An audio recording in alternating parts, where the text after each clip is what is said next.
Moon Fated. Written by Luna M. Rose and read for you by Cynthia Gunderson.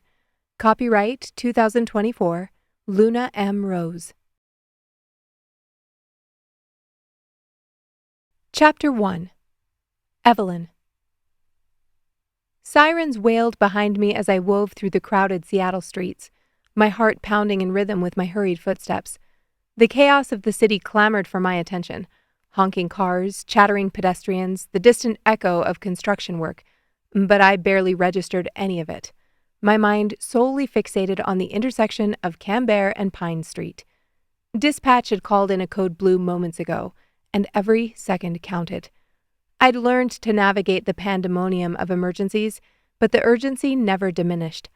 A life hung in the balance, and my duty was to ensure they had a fighting chance.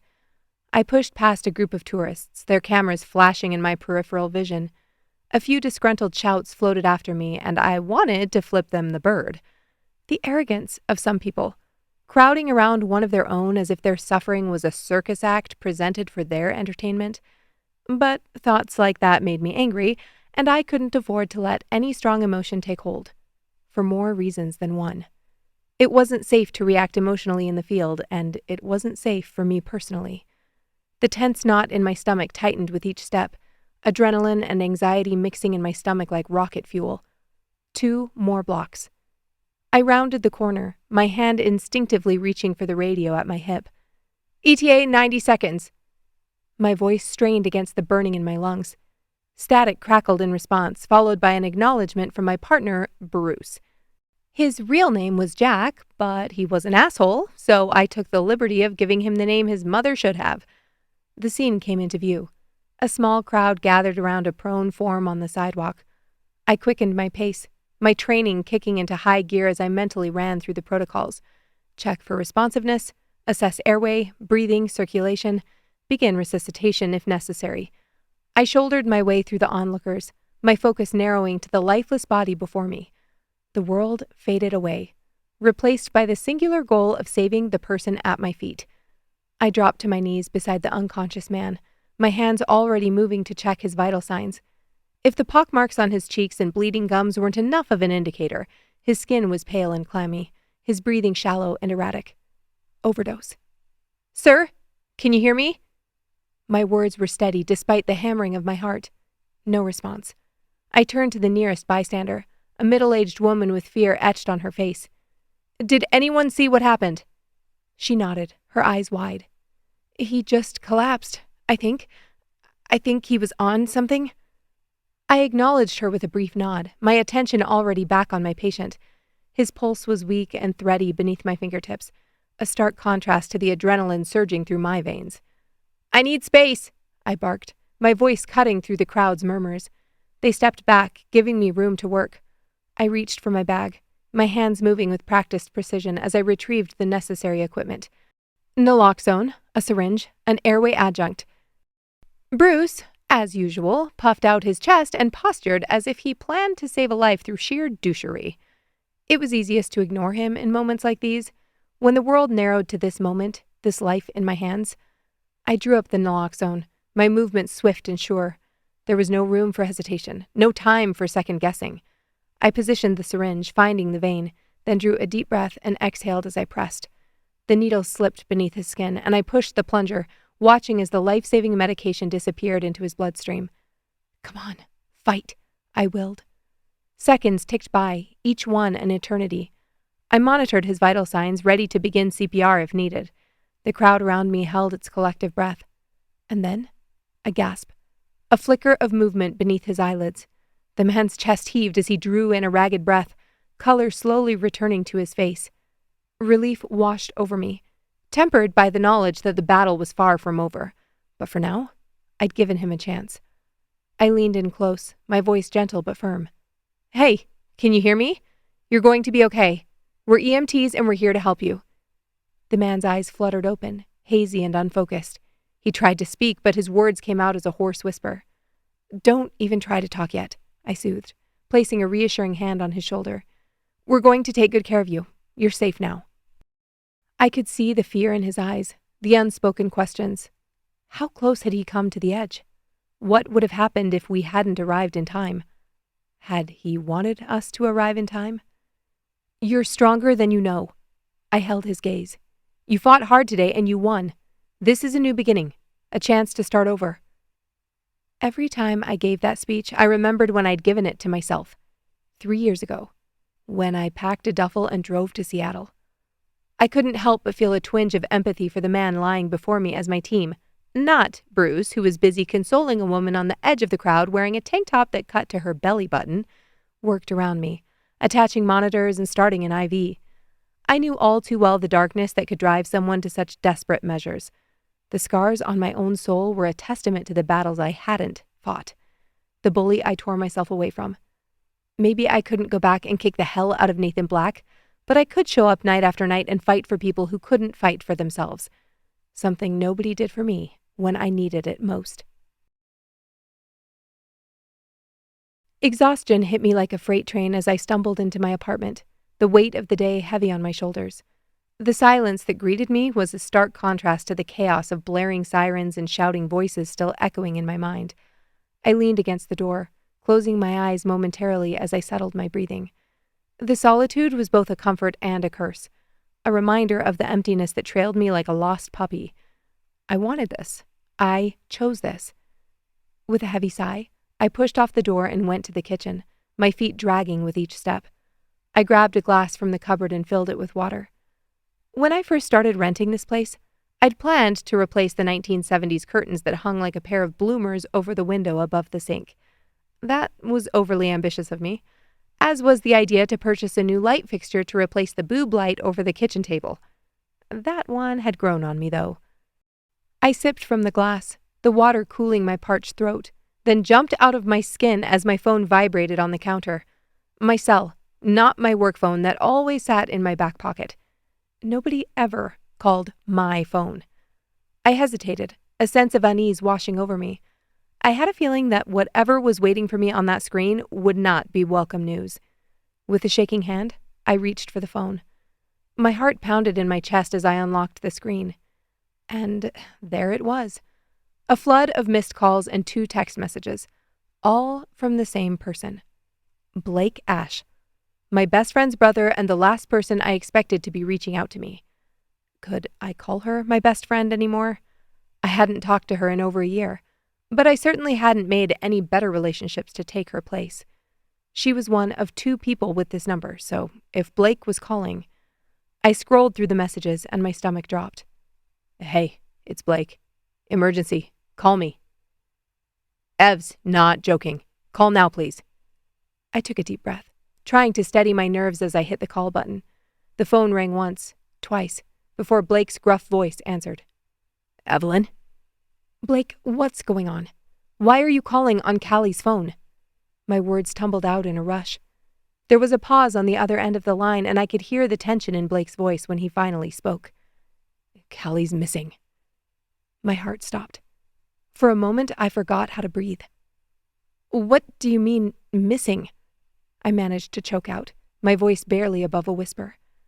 She didn't come home last night, and no one's seen her since yesterday afternoon. Blake's voice caught. I've been trying to track her down, but obviously her phone is here. I closed my eyes, trying to process the information. Callista was the most reliable person I knew, always checking in and letting someone know where she was going. For her to disappear like this, it was unthinkable. Do you have any idea where she might be? It was a stupid question. If he had her phone and had resorted to calling me, he'd likely exhausted his other options. Why had she left her phone? My mind raced with possibilities, none of them good given my profession. Blake sighed heavily. No, nothing. That's why I'm calling you. I thought maybe she might have said something to you, given how close you 2 are. Were? Ouch. That stung. I shook my head, even though he couldn't see me. No, I haven't heard from her. The silence stretched between us, heavy with unspoken fears. Finally, Blake spoke again. I don't know what to do. I've never seen anything like this before. It's like she just vanished into thin air, and with the others. What others? You don't know? How would I know, Blake? I snapped, then pursed my lips. I'm sorry. No. I haven't talked to anyone from Kitimat since last September. That was the last time Callista and I talked. She's not the first. I could hear the desperation in his voice, and it mirrored the growing sense of dread in my own stomach. What are you saying? There are more members of our pack who have gone missing? The phone scraped against his cheek. Meryl? Beth? Air hissed through my teeth. What the hell? Since when? Meryl left back in May. I didn't think much of it. He wasn't... You know what I mean. Yeah, I did. Meryl had always been a little off. Blake exhaled. But Callie wouldn't do something like this. Neither would Beth. We'll find her, Blake.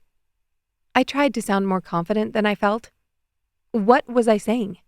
We? There was no we. Not anymore. I'd told Callie as much last time we'd talked. But this was in my skill set. How could I sit here and not try? As if reading my thoughts, Blake cleared his throat. Nathan's up north. For how long? Not sure. A week, maybe. We're not the only pack having trouble. I stared at the cream backsplash behind the faucet, forgetting to blink until my eyes burned. Will you come back? Blake asked. He already knew the answer. When I didn't reply, he said, We don't know what we're dealing with yet. Be careful. I will, I promised, still holding the phone to my ear after the line went dead. Callista was missing. Callista was missing. She was my rock, the one person who had always been there for me no matter what. The thought of something happening to her was too much to bear. I had to do something. I had to find a way to help. I owed Callista that much, and more.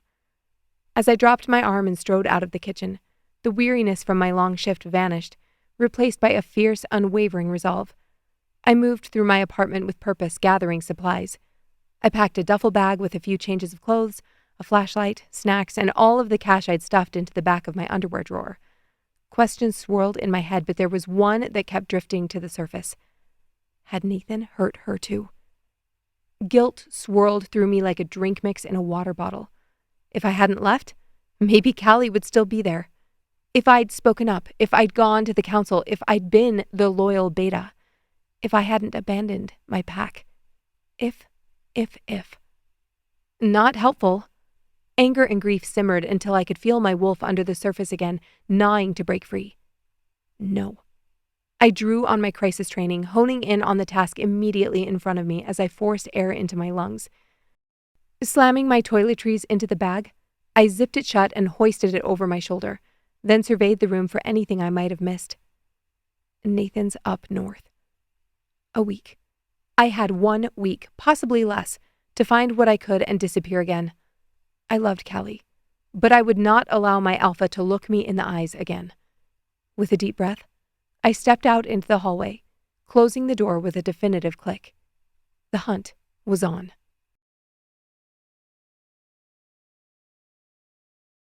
Chapter 2.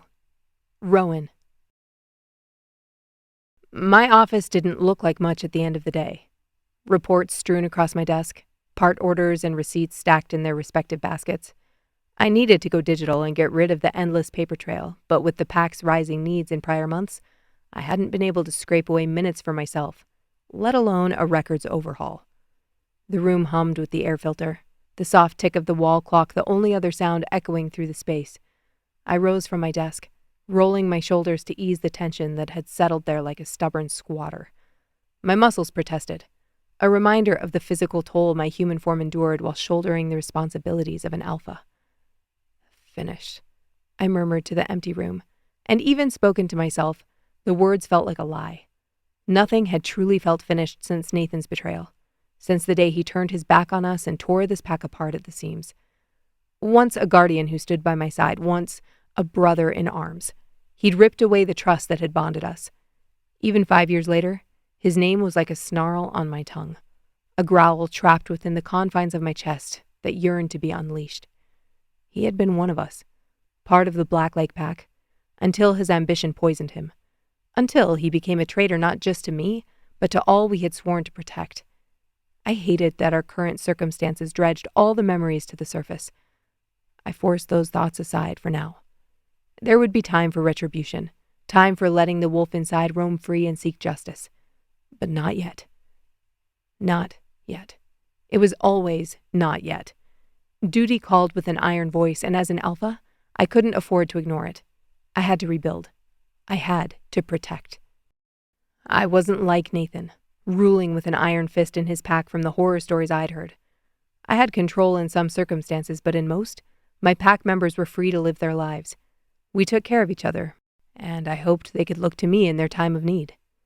Now there was talk of an all-pack meeting to deal with these mysterious disappearances, and I didn't know what the right move was.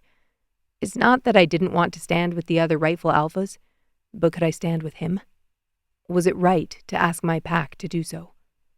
Yet I was still the alpha of Black Lake. If anyone could restore what had been shattered, it was me. The thought was almost laughable. I'd been trying like hell, and where had it gotten me? The door opened behind me with a soft click, and I found myself facing the narrowed eyes of my second. Jasper walked in and leaned against the wall, arms crossed over his broad chest. Beside him stood Lana, my third, her posture rigid as the redwoods guarding our territory, while Finn, the pack's healer, fiddled restlessly with the hem of his shirt. Their expressions were a mix of resolve and unease, mirroring the storm brewing within me. "Let's skip the bullshit." Jasper's voice was rough. "You want to discuss the Kitimat pack?" "Right to it, then." "You want to help?" Lana's tone was sharp as flint. "After everything that's happened, you seriously think they deserve our aid?" I walked past them, my boots thudding against the floorboards, and stopped at the window overlooking the dusky forest. The weight of leadership pressed on my shoulders, heavier than the mountains on the horizon. "It's not about what they deserve," I started, but Finn cut in, his nostrils flaring. "Rowan, they've never lifted a finger for us when we needed it. Why should we extend our protection now?" I trusted Finn. His skepticism clawed at my resolve. They all had good reason for their doubts. Trust was a luxury we could ill afford these days. But as Alpha, it fell on me to see beyond our personal grievances. "Jasper." I turned to face him squarely, holding his gaze. "Lana, Finn, we are not them." My words sliced through the room. We are the Black Lake Pack. Our strength lies in unity, in the respect we hold for each other and for those outside our borders, no matter our history. It was the right thing to say. I knew it by the way their expressions shifted. I only wished I felt it in my heart. Their faces softened as they wrestled with their loyalty and their frustration. It was a dance we all knew too well. 1 step forward, 2 steps back, always circling the fires of our shared purpose and individual fears. "Helping the Kitimat pack isn't only about them," I continued. "It's about us, who we are as a pack, as guardians of these lands."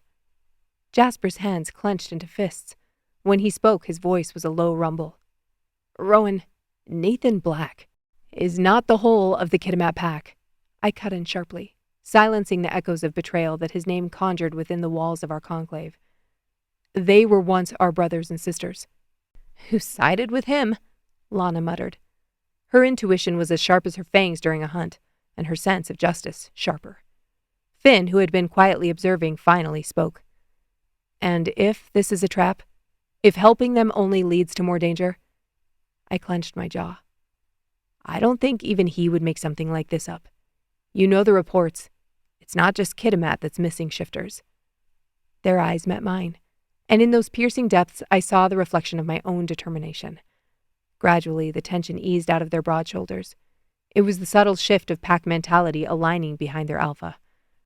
A silent affirmation of trust in my leadership. I hoped it wasn't misplaced. "So what? We agree to this pack meeting?" Jasper grimaced. I nodded. "If it's called, we'll be there." "I think they may come to us." Lana leaned against the back wall. It made sense. The weather was already beginning to shift up north, and we still had a few months of passable roads ahead of us. I ran a hand over my face. "I'll keep you informed." Jasper clapped a hand on my shoulder. "You want to come out with us tonight? It's been a long week." I thought about it, just like I'd thought about it the last 3 times he'd asked. "I've got some loose ends I need to wrap up." He paused, then nodded once.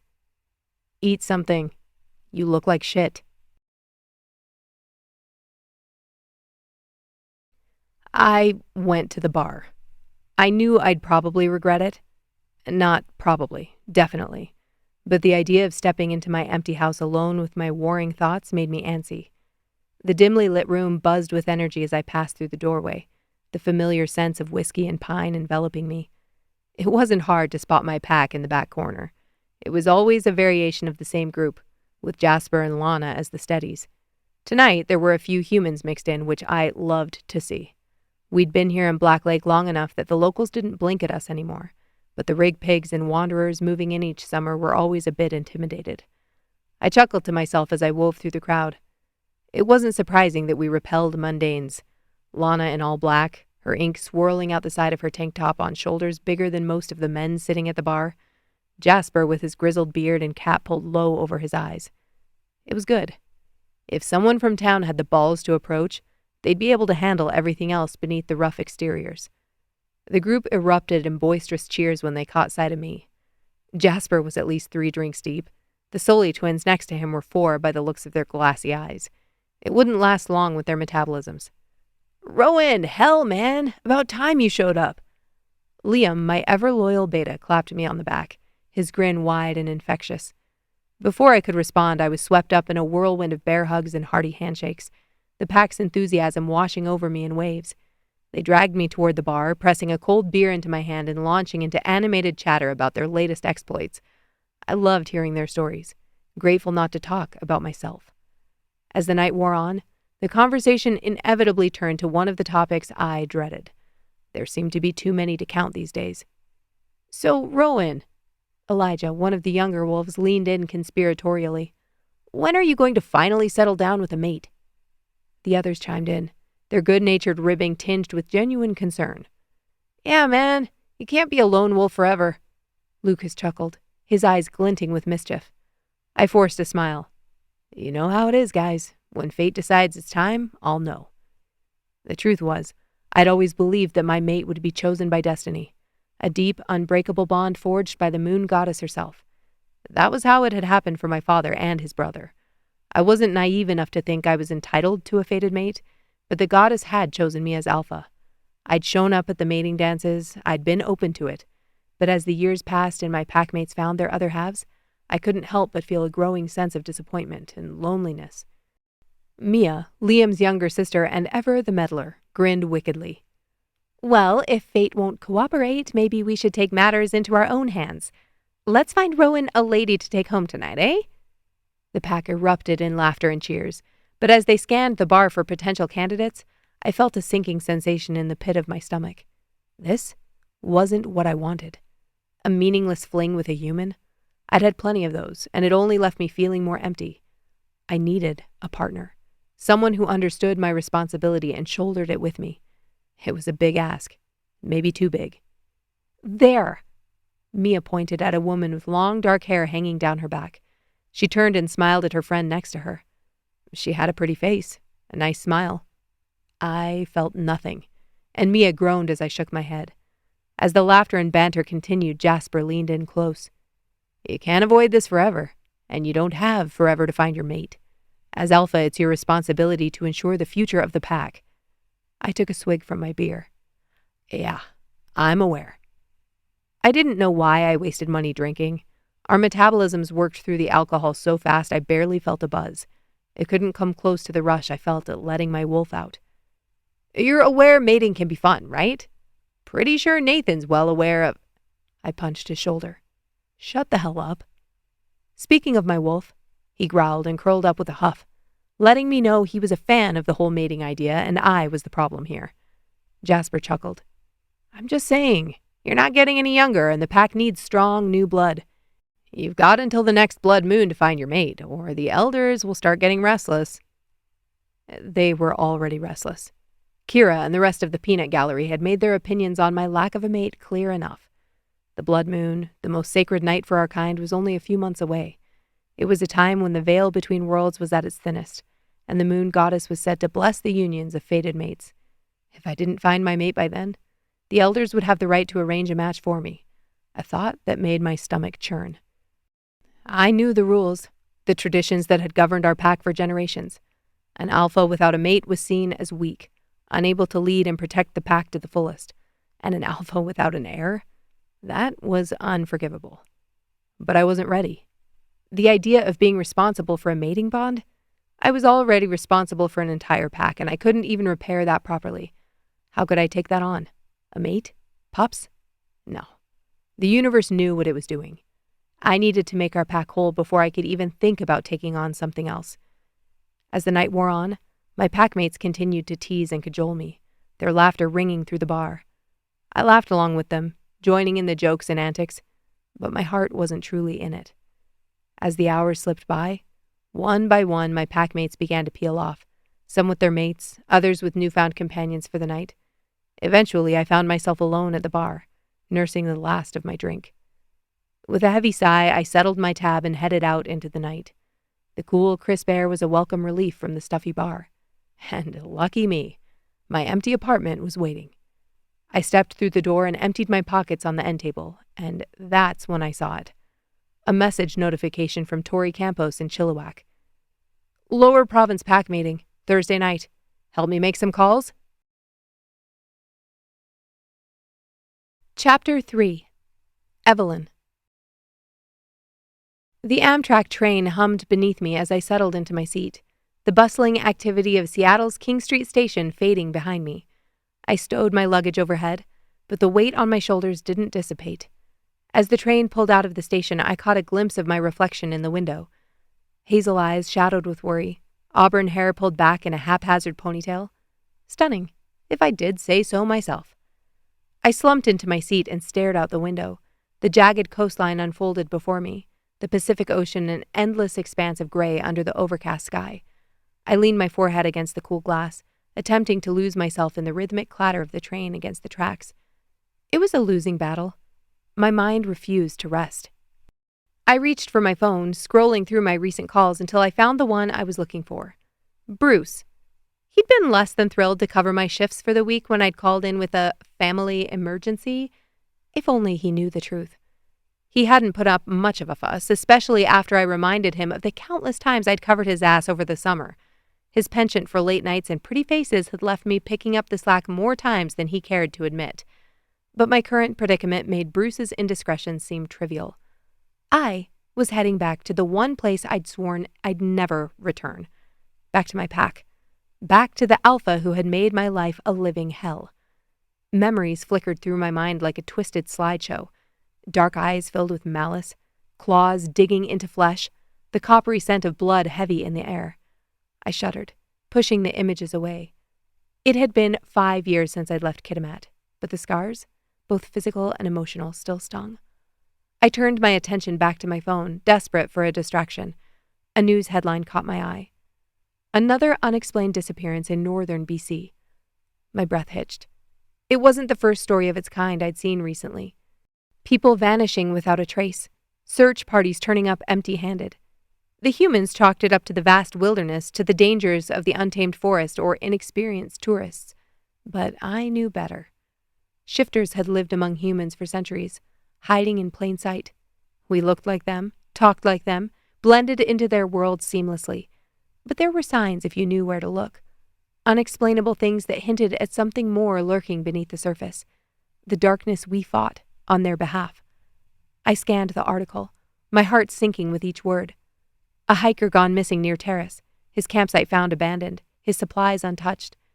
It was a story I'd heard before, but not since I was a kid. A rogue shifter? Or something more sinister? I set my phone aside, my mind spinning. Was this what had led to Callista's disappearance? Had she stumbled upon something she shouldn't have? Trusted the wrong person? The train pressed on and I closed my eyes, steeling myself for what lay ahead. The change in motion jolted me from a restless sleep. As the train pulled to a stop, I gathered my belongings and stepped onto the bustling street. The fresh air filled my lungs, a bittersweet reminder of the home I'd left behind. Seagulls circled overhead, their cries mingling with the chatter of tourists and locals alike. Peak season.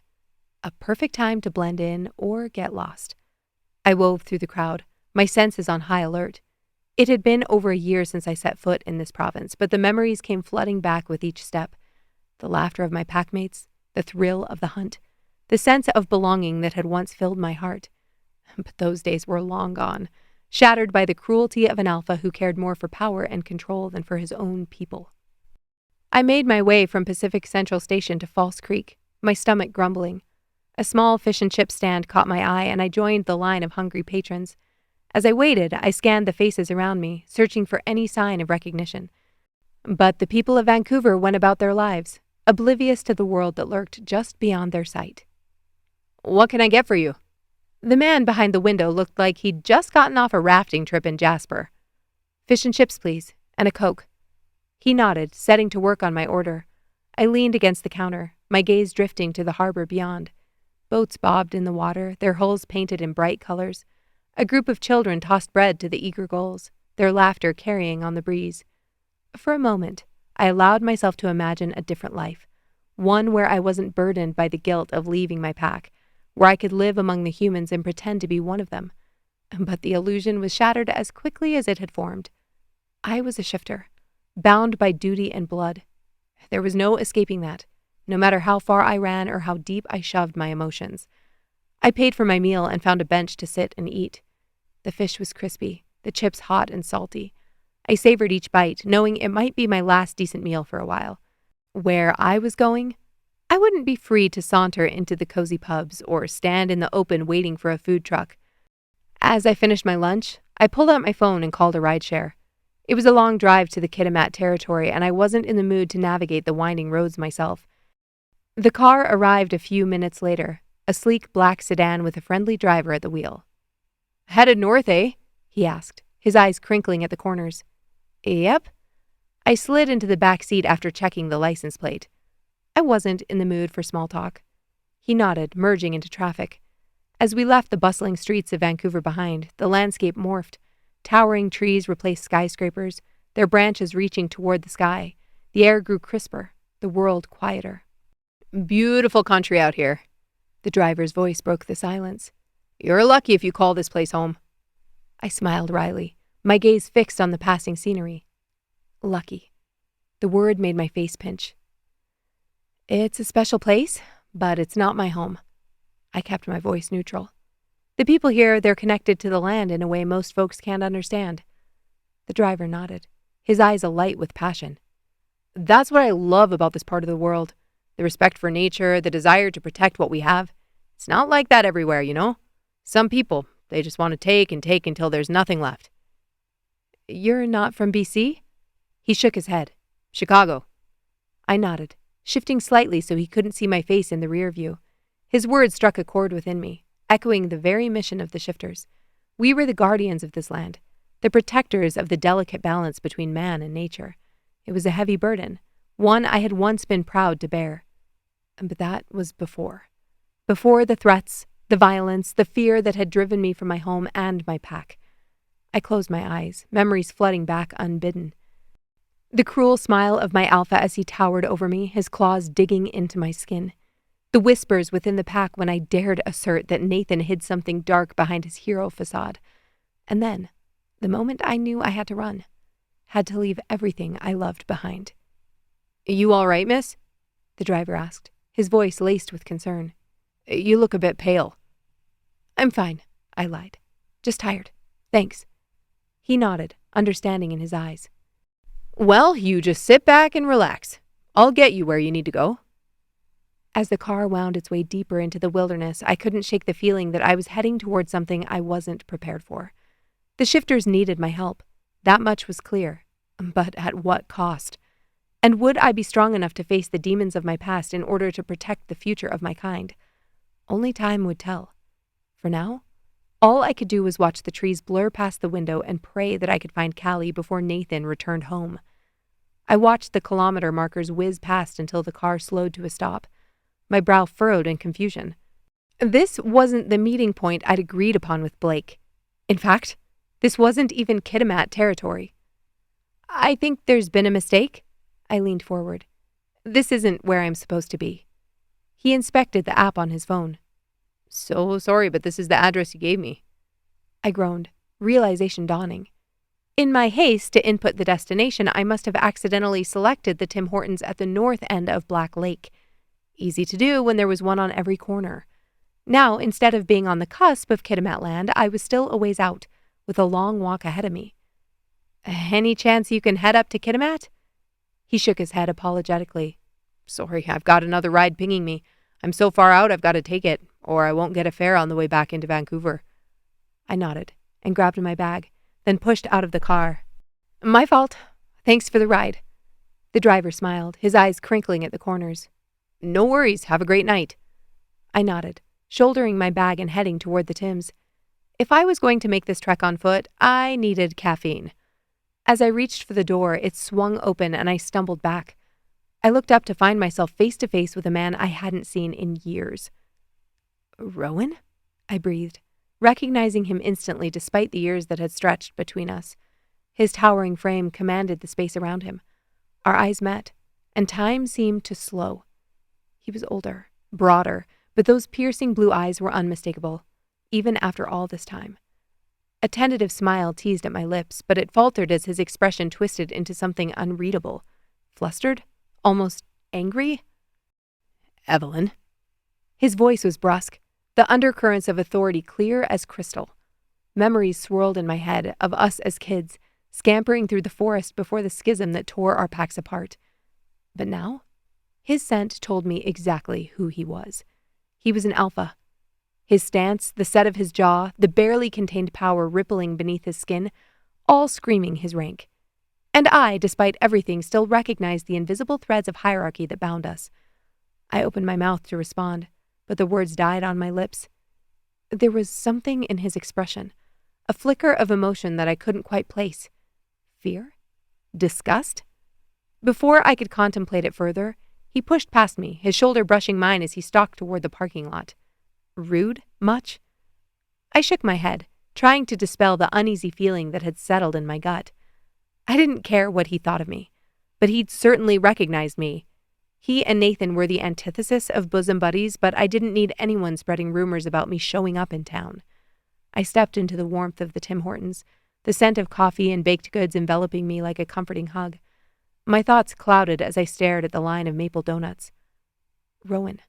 An alpha now. In our world, alphas were born leaders, strong and dominant, while betas and omegas fell into line behind them.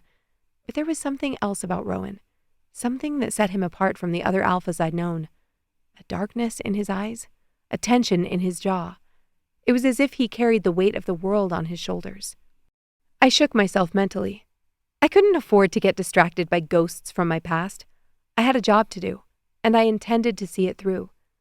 I paid for my coffee and bagel and started my trek. It didn't take as long as I thought. The weather was good, and I kept off the main roads. As soon as I crossed over, a familiar scent hit me, the earthy, musky aroma of my pack. I nearly dropped to my knees. Tears stung my eyes as I pressed on to the correct coffee shop. My heart quickened as I saw them waiting for me, their faces etched with a mixture of relief and worry. Blake stepped forward first. His muscular frame engulfed me in a hug that had no business feeling as good as it did. Evelyn, he murmured, his voice rough with emotion. Thank you for coming. I pulled back, searching his green eyes. Of course. I came as soon as you called. Celeste, Blake's mate, was next. She cupped my face in her hands, her touch gentle and maternal. We didn't know who else to turn to. We still don't have another tracker. I swallowed hard, trying to ignore the lump in my throat. Tell me everything. We went straight to their car, away from prying eyes and ears. I sat in the back, my coffee forgotten in my hand as I focused on Blake and Celeste. She was acting strange before she disappeared. Blake started the car and pulled out of his parking spot, his brow furrowed. Secretive, distant. It wasn't like her. Celeste nodded, her sandy hair catching the sunlight. She'd been spending a lot of time alone in the woods. We thought maybe she'd met someone, but... But what? I prompted gently. She seemed scared, Blake admitted, like she was running from something, or someone. A chill ran down my spine. In our world, there were plenty of things to be scared of. Rival packs, rogue shifters, humans who would never understand our way of life. Did she say anything else? I asked. Anything that might give us a clue as to where she went? Celeste shook her head, her eyes shimmering with unshed tears. Nothing. She just vanished." Blake pulled onto their street, and my head snapped to the end of the block. My house. Or the house Nathan wanted to be mine. I kept my head down as we hurried inside, and I excused myself straight into Callista's room. The scent of wildflowers, so uniquely hers, enveloped me as I stepped inside. Everything looked just as she would have left it. The bed neatly made, a stack of books on her nightstand, a sweater draped over the back of her chair. But as I began to search, opening drawers and rifling through papers, a nagging sense of unease grew in the pit of my stomach. This was Callista's space, her sanctuary. It felt wrong to invade it, even if it was for her own good. I was about to give up when a glint of metal caught my eye. Tucked in the back of her closet, half hidden beneath a pile of clothes, was a small wooden box with a metal combination lock. My heart raced as I pulled it out, the weight of it heavy in my hands. The lock opened easily beneath my trembling fingers, already turned to the correct numbers, which made the whole thing seem pointless. As I lifted the lid, a gasp escaped my lips. Inside, nestled on a bed of velvet, was a silver dagger. The blade was honed to a wicked point, the handle intricately carved with symbols I didn't recognize. It pulsed with an energy that made my wolf stir within me, hackles rising. I hadn't felt her in so long. This wasn't just any dagger. It was a ceremonial blade, the kind used in ancient rituals and blood oaths, the kind that could kill with a single strike. And it was the last thing I ever expected to find in Callista's possession. Chapter 4. Rowan. The moon hung heavy in the sky, a silent guardian as I pressed the phone to my ear. The first ring echoed like a drumbeat, quickening my pulse. I needed to catch Mara of the Riverbend Pack, and I'd already tried 3 numbers. "Rowan!" Mara's voice was brisk, tinged with the wariness of an alpha who had weathered many storms. "This is unexpected."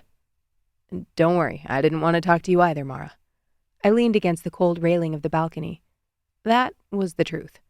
After going into town to talk with Tori, the pack meeting should have been taking all of my brain space, but it wasn't. Not even close. Why the hell was Evelyn Barry in Black Lake? I hadn't seen her since we were kids, but the two of us had history. Enough that it made me sick to my stomach when I heard she was with Nathan. Sicker when I heard rumors she'd left Kitimat Pack. Mara laughed. "Let me guess. Tori bribed you?" Wait, there were bribes on the table? I should have held out. Somehow I stayed present in our conversation even though my wolf was becoming unbearable.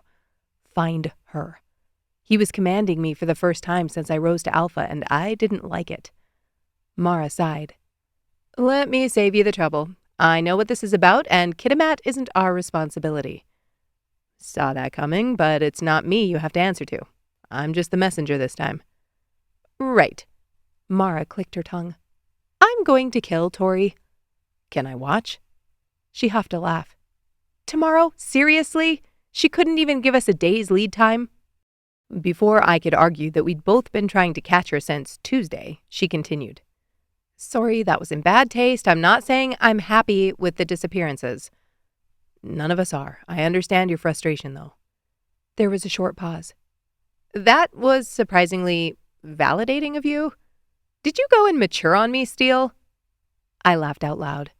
Mara was nearly 200 years old, a far cry from my 30. I don't know whether I should be flattered or offended. "Both. We'll be there." As the line went dead, I set my phone on the table and pushed up from the wooden chair. I opened the fridge, the cool air spilling out to meet me as I scanned the shelves for something edible.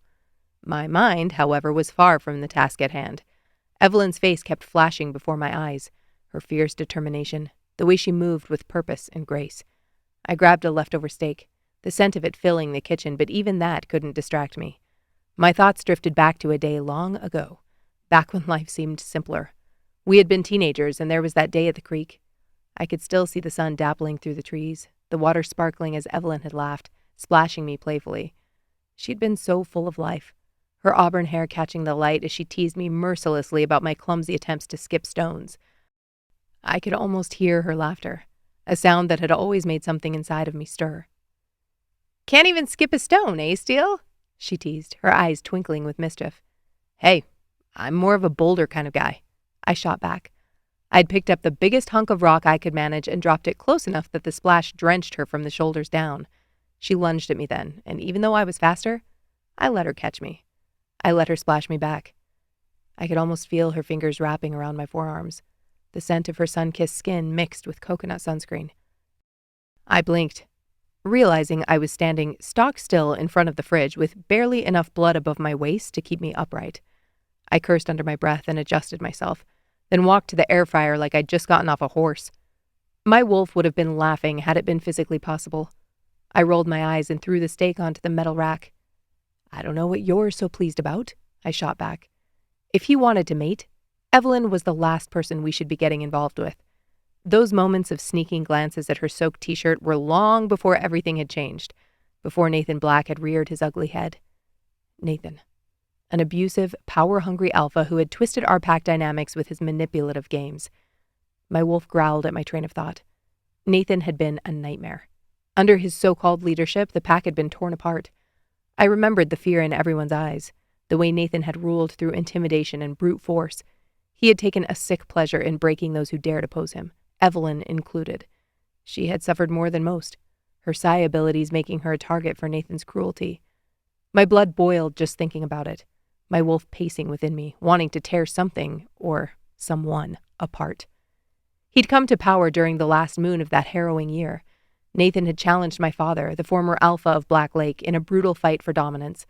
I had watched, helpless, as my father fell, the life draining from his eyes as Nathan claimed the title of alpha. That moment had shattered me, but it had also ignited a fire within me, a burning need to protect my pack and avenge my father. But Nathan's hatred for me had deeper roots. A new memory flooded my head, unbidden. Fir branches brushing my arms, cool summer night air, the squelch of detritus under my boots as I walked through the woods back to my house from a twilight dip in the lake. "Stop it! They said Lana was meeting me here, please!" A young girl's voice cut off with a yelp, and I started running. I found Nathan pinning Court to the ground. She kicked and struggled, but he was twice her size. I didn't even think. Fury surged through me as my bones cracked and reformed, fur sprouting as I dropped to all fours, a feral growl ripping from my throat. Nathan turned, eyes widening in surprise, but it was too late. I lunged, my powerful body colliding with his and sending him sprawling to the ground, his head snapping back against a tree trunk. Court scrambled up from the ground, screaming as she ran back in the direction of town. Nathan snarled, his own wolf fighting to the surface. He shifted as he jumped up, landing heavily on his paws, but I was already on him. "She's barely 15, asshole!" I screamed into his head. Nathan twisted violently. "Since when do you care who I—" My teeth sank into his shoulder, the taste of blood spurring me on. He bucked, managing to throw me off, but I landed on my feet, ready for the next attack. We circled each other, his amber eyes filled with hate and fury.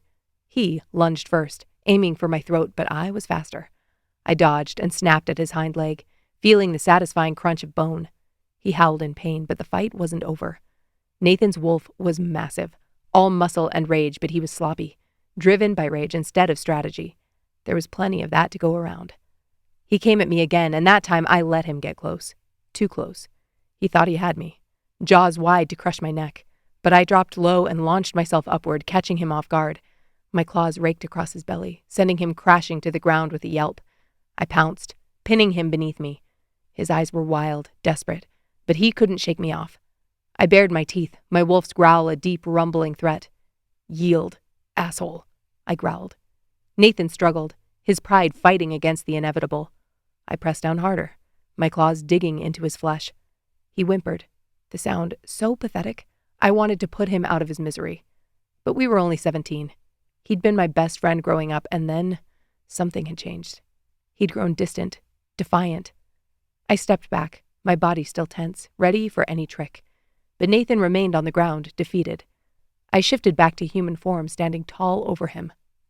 "Overpowering human females will never make you alpha. Get the hell out of here." Those were the words that echoed in my head. I thought they'd help him, make him want to be better. Instead, they'd been the fuel for his challenge. Nathan's reign didn't last long. His cruelty bred dissent, and it wasn't long before whispers of rebellion started circulating. Fueled by the desire to restore order and justice, I gathered my most trusted pack members. We trained in secret, planning every detail meticulously, but never had the chance to put our plan into action. Nathan had his own secrets. In the middle of the night, he and half our pack left, went north. In their stories, I was the dissenter, the rebel. Nathan, their savior. The air fryer dinged and I grabbed a plate. Had Evelyn gone willingly? Had she been his mate? My wolf's hackles rose at the thought, a mixture of protectiveness and something deeper stirring within me. I slapped the meat on the plate, grabbed a fork and steak knife, and walked back to the table. My phone stared up at me as I shoved the first bite into my mouth and chewed. I swallowed and picked it up. Maybe there was one more phone call I needed to make.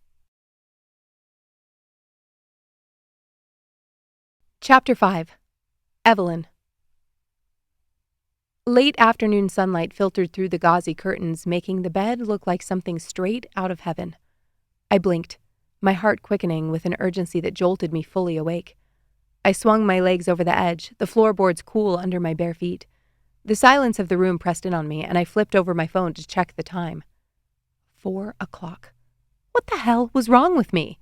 I'd wasted hours I could have been searching for more clues, and now the day was nearly over. I wrapped my fingers around the hilt of the dagger resting on the nightstand and shivered. The metal was cold no matter how long I held it, and it felt like air from a freezer was snaking up my arm as I strode toward the door. My wolf rumbled deep within me. She sensed it too. Of course she did. I stopped with my hand on the brass doorknob and closed my eyes. Just for a minute, I whispered, then drew a deep breath and allowed my wolf to lift closer to the surface. I couldn't do this without her, but the idea of letting her loose sent ice slipping down my spine. If humans were unpredictable and erratic after experiencing trauma, a wolf was a wildfire. I'd tried to let her out shortly after arriving in Seattle, but after she caught sight of movement and nearly killed a man out walking with his dog, I had to lock her down. She was too volatile, and I was too much of an emotional mess to take the reins. We'd settled into homeostasis for a time, but the past 6 months, she hadn't been thrilled about our arrangement. I couldn't blame her.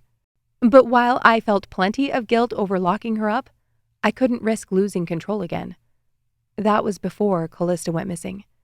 Now we were going to have to figure out how to work together. As my wolf ascended, I gritted my teeth at the torrent of sensation. My senses sharpened in a snap. The smells of the world became more pronounced, more nuanced. Tears stung my eyes as I tried to settle my breathing while my black and white world exploded into color. Easy, I murmured, striving for control.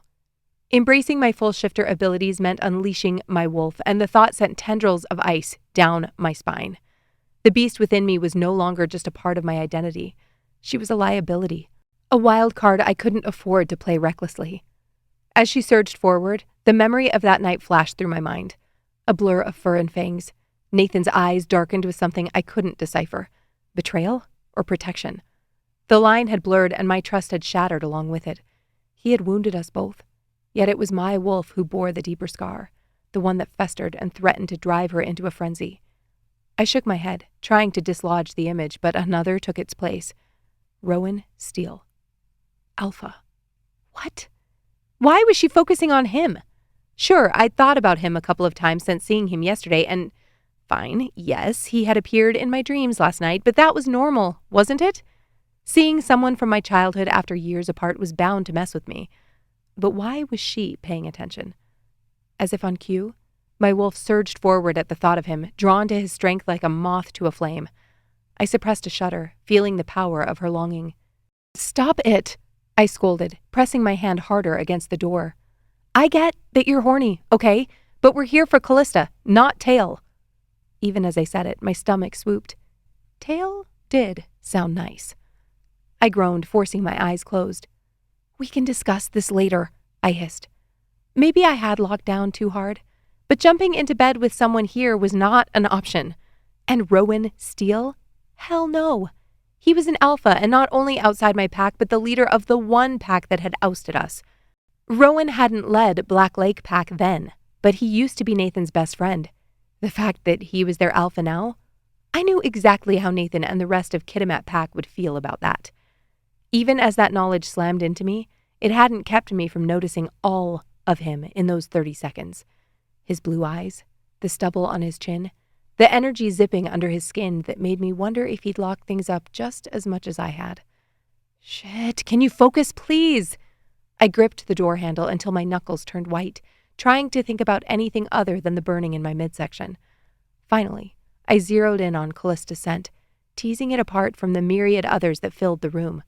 The pine-scented soap she favored, the tangy residue of old tea in a cup on her nightstand, the underlying musk that was all wolf. Closing my eyes, I followed the scent trail to the window, pushing it open to let the crisp air of northern British Columbia rush in. Redwood and cedar whispered in the breeze, but underneath that, the faintest trace of Callista's passage beckoned. I leaned out, drawing in a long, steady inhale. There it was, a thin thread of her essence pulling me toward the dense forests surrounding the town. Her path was erratic, zigzagging through the underbrush, a sign she was either in a hurry or... I shook my head. No time for speculation, not when every second could mean the difference between finding her safe or not. I jumped out onto the clover and stalked forward. She went into town.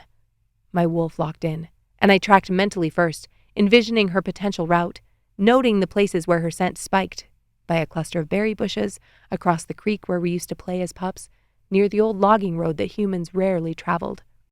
Once I had the beginning of her trail in my mind, I slipped back inside and gathered the rest of my belongings, a sturdy jacket, some provisions, and an extra pair of socks from Callie's drawers. Essentials only. I shoved everything into a backpack and trudged into Blake's study, the cold metal of the dagger pressing against my palm. Its ornate handle glinted in the soft light filtering through the blinds, casting intricate shadows on the walls. I laid it carefully onto the mahogany desk, watching as Blake and his mate Celeste leaned in for a closer look. "Ever seen anything like this?" I asked. Blake's brows furrowed as he picked up the weapon, turning it over in his large, calloused hands.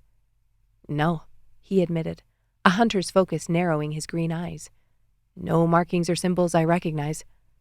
Celeste, her ethereal beauty always seeming so out of place in the ruggedness of our world, shook her head, her delicate fingers tracing the air above the blade as if sensing its history. "It's not from any of our known artisans or blacksmiths. Where did you find it?" "Under her bed." Celeste's eyes narrowed. "This was here in the house?" The room fell silent, each of us lost in our thoughts until Blake cleared his throat, breaking the spell the dagger seemed to cast. He placed it back on the desk with a thud. "We're heading south to the lower provincial pack meeting. You could come."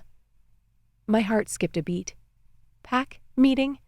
I couldn't show my face in town, let alone at a meeting with every lower provincial pack. The thought of it set every nerve in my body alight with resistance.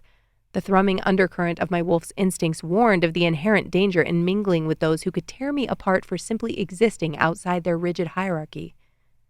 "Callista might have had dealings with someone from the other packs. You wouldn't have to show your face," Blake continued, unknowingly echoing my own thoughts. "You could gather information, watch. I could take the dagger to the elders." "You could take it. That's a great idea. I could stay here, and you could tell me what you find." Blake raised an eyebrow, and I didn't have to say a word. I clenched my jaw, my heart knocking against my ribs. If there were clues out there, whispers of her fate caught in the wind, we both knew I would be the one to find them. Yet the coil of dread in my gut refused to unwind. It was risky. The mere thought of being submerged in a sea of wolves who could recognize me tightened my chest. But Callista was out there, possibly in danger, and every instinct I possessed screamed at me to find her, to protect one of our own. "All right," I swallowed hard. "I'll do it." Chapter 6. Rowan. I ended up getting 4 hours of sleep after making my calls and finally settling in for the night. Not the best, but not the worst either. Especially considering my wolf kept throwing images of Evelyn into my head. Was he that desperate? Probably. Definitely, yes. Still, it had been 5 seconds. I'd barely had time to register her face, and yet her scent was burned in my nostrils. I needed to run. I needed him to get his energy out so I could focus on work and the pack meeting that night. The dawn had barely broken, but the woods of northern BC were already alive with the muted sounds of the Black Lake pack training. Our breath frosted in the chill air as we moved through the forest, a seamless unit of power and grace. "Keep up, Rowan." Jasper's voice in my head cut through the morning stillness, a challenge wrapped in a wolfish smirk.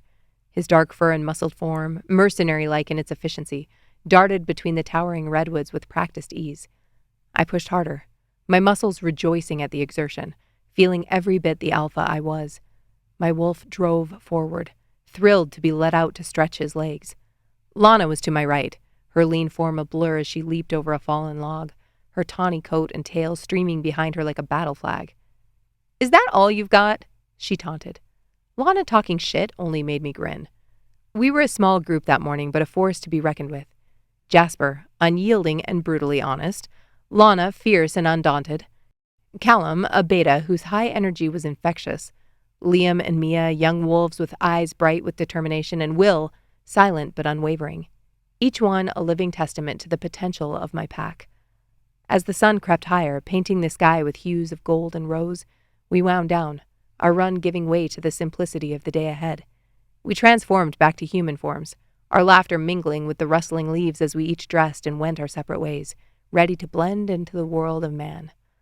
I lingered for a moment longer, watching them go, pride swelling in my chest. This was more than a pack.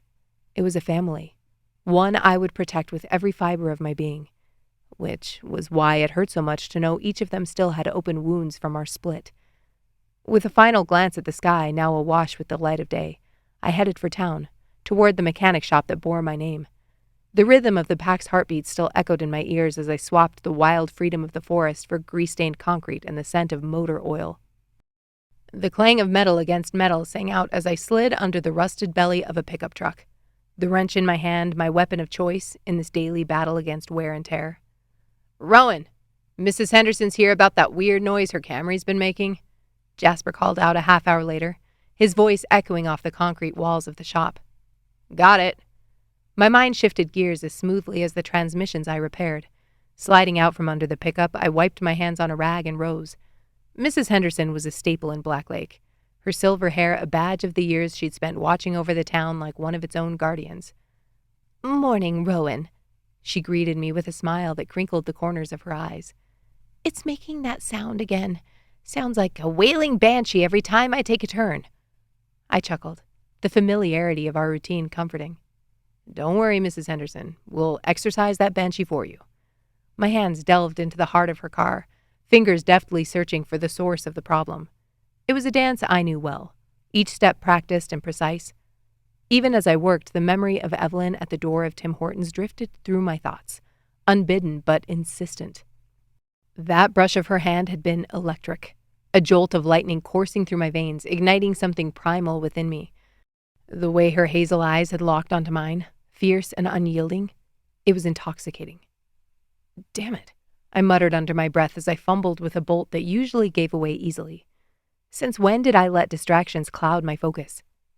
Since her, whispered a traitorous thought. My heart raced in my chest, my wolf pushing for my attention. I shook my head, trying to dispel the image of her auburn hair catching the light, the curve of her smile. "Rowan?" Jasper's voice pulled me back to the present. "You all right?" "Fine," I lied, not wanting to admit that I was anything but. I tightened the bolt with renewed determination, forcing myself to concentrate on the task at hand. Cars don't fix themselves and packs don't run on daydreams. "Looks like you had a run-in with a pretty serious pothole, Mrs. Henderson," I explained after diagnosing the issue. "Strut's busted. We'll have to replace it." "Can you do it today?" Hope laced her words. I didn't have time to add another car to the rotation, especially since we were trying to get out early for the meeting. "Of course," I assured her, my confidence returning as I spoke the language of solutions. "We'll take care of it." As Mrs. Henderson left, satisfied her beloved Camry was in capable hands, I dove back into the work, hoping it would get the crazy to leave my head. I could almost hear the rumble of my wolf, restless beneath my skin, itching to break free and find her. But I pushed it down, buried it under layers of duty and resolve. If what I'd heard was true, Evelyn was a lone wolf, untethered and unpredictable, and I was the alpha of Black Lake Pack, bound by blood and honor. The pack needed their alpha clear-headed and sharp, not lost in a haze of what-ifs and might-have-beens. There would be time to ponder the enigma that was Evelyn Barry later. For now, there were cars to fix and a pack to lead. As the hours passed, engines roared back to life under my hands, each repair a small victory. But even as I worked, part of me remained attuned to the whisper of the forest, to the call of my wolf becoming more insistent. The yearning was a wildfire, and I was standing in the eye of the storm, trying not to get burned. The scent of motor oil and grease was a balm to my frayed nerves as I slid under the belly of a Ford F-150 near 3 o'clock, wrench in hand. But even as I focused on loosening the stubborn bolts, that same undercurrent of wildness pulsed through me, a relentless whisper that beckoned me to abandon my duties and search for her. The woman with eyes like autumn leaves. Autumn leaves? What the hell was wrong with me? "You're a stubborn ass!" Jasper's voice cut through my concentration, the clang of his tools punctuating each word. I grunted in response, not trusting my voice as my wolf rumbled within. "Your hands are shaking. Either you tell me what's going on or I'm kicking you out of the garage." Jasper crouched, staring at me. I tightened the bolt with more force than necessary. The metal groaned under my grip, a testament to the strength I was barely keeping in check. "Shit, bud." "I'm fine." My words came out sharper than I intended. "I just got a lot on my mind with the meeting tonight." Jasper nodded, though I could tell he wasn't entirely convinced. He clapped a hand on my shoulder as I slid out and sat, a silent offer of brotherhood that steadied me for a moment, before he moved back to his own work bay. I could tell him. I knew he'd listen and probably have good advice, but the idea of admitting what was happening inside me made me want to shove a hot poker down my throat. Evelyn Barry. A shiver ran down my spine at the thought of her with Nathan. Had she come back to be with him? Were they fated? If so, talking to her was forbidden, a line I shouldn't even contemplate crossing. Yet here I was, fighting an urge that was becoming increasingly obvious. I needed to find her. I needed to protect her. As soon as I allowed the words to run through my head, they grew until my head felt like it would burst. Was this what it felt like? Was Evelyn's wolf calling to me? Or had I kept my wolf so bottled up that his mating desire had taken a wrong turn and latched on to the first pretty face I had a history with? I looked over and saw Lana had arrived along with Liam, Mia, and a few other betas. I clapped my hands together. Time to get organized. "Listen up. Tonight's meeting is crucial. We'll need to be vigilant. There have been whispers of rogue shifters near the border." "Understood, Alpha," Jasper replied with a nod, his use of my title reinforcing the weight of command resting upon my shoulders. "Keep your senses sharp. We can't afford any surprises." "Always," he assured me, his gaze never wavering. "You know your assignments?" They all nodded, and Jasper motioned for them to go out back. His voice carried over the lot as he directed Lana in the loading of supplies into the van, maps, first aid kits, and enough food to sustain our pack through a night of deliberations. "Make sure those crates are secure." Jasper's command cut through the din, his tone inviting no argument. "Like I'd do anything less," Lana shot back, her sarcasm a sharp contrast to the weight of the evening that lay ahead. I listened to them snark and finished Mrs. Henderson's Camry. As I wiped down the wheel and took out the mat guards, Finn walked in, the scent of antiseptic clinging to him like a second skin. His medical bag was slung over one shoulder, the mark of his dedication to our kind. "Got an update from Lily." Finn's voice was low but steady. "The she-wolves are comfortable, all things considered." "Good." My mind flicked to the pregnant members of our pack nestled in their homes, their safety paramount in these turbulent times. "Keep me posted." "Will do," Finn assured, clapping a hand on my shoulder in silent solidarity before moving off to check our medical supplies. Jasper and I finished up and closed shop as the sky began to bleed into dusk, painting streaks of orange and purple across the horizon. By 6 o'clock, there was a line of trucks and cars behind the shop. "Let's move out." I circled my fingers in the air, and Lana, Jasper, and Callum followed me toward the truck. Liam and Mia jumped in with Will. The clearing was a 30-minute drive, but at the last minute, I threw Jasper the keys. He held them a moment, then nodded once. He understood. I needed to run.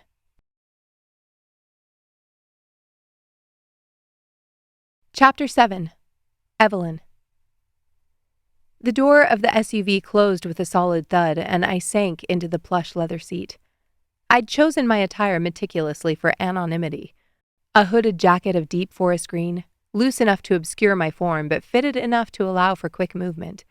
My hair was tucked away beneath a toque, and I'd popped out the lenses on a pair of Celeste's old glasses.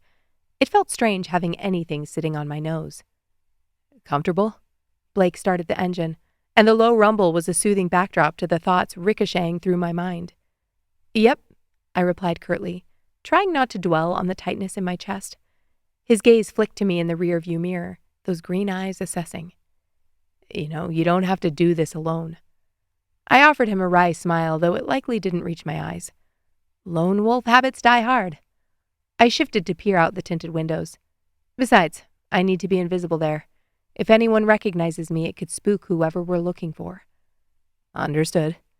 He returned his attention to the road, his jaw set in a hard line. The silence stretched between us as the miles unfurled like a dark ribbon beneath our wheels. Nathan was still up north, which meant his second would be there.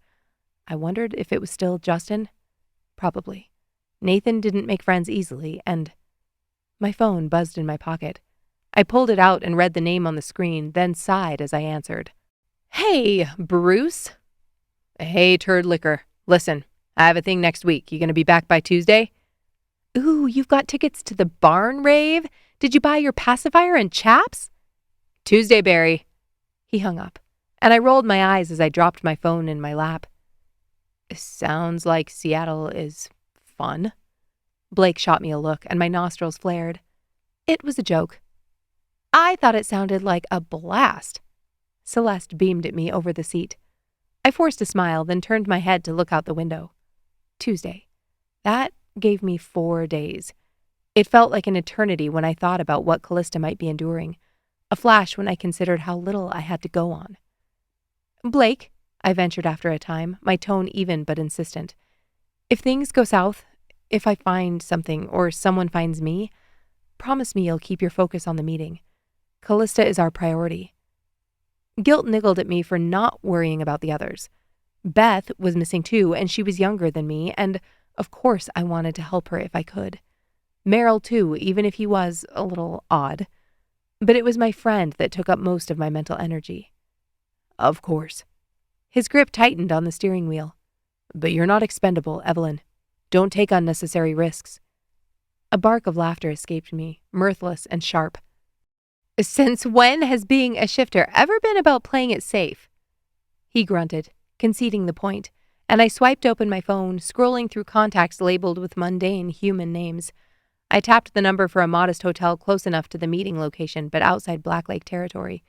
If I found something tonight, I didn't want to drive all the way back up to Kitimat.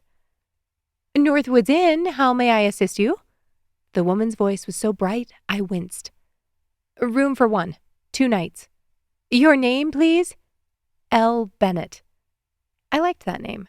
Better than the one I gave to my landlord in Seattle. I gave the woman a credit card and thanked her just as the SUV started to slow.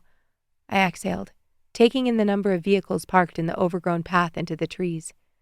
Seems everyone showed up. The last meeting that was called like this was over 10 years ago. Blake parked behind a Ford truck and pressed the button to turn off the engine. People are scared. I nodded. Why wouldn't they be? If someone like Callie could up and disappear? My heart thrummed a wild cadence against my ribcage, but I quelled the urge to let my wolf surge forward. Control was paramount. I'll head into the trees. Watch from the back. Blake nodded, taking Celeste's arm. He held out a hand. Do you want me to take it? I glanced down at my bag. I knew what he meant, but for some reason I hesitated. Finally, I unzipped the main compartment of the bag and pulled out the dagger. I could trust him. Let me know what you find. Voices floated through the trees as I shoved my hands in my pockets and stalked forward. I slipped through the woods unnoticed and found a place to survey the group. I allowed my wolf to rise to the surface, and this time she felt strong, steady. The cool night air caressed my skin as the murmurs around me swelled. My vision sharpened. Colors became more vivid, and every sound amplified. The scents around me intensified, each one distinct and layered. I took a deep breath, sorting through the myriad smells. Pine needles, damp earth, and the faint hint of smoke from an old bonfire. I moved silently around the edge of the gathering, my footsteps light and deliberate. I instinctively knew how to blend into my surroundings and become part of the scene, something my parents always hated. I felt guilt niggle at me. Were they here? The idea of being so close to them and not stopping by felt like a betrayal. But they'd made it clear where they stood. They'd turned their backs on me first. I scanned the crowd, reading body language and sensing emotions. Each heartbeat, each flicker of unease told me a story. Then I saw him. Justin. He stood at the periphery, his posture too rigid, his jaw clenched. By the way his chest was puffed out, I had my answer about whether he'd kept his position as Nathan's second. My instincts flared, my wolf growling softly within me. His eyes flicked to the man next to him, and I began to weave my way through the throng, my focus narrowing on the two of them. I'd only taken 3 steps when my wolf surged within me, a sudden, overwhelming presence that made my vision blur and my steps falter. I grappled for control, my breath hitching as the beast within fought to break free. It was as if a storm had erupted inside me, my senses overwhelmed by the primal force of my wolf. My skin prickled, my muscles tensed, and a low growl rumbled in my throat as I grabbed onto the closest trunk. The bark scraped my palms. What the hell? I had never felt my wolf react so violently, so desperately. Then, as if someone had clamped their fingers under my chin and forced my head up, my eyes snapped to the front of the crowd. And there he was, Rowan, staring straight at me through the trees. Chapter 8. Rowan. She was here. Evelyn Barry hid amongst the trees, her scent slicing through the pack meeting like a beacon. My wolf clawed at the surface, nearly going feral at the scent of her. I closed my hands into fists, pacing behind Mara and Tori as they talked and clenching my jaw with such force I thought my teeth might crack. This was insane. I'd run 20 kilometers to tire him out, and still, this was happening. I wanted to hit something, scream, anything to keep from sprinting across the clearing and slamming her up against a tree and... Rowan? I turned, panting.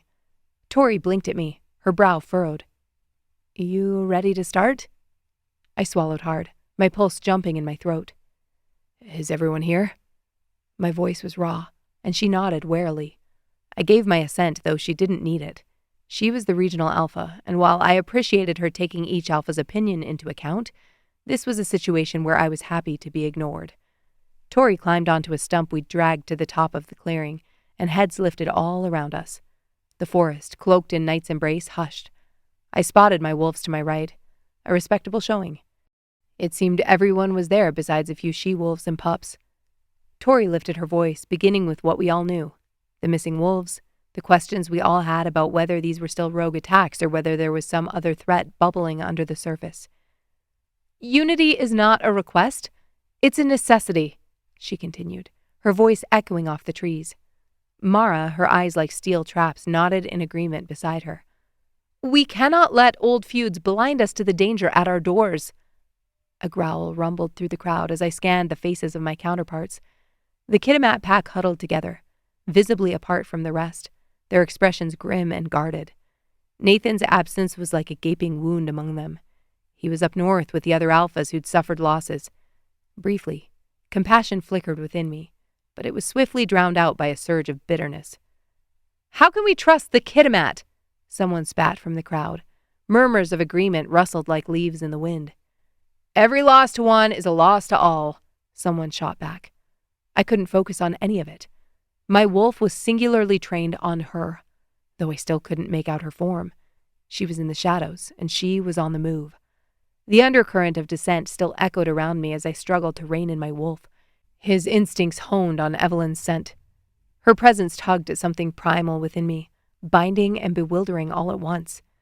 The certainty that had always anchored me now wavered like a flame in the wind.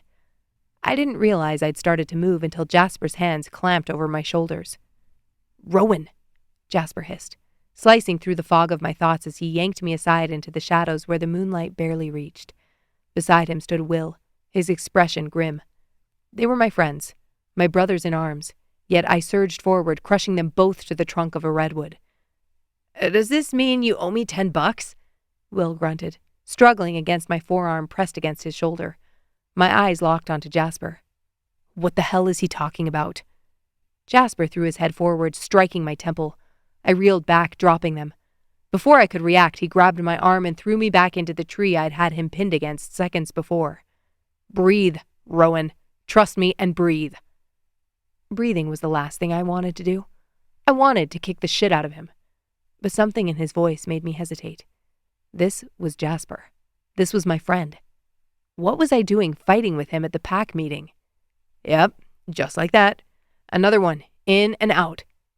Jasper held me tight, and I did as he said. 3 breaths later, he released me. My field of vision cleared, and I saw Will standing next to us. The din in the clearing had subsided somewhat. Tori must have found some way to douse the uprising. Brutal, isn't it? Will ran a hand through his hair. I frowned, still working to fill my lungs. He shook his head. It was exactly like that for me. You need to get a handle on it before you start a war, instead of stopping one. What are you jabbering about? I snapped. Jasper chuckled. Rowan, for being such a smartass, you're a little slow on the uptake with this one. I looked between the two of them. Will looked like he'd just survived a blood trial. Jasper's smile was a little too smug. Fated, Will finally said. You found your mate. He turned and pointed behind him. I was standing there when I saw you tearing a track in the forest floor. When it looked like you were about to bury half the wolves in the clearing to get to her, I forced Jasper to step in. The trees started to spin. Fated? The past 24 hours snapped into surprising clarity. Evelyn's scent, the way I couldn't get her out of my head, my wolf hyper-attuned to her, trying to force himself through my ribcage when I caught a hint of her presence. Shit. I turned and pressed my forehead against the rough bark of the tree, and instantly regretted it. It was still bruised from where Jasper had knocked me. Jasper clapped a hand on my shoulder. Bud, I'm having a hard time understanding why you're not over the moon about this right now. Isn't this what you want? You don't get it. I spun, nearly taking his head off with my elbow. Sorry, I muttered. Jasper stepped back, his knees still bent into a slight crouch. He didn't trust me. Hell, I didn't trust me at the moment. What don't I get? He asked, more polite than I deserved. I cleared my throat. She can't. This isn't a mating bond I can accept. It isn't something she'll accept. Who is it? Will's eyes were like cereal bowls. I debated keeping it to myself, but saw no point in hiding it from them. Evelyn Barry. Jasper frowned. Evelyn Kidmat. Word is she went Sigma a couple of years ago. Jasper looked up, and that's when I knew he understood. He'd heard the rumors just like I had. Nathan choosing her at the blood moon, her showing up in town with a black eye and bloody lip, swearing it was an accident, her disappearing and Nathan threatening everyone in his pack, trying to get a lead on where she went. Jasper growled. Well, shit, buddy. My thoughts exactly. Chapter 9. Evelyn. The pull toward Rowan intensified with each step I took through the trees, my heart pounding furiously against my ribcage. I tried desperately to suppress the overwhelming attraction surging through my veins, to cage the awakening wolf inside me. Memories of Nathan and his suffocating desire for me to be his mate crashed over me in terrifying waves. I had hated every second of his attempts to claim me, to force a bond I didn't want. My wolf whimpered, cowering under the onslaught of traumatic flashes. Then, that familiar scent grounded me. Callista. Her unique aroma hung in the air, faint but unmistakable. My senses sharpened, the world around me falling away as I focused solely on tracking the trail. I inhaled deeply, allowing my heightened olfactory abilities to guide me, narrowing the source down to Justin. Fear sliced through me, cold and unrelenting. The last thing I wanted was for anyone in the Kidmat pack to know I had returned, especially someone so close to Nathan. But I couldn't ignore this lead, not when it could bring me one step closer to finding Callista. My wolf stirred, her determination rising to match my own. Memories of his unwavering loyalty to Nathan, his cold eyes watching me, judging me, flickered through my mind. My wolf snarled, hackles rising at the thought of confronting him, but I pushed down the fear, the instinct to run and hide, and instead followed the scent, weaving through the crowd with single-minded intensity. The trees blurred around me, the faces and voices fading into an indistinct hum. My wolf pressed against my skin, yearning to break free, to hunt and chase until we had our answers. I could feel her strength flowing through my limbs, sharpening my focus to a razor's edge. I missed this. That truth washed over me just as it had back in Callista's room. The second I'd let my wolf surface, my emotions had been overwhelming. I dodged a tree, then slid to a halt as a hand gripped my arm, spinning me around to face him. "Evelyn, what the hell are you doing?" Blake hissed, his green eyes flashing. "Did you see that Justin's right in front of you?" I shook off his grip, my jaw clenching. "Her scent is on him. I have to talk to him, Blake. I need answers." His gaze darted between me and Justin, a war raging behind his eyes. After a moment, he nodded, his expression hardening with resolve. "Okay, I'll distract him. Get him away from the others." He took a final step and looked back. "I don't like this." With a final, meaningful look, he strode toward Justin, his shoulders squared and his head held high. He clapped a hand on Justin's back, steering him away from the group with a forced laugh and a murmured comment. Blake used to be Nathan's third. I hadn't even thought to ask him if he still held that position in the pack. I assumed since he was going behind Nathan's back to call me, there wasn't any chance. Now, seeing him and Justin chum around like old friends, I wasn't so sure.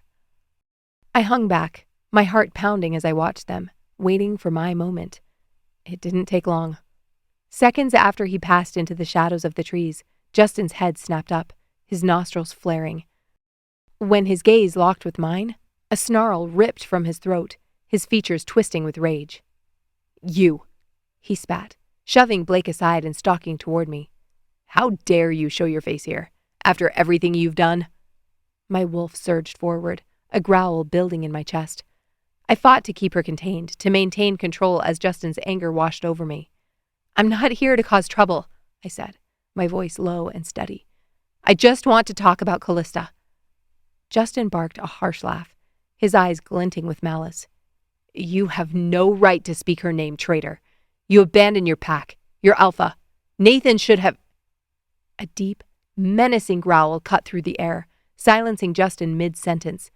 Rowan stepped forward, his powerful frame vibrating with barely restrained fury. "Watch your tongue," he warned, his voice a low rumble that sent shivers down my spine. "You will show respect to every wolf at this meeting, or you'll answer to me." Justin's eyes widened, a flicker of fear passing over his face before it was replaced by a sneer. He straightened, squaring his shoulders as he faced Rowan. "The day I answer to you, Steele, is the day I lick my own human balls. This is between me and the traitor." Rowan stepped closer, his body coiled with tension. Heat radiated off him, the raw power that simmered just beneath the surface. My wolf whined, torn between the desire to submit and the urge to stand her ground. "Every wolf in the southern province is under Tori's protection until we break," Rowan growled, his eyes flashing golden.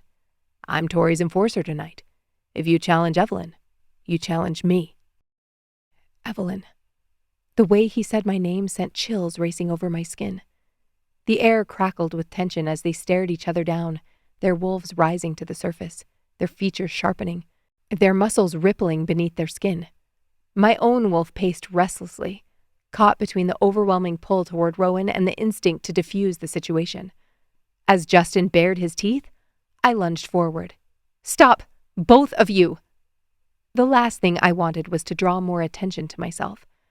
Rowan's gaze snapped to mine, his eyes blazing with an intensity that stole my breath.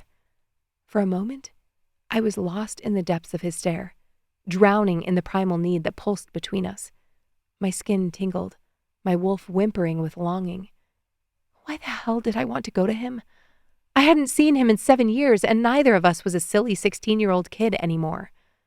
With a shuddering breath, I tore my gaze away, focusing on Justin, still seething. "We're all here because we're concerned with the missing wolves, yes?" He didn't answer, so I pressed on. "I'm a tracker. You know this. Like I said before, I'm not here to cause trouble. I'm only here to see if I can help. And then I'll crawl back under my rock." "If you can't beat him, join him." Justin's lip curled, his eyes darting between me and Rowan. "I don't owe you anything. If you want answers, you'll have to go through Nathan." "Good luck with that." As an EMT, I had been trained to assess and treat injuries, to use my knowledge of the human body to heal and save lives. But now, As I pictured Justin's smug-ass face, I found myself imagining all the ways I could make him talk, all the pressure points and nerve clusters I could exploit to extract the information we needed. I shook my head, disgusted with myself for even considering such tactics. I wouldn't stoop to Nathan's level, wouldn't resort to violence and cruelty to get what I wanted. There had to be another way, someone else who could help us fill in the blanks. With a final venomous glare, Justin spun on his heel and stalked away, leaving me trembling. I closed my eyes, fighting back the tears that threatened to spill down my cheeks. I let out a shaky breath, my mind racing as I tried to piece together the fragments of information we had gathered. Justin's reaction only confirmed my suspicions. He knew something about Callista's disappearance. "We need to talk to the elders." My voice was steadier than I felt. Without meeting Rowan's eyes, I whirled, grabbed Blake's arm, and stalked back into the trees. Chapter 10. Rowan. The woods were a blur of green and brown, but all I could see was the flash of auburn hair as Evelyn disappeared between the trees with Blake. My chest tightened, an invisible claw clenching around my heart, and pain shot through me like I'd been physically struck. It was ridiculous. I shouldn't care who she walked into the woods with or why, but I did, more than I wanted to admit. "Rowan." Will's voice cut through the fog of my turmoil, low and cautious. Beside him, Jasper's gaze bore into me, unyielding and sharp. They saw too much, understood the chaos rolling beneath my skin. I despised that vulnerability, that lack of control over my own emotions. An alpha should be composed, impenetrable. Yet here I was, laid bare by a lone wolf. With a snarl, I turned on my heel, stalking back toward where Tori and Mara waited for an update. My pack waited in the clearing, and the need to assert my authority, to re-establish order, pulsed through me. Guilt gnawed at me as I realized I had missed most of the meeting. They deserved better from their alpha. "How did it go?" I asked, my voice gruff. Tori stepped forward, her expression neutral but her eyes filled with concern. "Most agree with the plan." "Good." I ran a hand over my face. "That's good." Laughter bubbled up from a small group of our she-wolves nearby, the camaraderie among them palpable even from a distance. Mara joined in, her smile genuine as she tossed a playful jab at one of our Omegas. Tori nudged my arm. "Are you still in agreement that Black Lake will join with Riverbend and Chilliwack packs? We can increase patrols, especially at our borders." "What about Kitimat?" Tori shrugged. "I guess we'll find out when their alpha gets back. His second wouldn't commit to anything." Not surprising. "We can cover the eastern ridge. Chilliwack can take the river pass. Rylan," I called out to our lead scout, and he was instantly at attention. "Coordinate with Mara. Ensure there's no lapse in surveillance." His affirming nod was all the assurance I needed. I turned again to the shadowed woods, but as I took a step, Tori caught my arm. "Don't think I didn't notice you nearly ripping Justin's throat out a few moments ago." I drew a breath, and my jaw tensed. "We were having a conversation." "No, Rowan, we're having a conversation. You two were having a pissing match. What the hell were you thinking? The last thing we need is another wedge between Kitimat and the rest of us." "You think that was my intent?" She sighed. "No, but you're not exactly an open book at the moment, so what am I supposed to think?" Her question hit like a claw swipe. Guilt and frustration knotted within me. "It's nothing," I lied, unable to meet her piercing stare. "Nothing doesn't cause a brawl at a pack meeting," she pressed, her suspicion as palpable as the tension between us. "Drop it, Tori," I growled, the alpha rising in warning, but she didn't back down. She never did. Her wolf peeked through, reminding me that as the regional alpha she had seniority here, and she would use it. "Conflict is the last thing we need," I murmured. "I'm sorry." "Better. Next time I'd like you standing with me, not snarling at the trees." "I wasn't kidding, Rowan." She clapped my shoulder and leaned in. "At some point, I hope you tell me who she is." My eyes widened, and she laughed out loud before going to rescue Mara from being swept into a game of hide-and-seek. "Does everyone know?" I snapped, mostly to myself, but Will nodded next to me. It's pretty obvious, at least for those of us who are mated. Perfect. I slammed my palm against the tree, my head still throbbing slightly from earlier. The swelling was already going down thanks to our regenerative abilities. The rest of the world talked about good genetics, but we beat humans by a wide margin. The last of my pack's shadows melded with the underbrush, their forms disappearing into the night as parents wrangled their pups and returned to their vehicles. I surveyed the clearing, a lingering sense of urgency tethering me to the spot. The forest hummed with life around us, whispering secrets on the wind that rustled through the redwood leaves. And then I saw her. Another flash against the verdant backdrop of the forest. My breath hitched, and every fiber of my being honed in on that fleeting glimpse. It was her. It had to be. The sight of her was like a punch to the gut, a call to every instinct that roared within me. "Rowan?" Tori's voice came from the edge of the forest. "Go," I managed, tearing my gaze away from where I'd seen her. "I'll catch up." With a last critical glance, Tori turned, melting into the night as I fought the battle raging within me. My pack needed me. But my wolf wouldn't ignore this. If Will was right, if Evelyn was my fated mate, then I had to see this through. "Damn it," I muttered, already feeling the bonds of duty stretch taut as I prepared to follow her trail. There was no choice. Not really. Not when every part of me was already straining toward the woods. Toward her. Chapter 11. Evelyn. "Looks like some packs are actually considering the alliance," Blake murmured, his eyes scanning the residual groups that lingered in the dark. "A unified front. It's what we need." I nodded, unable to shake off the cloak of nervousness that clung to me. The elders of the Kitimat pack would be no easy quarry. Skepticism ran deep in their veins, almost as deep as their loyalty. And here I was, a defector, a lone wolf about to ask them for a favor. I drew a deep breath. I wasn't doing this for me. I was doing this for one of their own, to help their pack. The fact that I stood here filled with self-doubt made me want to punch something. That was what Nathan had done to me, made me doubt myself, made me question my own version of reality. No, I was making my own sacrifices to be here, and they could shove their criticism where the sun didn't shine. "Let's do this." I nodded to Blake, and he handed me the dagger. With an imperceptible nod, he beckoned me toward a secluded alcove shielded by ancient trees. "Will they all come?" I asked. "Only a few," Blake replied, his sandy hair catching the moonlight that broke through the canopy. "The rest have gone with Justin. They trust his judgment." That was to be expected. I didn't know if Blake had told the elders who they'd be meeting, but I doubted he'd given them the whole truth, the way Justin had reacted earlier. I shivered. Nathan would be returning soon, and I needed to be far from Kitimat when he arrived. A few moments later, the elders emerged from the shadows like specters of a bygone era, their figures imposing even under the heavy cloak of night. Elder Marlowe led the procession, his silver hair cascading over broad shoulders. He carried with him an air of command that often made wolves twice his junior cower. His piercing gaze settled on me, and I could feel the weight of his scrutiny. "The prodigal returned." His voice was gravelly, carrying the resonance of a growl even in human form. "Does our Alpha know of this?" chirped Elder Tara, her frame lithe and movements spry as she rounded Marlowe like a cunning fox.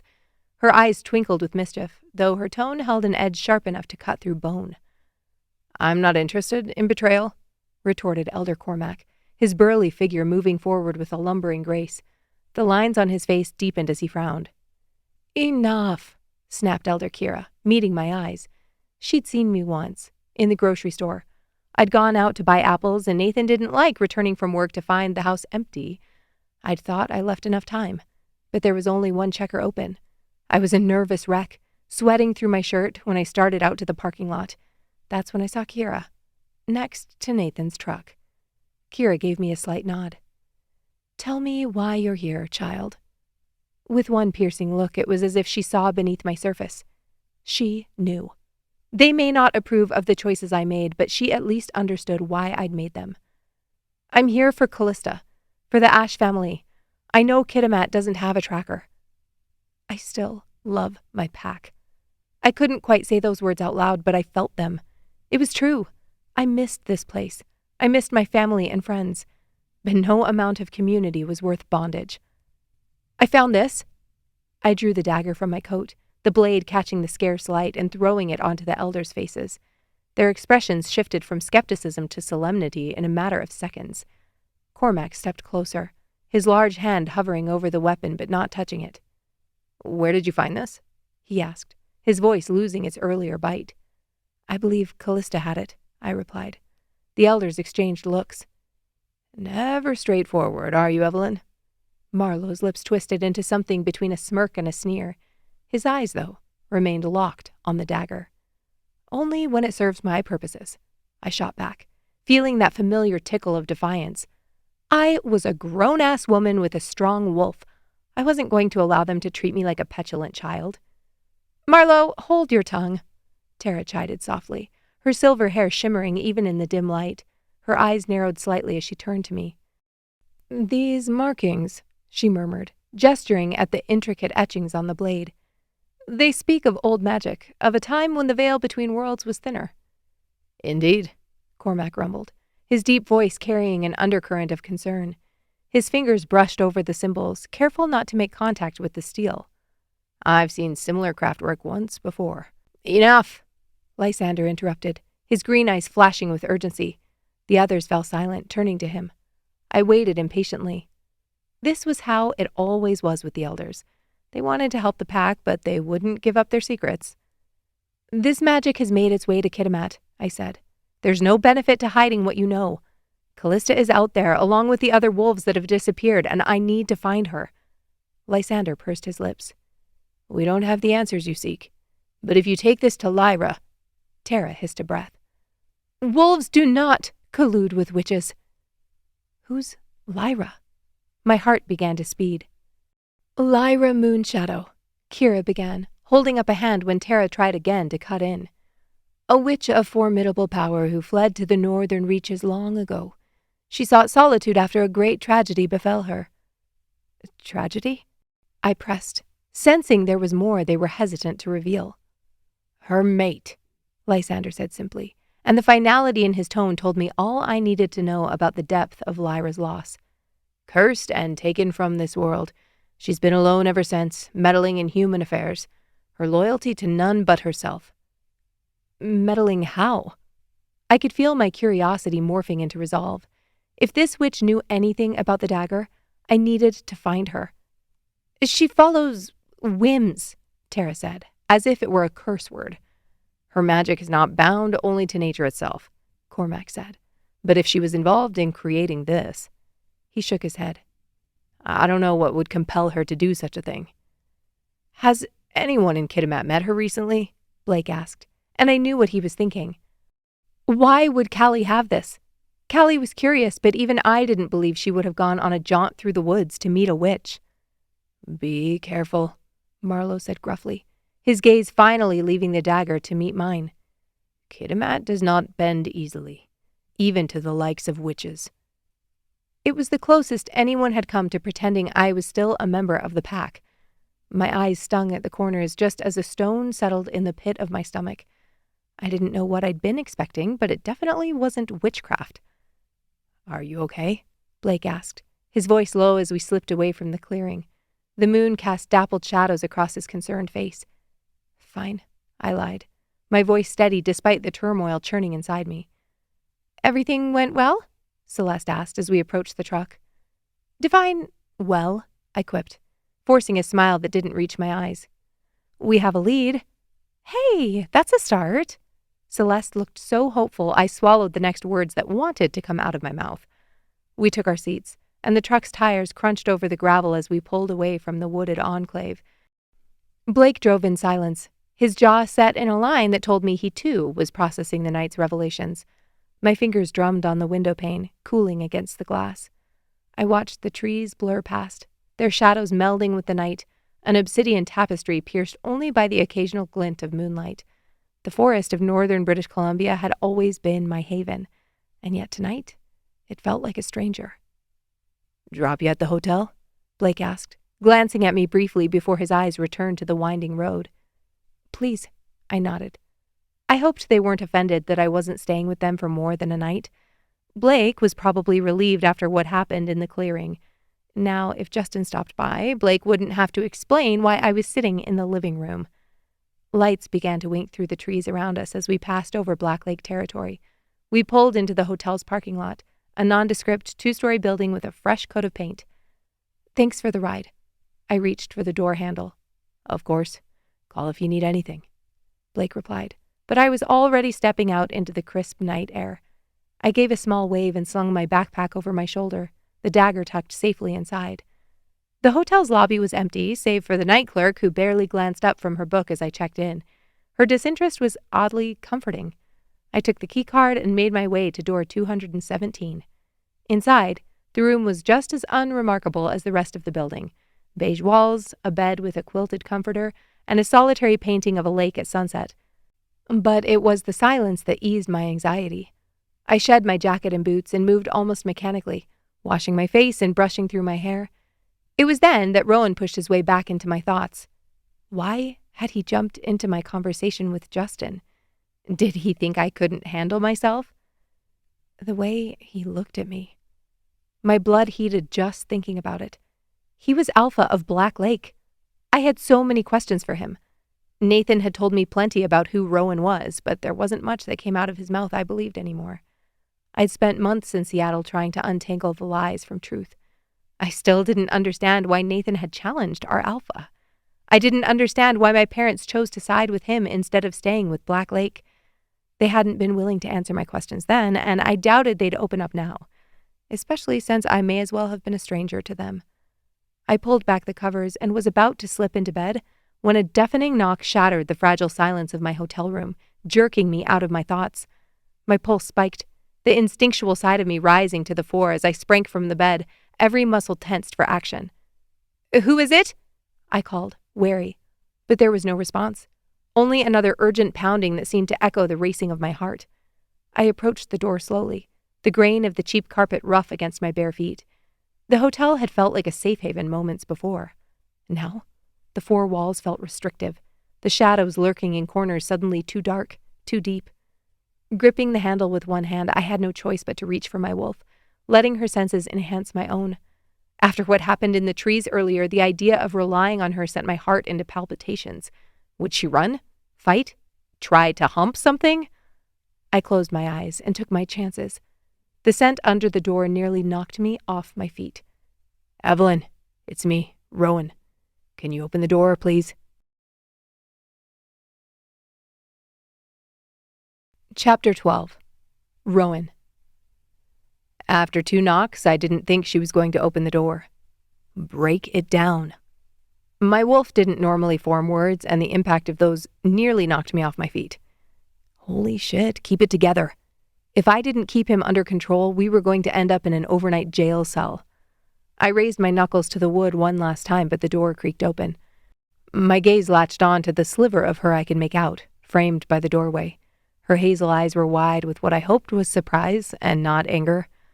My wolf prowled just beneath the surface, the sight of her stirring a wildness within me that strained against the leash of control. Every muscle in my body tensed as I fought to keep the beast at bay. And then her scent hit me. A unique mix of sweet and salty that reminded me of beach trails and heather. It ignited an instinctual need that was nearly impossible to suppress. I wanted to force the door open, to press my body against hers, to ease back her head and taste her neck. The wolf inside of me wanted to claim, but I drew on every shred of self-control and stood rooted to the spot, the cool night air doing little to quell the heat that coursed through my veins. My wolf was so alive that every sound was amplified. The distant hoot of an owl, the rustle of a receipt blowing through the parking lot, the soft inhale of Evelyn's breath as she studied me. "What are you doing here?" she finally asked, her voice a knife edge balancing caution and curiosity. Was she afraid of me? That possibility gave me pause. Had I done anything that would make her think I was a threat? No. But I didn't have to. Of course she was afraid. I was the Alpha of Black Lake. What reason could I give her for standing on her doorstep, besides the truth? I wanted to make sure you were okay. It was a piece of the truth, One I hoped wouldn't send her slamming the door in my face. "I'm fine." "I can't tell if that's true." "It is." "Well, I can't see much through this gap." Evelyn swung the door open, giving me a less than amused expression. "Satisfied? I'm all in one piece." She was wearing boy shorts and a long-sleeved cotton shirt that draped over her hips. Satisfied didn't even begin to cover it. "Can I come in?" "Hell no." "Fair enough." I nodded, then leaned against the door so she didn't have to hold it open. "Do you want me to beg?" "Do alphas do that these days? So progressive of you." I smirked. "Not usually, but I do make exceptions." The skin along her collarbone turned pink, and my wolf rumbled in my chest. "Yeah, we both like that a hell of a lot." Evelyn let go of the door and took a step back. "You shouldn't be here." "I don't see a problem with it." Evelyn shot me a look. "You're outside of Black Lake territory." "These are neutral lands." "I'm not neutral, Rowan, and you know it. I'm Kitimat territory." "I heard you didn't belong to anyone these days." She drew an exasperated breath and crossed her arms in front of her. Somehow she looked even hotter when she was pissed. It made me want to say something else asinine just to see how much I could get her cheeks to flush. "That's it then?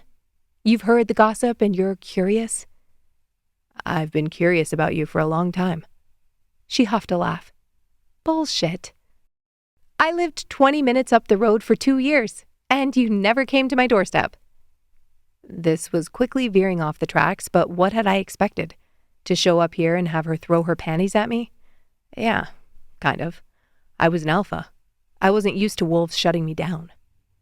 "You know I couldn't." "You can't be at my door now. What's the difference?" My wolf pressed so close to the surface I wondered if she could see my eyes glowing. Evelyn's breathing quickened. She put out a hand and steadied herself against the wall. My eyes narrowed. I could sense her wolf there, but something was holding her back. My wolf whined, begging for a better glimpse. "I think you know what the difference is." It was a risk, but Evelyn wasn't giving me anything to work with. If my wolf was acting like a bat out of hell, she had to be feeling something from hers. I hoped. When I was a pup, I thought mating bonds snapped into place and you had no choice whether you complied. Now I wasn't so naive. The mating bond was an invitation from the universe, one she didn't have to take. I had to prove myself, and I only had a week, sometimes less, to do it. After that, the pull she felt toward me would lessen. For me, it would never stop. This was my one and only. Evelyn didn't step aside to let me in, but she didn't tell me to leave either. That was something. "Can we talk?" My question hung between us, an offering and a plea. I watched as the wildness in her own gaze, a reflection of her inner wolf, flickered with indecision. "I'm here for 4 days, Rowan. Then I'm going back to Seattle. I'm only here to help my friend." My wolf growled, and I lowered my eyes so she wouldn't catch the anger that flashed there. I mentally stroked a hand down his smoky back. Be patient. I wouldn't admit it to Evelyn, but she was right about one thing. I had heard the gossip about her and Kitimat's alpha. I was curious, but I didn't need her to spell it out for me. If Nathan had treated her the way everyone thought he had, it made perfect sense that she wouldn't trust me, regardless of our history. I cleared my throat. "Right, that's what I wanted to talk about, after what you said to Justin." "This isn't any of your business." Evelyn put a hand back on the door, moving to push me out. That made my hackles rise. "It's all of my business. My pack is making sacrifices to help Kitimat and the other northern packs that are missing wolves. Not that you would know, but we're a small pack as—" "Not that I would know?" Her grip tightened on the door, her eyes flashing. My nostrils flared. That wasn't a judgment, just a fact. Evelyn leaned closer, and her scent made me heady. "You're blocking my door, and I'd like to get some sleep. Not a judgment, just a fact." "Do you think you can make me move?" As soon as I said it, I regretted it. Walls slammed down behind her eyes, and her expression hardened. "I'm sorry. It was a joke. I'll leave." She paused, and the haunted look in her eyes nearly brought me to my knees. I wanted to tell her I wasn't him, that I would never be him. I wanted to sprint away from her door and never stop running until I found Nathan Black and tore his head from his shoulders. Instead, I said, "If you want me to." My wolf stood at attention, so focused I didn't think a scrap of fresh deer meat could tear his eyes from her. Evelyn turned her back, and my stomach sank like the boulders I used to toss in the river. She was rejecting us. She was rejecting me. The pain of that realization tore at my insides as I pushed off the door, ready to take my walk of shame to the parking lot and let it close behind me. "I found this." Evelyn's voice was soft. I looked up, not trusting myself to speak. She held something in her hands, something sharp. She walked slowly back toward me and held it out. I took it from her and began inspecting it, still trying to clear the hunk of granite sitting on my chest. I tried to focus on the intricate carvings in the dagger's handle, but my vision blurred. She wasn't saying no. Not yet, at least. Had she understood what I was trying to say? Did she know that we were fated? If she did, she obviously wasn't impressed. "You think this has to do with the disappearances?" I asked. She nodded, still not meeting my eyes. "Blake and I talked with the elders. They said a witch in the woods might have more answers." So that's what she was doing in the trees. "Lyra." "You know her?" "Of her." Evelyn's brows knit together, a testament to the wariness that clung to her like armor. She'd been alone for far too long, trusting no one, relying solely on her own strength. But the path ahead was fraught with peril, and if there was one thing my position as Alpha had taught me, it was that even the strongest among us needed an ally. "I have a truck." She finally looked up. "Congratulations." "It's excellent on mountain roads." She laughed and tried to shove her hands in her pockets, but she didn't have any, so instead she took the dagger back. "I'll be fine." It was adorable to see her discombobulated, almost as good as when she was angry. "Doesn't Blake have a Ford? That won't cut it. You need the reliability of a Dodge." Evelyn put a hand on my arm and shoved, just like she did when we were kids. But this time, energy shot through me like lightning. She gasped and pulled back, pretending she'd meant to tuck her hair behind her ear. But I saw the shock in her eyes. She felt it too. That meant there was hope. "I can get a map. One of our elders has been there." It wasn't a lie. Elder Smythe had told the whole pack about her visit with the witch. I just wasn't sure if she'd been telling the truth. "I'll get directions and provide security. I don't know if you were planning to do this alone, but meeting a witch isn't exactly a party." Evelyn folded her arms, an eyebrow arching as if to challenge the intensity of my gaze. "Last time I checked, invitations were required for parties." "Consider yourself cordially invited then." I grinned. And that's when I knew I had her. Her lips twitched, betraying her amusement. "Who says I need a big, bad alpha to protect me?" "Big and bad, eh?" I leaned closer, lowering my voice. "You haven't seen anything yet." A spark flickered in her eyes, a silent acknowledgement of the heat that crackled between us, wild and untamed. If she was feeling the pull I was, I have no idea how she stood firm. Maybe she wasn't feeling it. "Good night, Rowan." Her hand slipped on the door. "Good night, Evs." Her face went slack, and my wolf howled. Until that moment, I hadn't remembered I used to call her that. I turned and strode back to the stairs at the end of the walkway, forcing myself not to look back and see if she was watching. Somewhere between losing my shit in the clearing and her door, I'd made a decision. Kitimat and Nathan Black be damned. Evelyn Barry was mine. Chapter 13. Evelyn. I was meeting with a witch today. I repeated that sentence in my head, and it never sounded less ridiculous.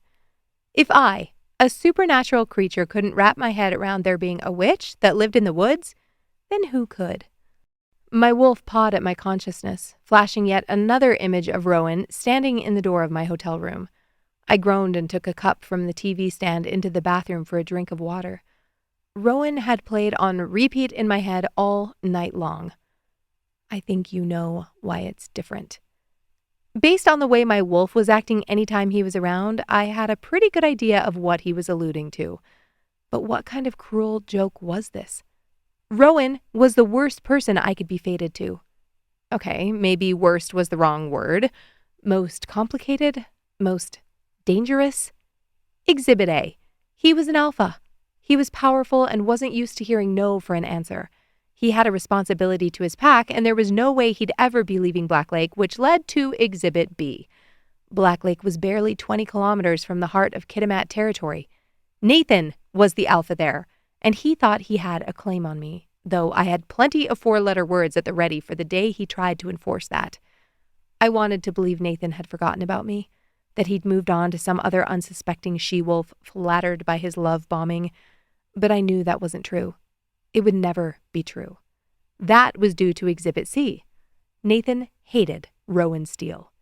It had been 5 years since our pack split, and before I left, he was still explosive when anyone mentioned Rowan or Black Lake. It wasn't hard to understand why.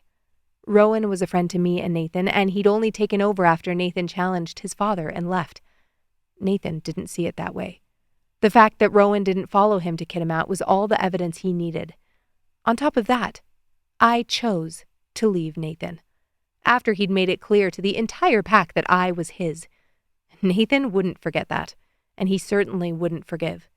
If he found out I was here, with Rowan, I shuddered at the thought and reached for my toothbrush. But I was here with Rowan, wasn't I? He'd been at my hotel room last night. Had I given him permission to come with me today? Not exactly, but not exactly. Still, when he was around, my wolf seemed to be more steady. I was beginning to trust that she wasn't going to rip someone's head off unexpectedly.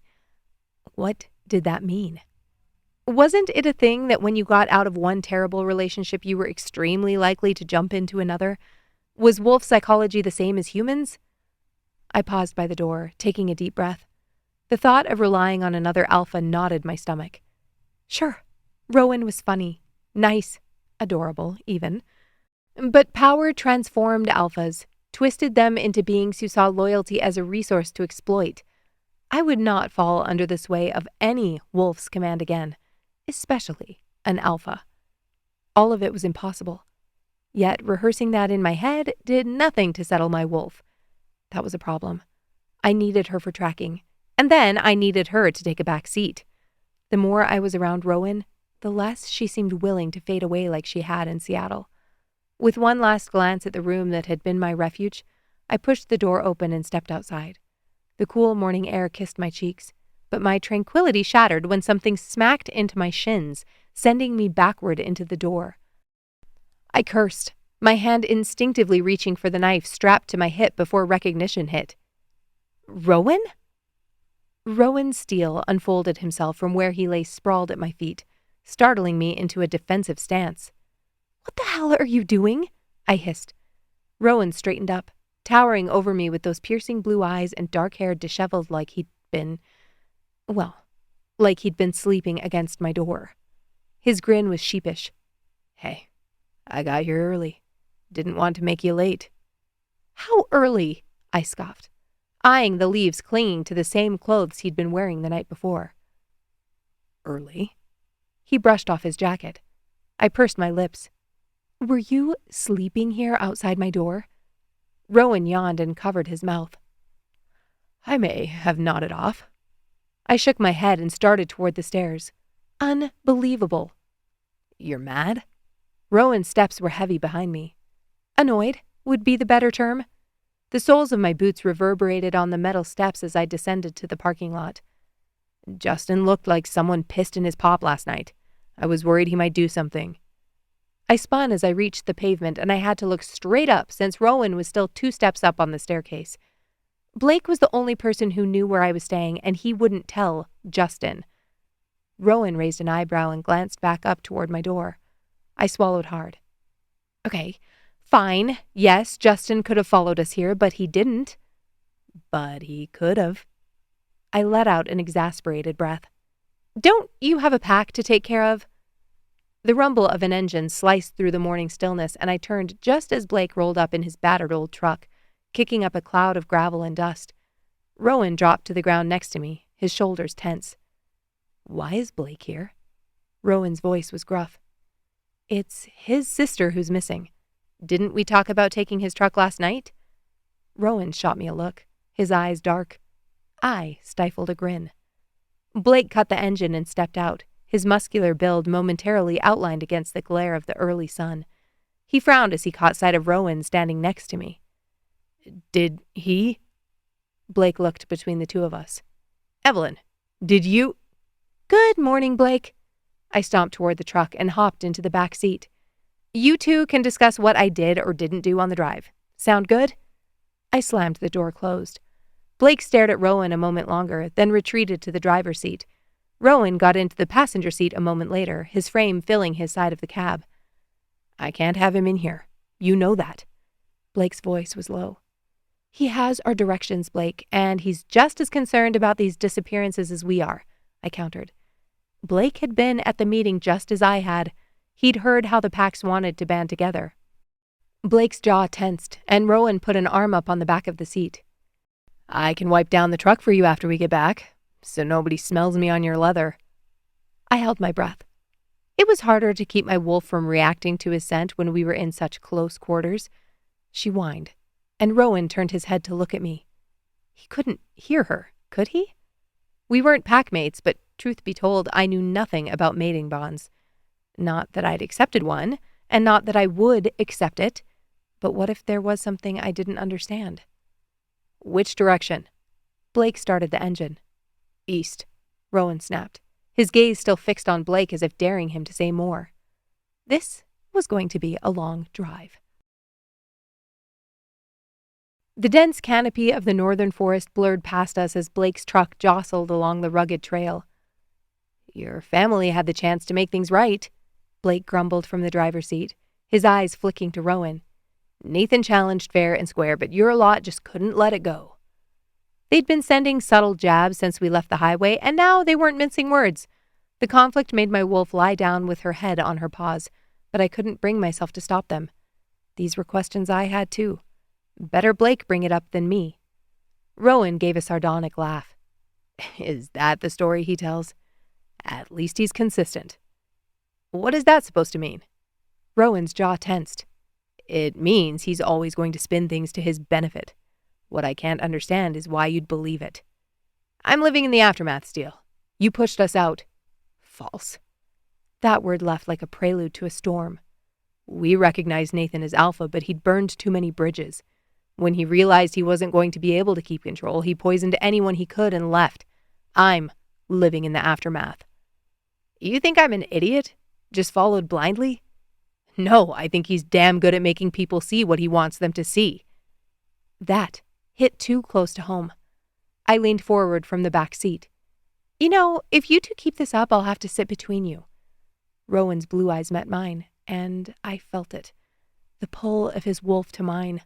An invisible thread tugging at my senses, stirring something deep within me. There's room. He patted the seat next to him. Shut the hell up. Are you shitting me? Blake pulled over to the side of the road, and even though I was buckled, I slammed forward but didn't hit the seat. Rowan was halfway over his headrest, bracing my shoulder with one arm and cupping my face with the other. Ash, I'm going to... She's your mate? No! I yelled, at the same time Rowan growled, yes. I slapped his hands off me and pressed myself against the seat. His hands left streaks of heat across my skin. Blake turned to look at me. This can't happen. Don't you think I know that? I struggled to catch my breath. If Nathan finds out, he can deal with me. Rowan's eyes were so bright they shone. His wolf pressed forward, his power radiating through me, and that's when my hands started to shake. No, I started to hyperventilate. Shit, I hissed, scrambling for the red button to release my buckle. Shit! Evs, do not call me that! I shoved the door open and dropped to the ground just as my wolf burst forward, and I shifted for the first time in 2 years, on the side of the highway, at 9 a.m. on a Friday. Chapter 14. Rowan. I chased after Evelyn through the dense forest. Her wolf was a blur of speed and panic, her scent a wild mix of fear and desperation, and my wolf surged with the need to protect her. "We came on too strong, bud," I chastised. As usual, my wolf didn't understand the definition of the word chill. I loved him for that. But when he got his mind set on something, keeping him from it was like trying to drag a Great Dane by a length of twine. I threw my consciousness toward the blur of roan fur flashing through the trees ahead of me. "Evelyn, stop." She stuttered a step, and I silently celebrated. We could talk to her. I'd never spoken with someone outside of my pack in wolf form, but somehow I knew it would work. I could sense her wolf almost as acutely as I could sense my own. It was disorienting, and yet it filled me with such intense emotion, I thought I'd split at the seams. "Evelyn, please," I tried again. And that time I caught a response. "I can't do this. I need to find Callista." Her voice was fragmented, chaotic. It reminded me of the first time our adolescents joined us on runs. I pushed harder, my paws digging into the earth as I closed the distance between us. She was fast, but I knew these woods like the back of my hand. I could sense her inner turmoil, the raw pain and fear that drove her forward. Then color flashed in my mind, and I nearly sideswiped a lodgepole pine. What the hell was that? Another image, this time with a face I recognized. Nathan Black, his eyes dark, stalking toward us. These were memories. Her memories. Through whatever bond we'd begun to form, I could feel them pressing in on her, the horrific images she was trying so hard to outrun. Her wolf stride faltered, and I took the chance to close in further, only to have to change course as another wolf appeared at my flank. Blake. I'd never seen his form before, but by the worry in his eyes and the fact that we were both running the same direction, I had no doubt it was him. Evelyn slowed. Something was passing between the two of them, and my wolf growled at the realization that Blake had been able to get through to her when we hadn't. They were old friends, packmates. Even if Evelyn was convinced she'd left our world behind, her wolf was proving she wasn't satisfied to stay hidden forever. Evelyn finally stopped at the creek ahead of us, panting hard. Blake and I stopped next to her. I wanted to shift back so I could hear what they were talking about, but none of us had any clothes. I doubted standing naked in front of each other was going to make this situation any better, though we were going to have to deal with that inconvenience sooner or later. I had extra clothes in my truck, but since she'd insisted on taking Blake's tin can, that wasn't going to help anything. "I'm sorry," I said to her, "for whatever I said or did." Her head turned toward me, but she didn't speak. When she turned back to Blake, I pawed at the ground. Evelyn's wolf was trembling, her eyes wide with fear and panic. She focused on Blake and whined softly, her body tense and ready to bolt at any moment. It tore me up inside seeing her like this. But I realized at that moment I didn't know everything I thought I did. She wasn't the same wolf I'd known back when we were kids. "You didn't do anything." Her voice finally sounded in my head, and my shoulders relaxed. "I came back to help my friend. This is too much." Blake moved closer to her, and my wolf understood before I did. He let out a low growl as I was catching up. This was too much. I was too much. She'd come back as a tracker, and here I was telling her we were fated. Even if she felt it like I did, she'd made it clear that she wasn't planning on coming back to her pack, to any pack. But even as her words echoed in my head, her wolf took a step toward me. I raised my head, and she immediately yielded, lowering her eyes to the ground. Why was her wolf acting as if I was challenging her? Why was Evelyn acting as if I was a threat? The images I'd seen earlier clicked into place. Because her old alpha was a threat. Her wolf sensed both my alpha energy and the beginnings of our mating bond. One she wanted, the other she did not. But I couldn't help that I was an alpha. I couldn't help the instinct to be by her side or to protect her at all costs. But what if that was exactly why she couldn't accept this? Couldn't accept me? Without thinking, I flopped onto the ground, exposing my belly in a show of complete submission. Her wolf's head shot up. Her eyes widened, intensely focused on my soft underbelly.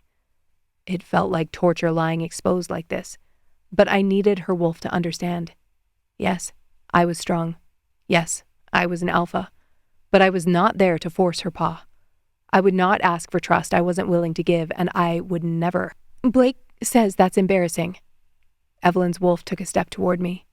I kept my eyes fixed on her. "Tell Blake he wouldn't know alpha energy if it punched him in the face." Her eyes narrowed as her wolf did the closest thing she could to a smile.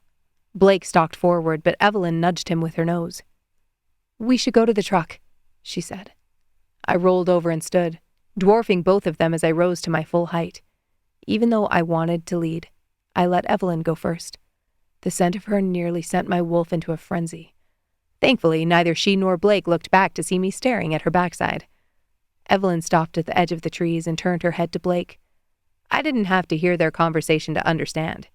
We needed to shift back to our human forms, but that meant... Blake was suddenly standing there next to Evelyn, butt naked. I let out an amused bark and Blake flipped me the bird without looking back. "Tell Blake nice ass," I sent to Evelyn.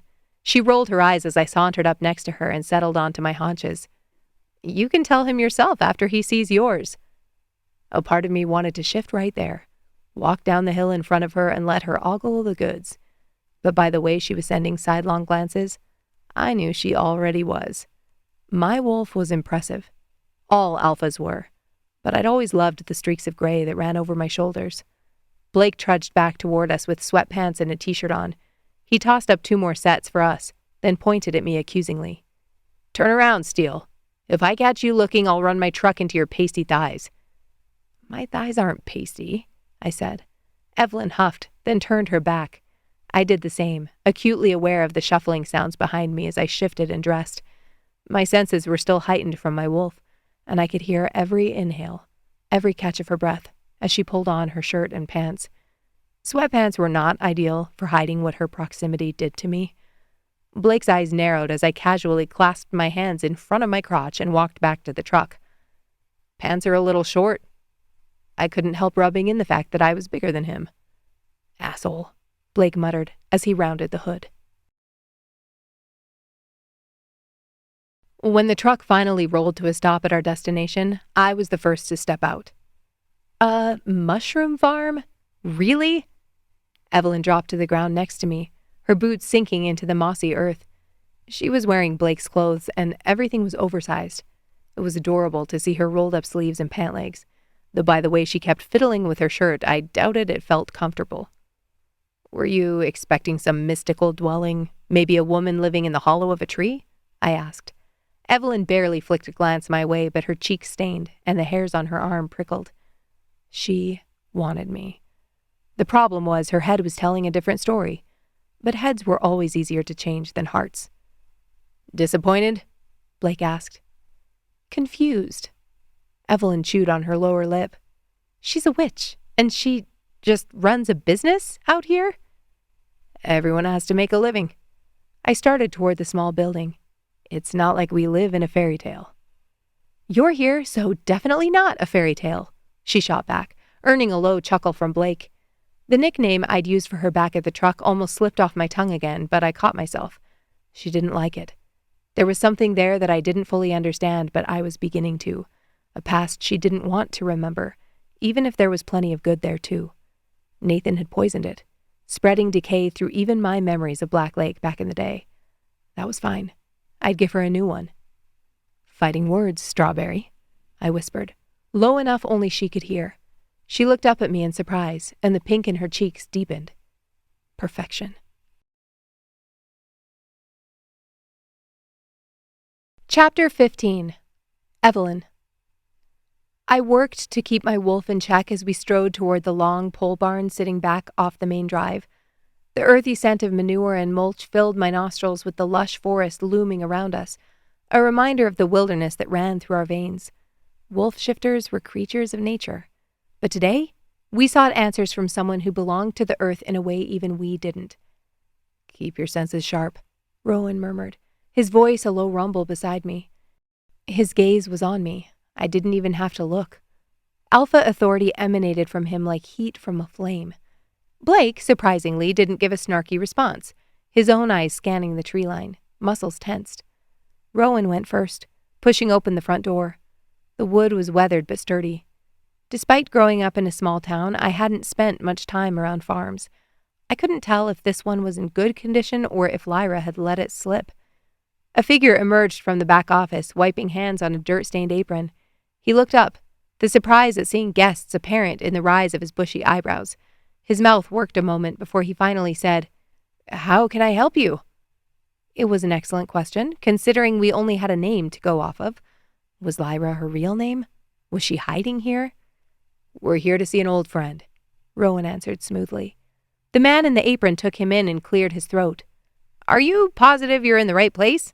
I'm Carter, the manager here. We don't have many employees." Rowan didn't flinch. "I'm not sure she is an employee. Her name's Lyra." Carter's face immediately brightened. "Well, why didn't you say that in the first place?" He approached with a genuine smile and took each of our hands in turn. "At first I thought you looked like trouble, but if you're Lyra's friends—" He chuckled to himself as he motioned for us to follow. "She's got connections with the strangest folk." I frowned. "Did he just call us strange?" I whispered to Blake. Blake nodded to Rowan. "Probably referring to him."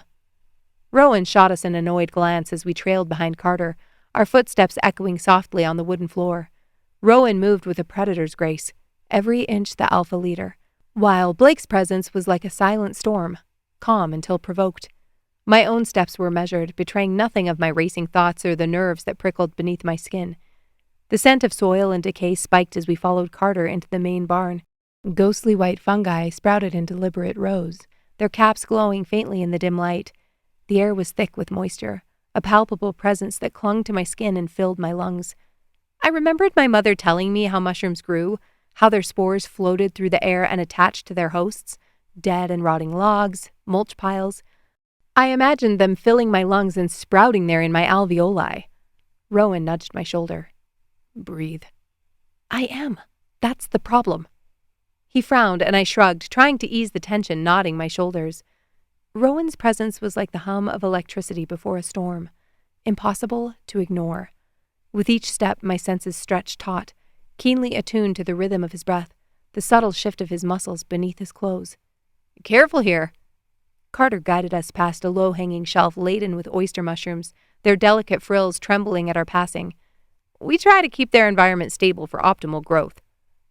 Every rustle, every drip of water from the overhead pipes seemed amplified, yet all paled in comparison to the silent symphony that was Rowan Steele. His aura brushed against mine, unseen but as real as the weight of my own body. My wolf stirred within, restless, drawn to his strength, his certainty. "Quite the operation you have here," Blake said. "Thank you," Carter replied. "Mushrooms require patience and precision." Rowan's hand brushed mine briefly as we navigated a narrow turn, sending a jolt through me that left my heart stuttering. It was an accident, surely, but my wolf seized upon the contact, craving more. Patience and precision. That described my whole life. In my work as an EMT, I was the steady force. I was the one giving the orders and responsible for the outcomes of my patients.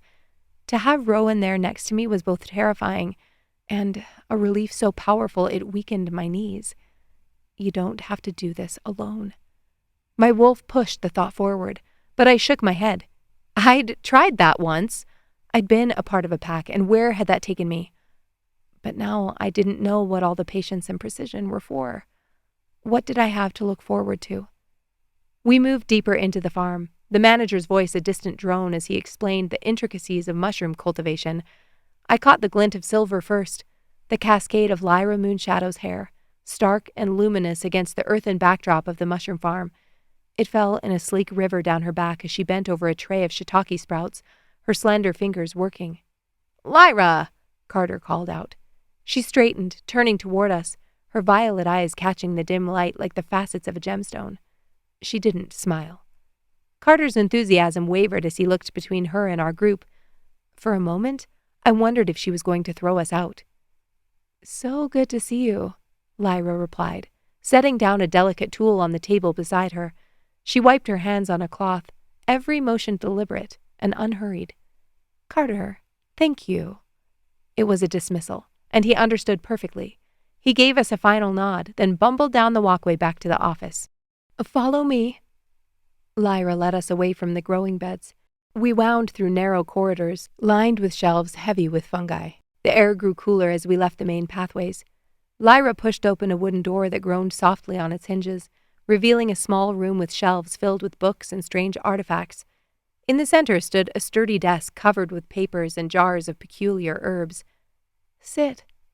She gestured toward a pair of mismatched chairs before perching herself on the edge of the desk, those violet eyes never leaving our faces. I smelled you before you left the office. Impressive, considering I was surrounded by dung. My wolf's hackles raised, and I put a hand on her muzzle. Blake and I sat obediently, but Rowan stayed standing. Must have been a reprieve, to smell something other than shit. Rowan put a protective hand on the back of my chair. The corner of Lyra's mouth lifted. Don't get your panties in a twist. It's a hobby of mine to poke alphas with a stick. Blake coughed next to me, covering a laugh. Lyra folded her arms in front of her. So, please, enlighten me as to why you decided to meet with the Wicked Witch. Rowan glanced down at me, and I reached for my backpack. We found this. I pulled the dagger out and unwrapped the old shirt I'd rolled it in. Lyra's eyes widened, the smirk leaving her face. Ah, yes, the relic of binding. Lyra's fingers idly traced the wood grain of the desk. A dangerous artifact, created to harness the power of blood, sacrifice, and the bonds we forge. I held it out to her, but she shook her head. Rowan shifted beside me, the muscles in his jaw clenching. Blake leaned forward, elbows on his knees. I thought the relics were legends. He stole the words right out of my mouth. All pups heard the stories, how there were objects forged that could bind souls and control fates. These tales were used to scare us into brushing our teeth, eating vegetables, and attending the full moon runs when the elders insisted on babbling for an hour before we could shift. Legends always have roots in truth. Lyra's eyes seemed to glow. But the relics, they are both more complex and more simple than the stories suggest. Simple how? I prodded, needing to understand the force that seemed to pull at the very fibers of my being. Simple in its need for connection, Lyra explained. It requires a bond, willing or not, to weave its magic. Without that, it's merely metal and intent. And the blood? The sacrifice? Rowan's deep voice resonated within the close walls. Those are the keys to unlocking its full potential, Lyra continued, her expression unreadable. To wield it is to accept a burden, one that should not be taken lightly. I felt the chill of realization seep into my bones. The dagger bound us, yes, but it was the intertwining of our lives, our choices, that would determine its true power. Had it already been used for blood? I thought back to the legends about the dark witch who was said to have created the relics in the first place. Is the rest of the story true, then? Lyra's gaze flickered from me to Rowan and then to Blake before she nodded slowly. Centuries ago, there lived a dark witch named Seraphina. She was powerful and feared, but not without her enemies. Her voice was soft, almost reverent. To protect herself and to cement her power, she created 5 objects, each imbued with a fraction of her essence. 5? Rowan's question echoed my own. The stories all differed in how many relics there were. Some told of a statue hidden deep in the forest or an ancient book buried in the earth. Few know the full extent of her legacy, Lyra replied. The dagger is but one. There are 4 others, scattered across the world, lost to time and greed. As she spoke, her hands moved with purpose and grace, a fluidity that betrayed something otherworldly beneath her human facade. She looked the part, her clothes, her hair held back with a bandana. It reminded me of myself, how I'd learned to blend into the human world, to hide the primal nature that lurked beneath my skin. As an EMT, I'd mastered the art of maintaining control, of keeping my wolf at bay even when every instinct screamed otherwise. But there was something in Lyra's demeanor that didn't quite fit. A sense of belonging perpetually out of reach. We could walk among them and talk like them, but we would never truly be one of them. Our very beings were etched with the indelible marks of magic and moonlight, our souls intertwined with forces beyond the mundane. Seraphina's creations, they're meant to be together? Blake asked, drawing me back to the conversation. Perhaps, Lyra said, her eyes narrowing slightly. Or perhaps they are meant to stay hidden. Together they hold a power that no single being should wield. Separately they are dangerous enough.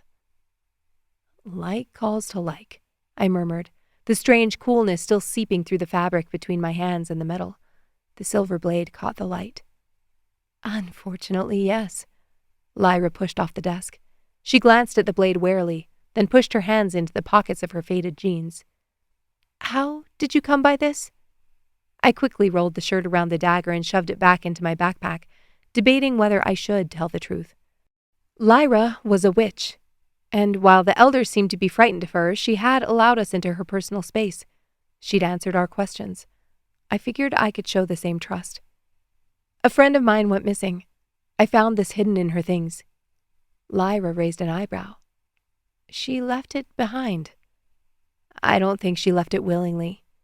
The witch nodded, pulling her silver hair over her shoulder. Those who touch the blade aren't often convinced to part with it. Convinced. The word sent a shiver down my spine. Has it already been used to bind? Lyra's violet eyes darkened. That blade is older than your magic. She glanced down at my bag. Pray you never hear the words it whispers. She pulled one of the jars off the desk, inspected it, and handed it to Rowan. Something you might want to keep close, Alpha. Chapter 16. Rowan. Someone was seeking relics? Relics existed? How the hell hadn't I been aware of that? How had one been sitting a few kilometers from us? My wolf growled at the thought of it. Protecting my pack was more than an obligation. It was the very essence of my being, the drumbeat to which my heart synchronized. With every step I took toward the underbrush, the coil of anticipation tightened within me. My muscles thrummed with restless energy, the kind that only came when the stakes were this high. Betrayal had once torn through our ranks like wildfire, leaving scars that ached at the mere thought of history repeating itself. I wouldn't let that happen again. I jumped to the lower branch of a cedar and pressed my boots against the trunk, then monkeyed my way up into the branches until I had a clear view of Evelyn's hotel room across the street. I wasn't going to sit outside her door again after the look she'd given me, but I sure as hell wasn't going to leave her defenseless. Rowan. Jasper's voice cut through the mental fog. I wasn't in my wolf form, and I knew how much effort that took. We've got patrols covered. Stay where you are. We trust you. After Blake dropped me off at my truck, I'd gone back to the garage and talked with Jasper there. I was supposed to be working. More than that, I was supposed to be fulfilling our obligations with Tori and Mara. But while Jasper hadn't made it, he knew the storm roiling inside me. His words were a balm, a reminder that I wasn't alone in this fight. As my second in command, he was more than just a loyal wolf. He was the backbone of our pack when uncertainty loomed overhead. With him holding down the fort, I could chase the elusive threads of this mystery and protect my mate, without fear for the safety of those I held dear. Theoretically. It was never going to be possible for me to sit back and relax. I'm here, I projected back, my mind's voice as firm as the set of my jaw. Thank you. I don't mess around, Jasper replied, the mental equivalent of his usual curt nod. I chuckled, shifting in the tree until my back rested against the trunk. I rubbed my sap-smeared palms on my jeans and drew a deep breath. I would stay here all night if I had to. I'd never needed as much sleep as other wolves, and since becoming alpha, that disparity had only grown. It was convenient on nights like this. Less convenient when I was pacing around my empty house in the middle of the night. My heart picked up speed at the thought of Evelyn standing in my living room, of her sharing my bed. I stared hard enough at her door. I wondered if it might spontaneously combust. Was she undressing, showering, pulling her hair up, and... I jolted so hard I nearly lost my seat. Evelyn's door was opening. I gripped the branch above me and leaned forward, then cursed under my breath. That little minx. Evelyn was dressed in all black, carrying her backpack. She closed the door and walked to the stairs with her head down. Damn it, Strawberry. I launched myself out of the tree, the bark scraping my neck and arms as I crashed to the ground. What the hell was she thinking? I blew out a breath. I knew what she was thinking. She was a tracker, and she'd obviously kept to herself some of the clues she'd gathered. My wolf groaned at the thought. I wanted her to share things with me, to let me protect her, if anything happened to her. I broke into a run. She was already crossing the street, and I was a block behind her. With every step, My senses stretched out like tendrils, seeking her scent. I moved silently, my boots pressing into the soft forest floor, until her sweet scent filled my nostrils. I hesitated. She hadn't told me she was leaving. I doubted she'd be happy to find me following her. I wanted to call out, to demand answers like I did from my pack, but I wasn't Evelyn's alpha. Not yet. There was more to this than met the eye, and if there was one thing I'd learned as an alpha, it was that patience often revealed more than rash action ever could. Easier said than done. So, I followed, keeping my presence a secret. The distance between us remained constant, her figure visible between the trees ahead of me. But when I glanced once at the rising gibbous moon, I lost her. My wolf pressed so hard against my senses I nearly cried out. I abandoned all pretense of stealth and bolted, my head whipping from side to side. Tracking Evelyn should have been easy. My senses were honed for this. But she was no ordinary wolf. "Following me, Rowan?" Her voice cut through the silence, an accusatory lilt to her words. I skidded to a stop in the leaves, relief flooding through me. When I could finally draw a full breath, I turned to face her. Just out for a run." Evelyn took a step toward me. Her hair was tucked in her hood, her hands wrapped around the straps of her backpack. "You're a terrible liar." A grin tugged at the corner of my lips, despite my wolf still pacing restlessly. He was pissed. I should have been pissed. But standing in front of her, I knew that was never going to be a possibility. "You look good." Evelyn rolled her eyes. "That's what you're saying to me right now? Not, 'I'm sorry, Evelyn, I realize you're a grown-ass wolf and you don't need a chaperone'?" She leaned against a tree, arms crossed over her chest, one brow arched in challenge. "I realize you're a grown-ass wolf." "What about the apology?" My jaw worked. "You said I was a terrible liar." Evelyn pursed her lips. "You are incredible," she scoffed, pushing off the tree. "So hot you want to put down your bag and come back to my place?" I grinned as I fell into step next to her. "In your dreams." "Literally." The clock was ticking. I wasn't going to pretend I felt less than I did. Evelyn shot me a look and walked faster. "So, where are we headed?" I trailed her like a pup. She didn't answer, but also didn't tell me to get the hell out of Dodge, so I figured that was best case scenario. We moved in unison through the dark tapestry of the woods. When she slowed, I slowed. My curiosity itched at the back of my throat, but I kept my mouth shut. I was there next to her. It didn't matter where we ended up. The scent of damp earth and decaying leaves mingled with the faint smell of wood smoke as we neared the edge of the clearing. That's when I saw it. A low cabin nestled against the hill. I growled low in my throat, and Evelyn held up a finger. Every instinct screamed caution.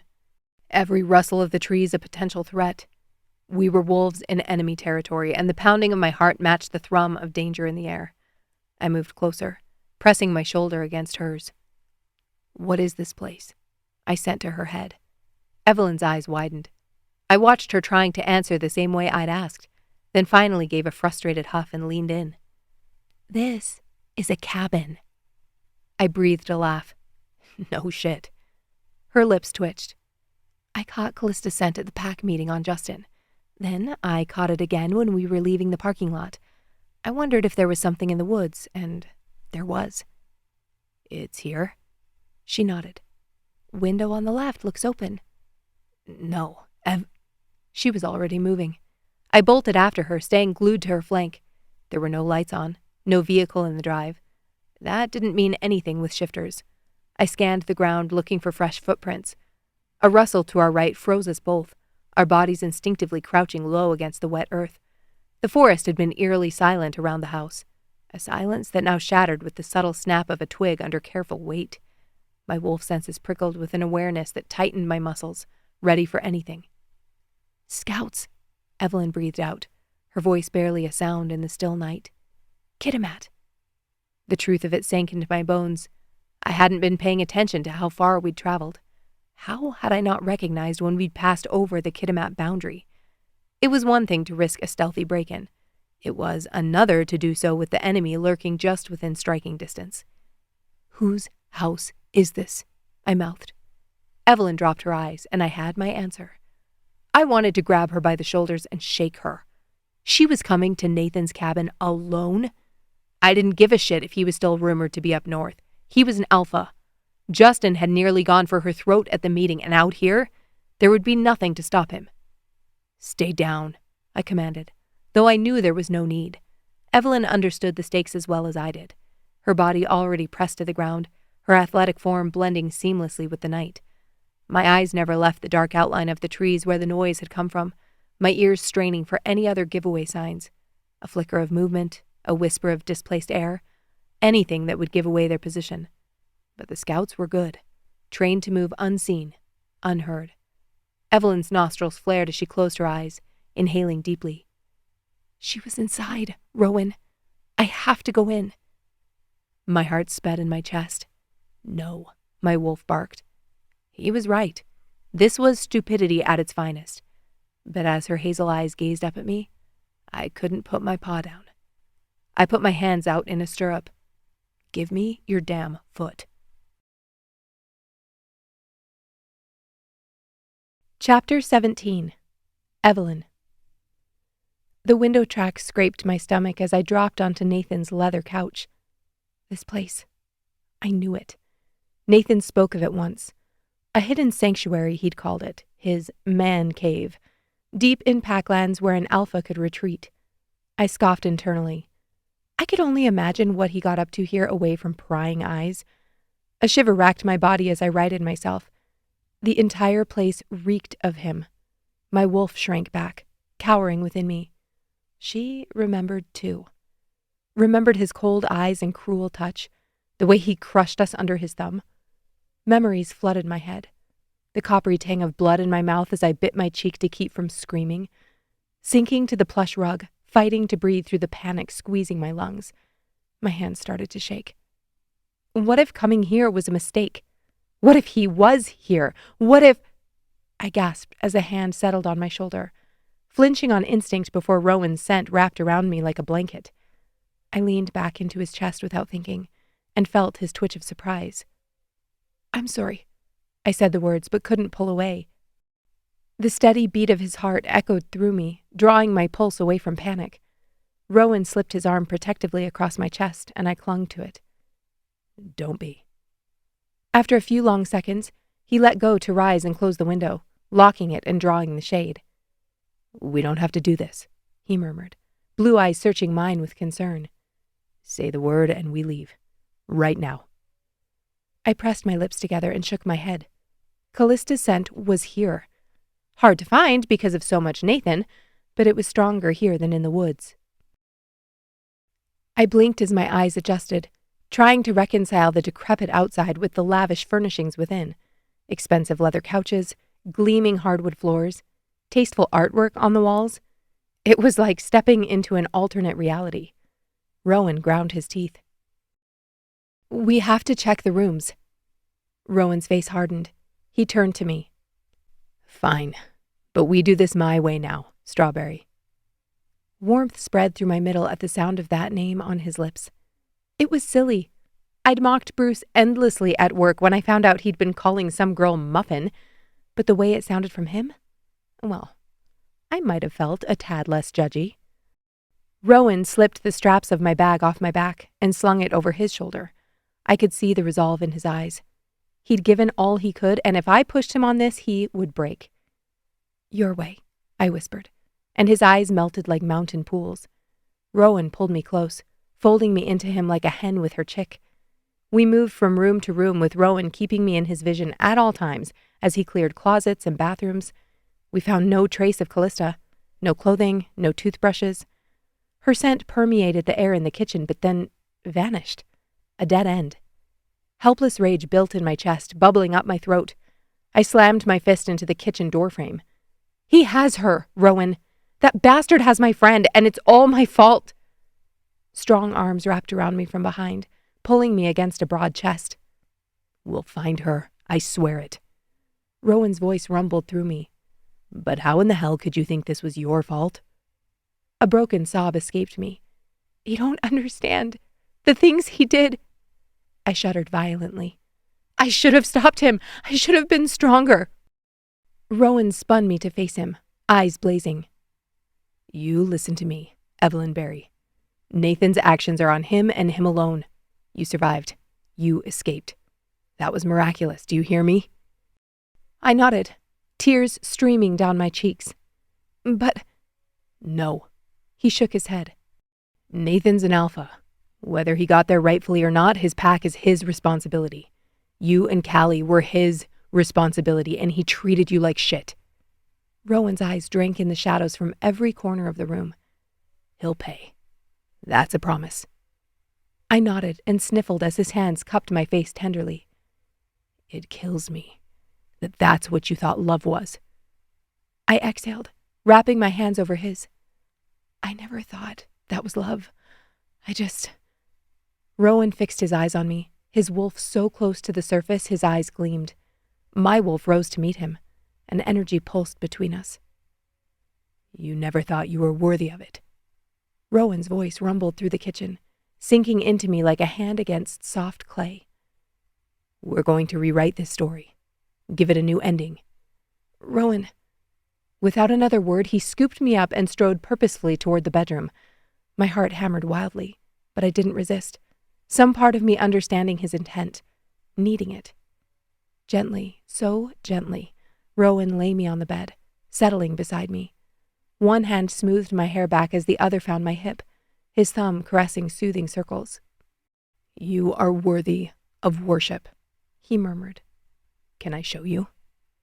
I swallowed hard, nerves and longing warring within. I'm afraid, I confessed. Of me? I shook my head. No. It was the truth. Maybe I had been afraid of him, but the relief of his scent moments ago spoke truth. No, I wasn't afraid of Rowan Steele. Words bubbled up my throat before I could stop them. I'm afraid of wanting too much, of losing myself again.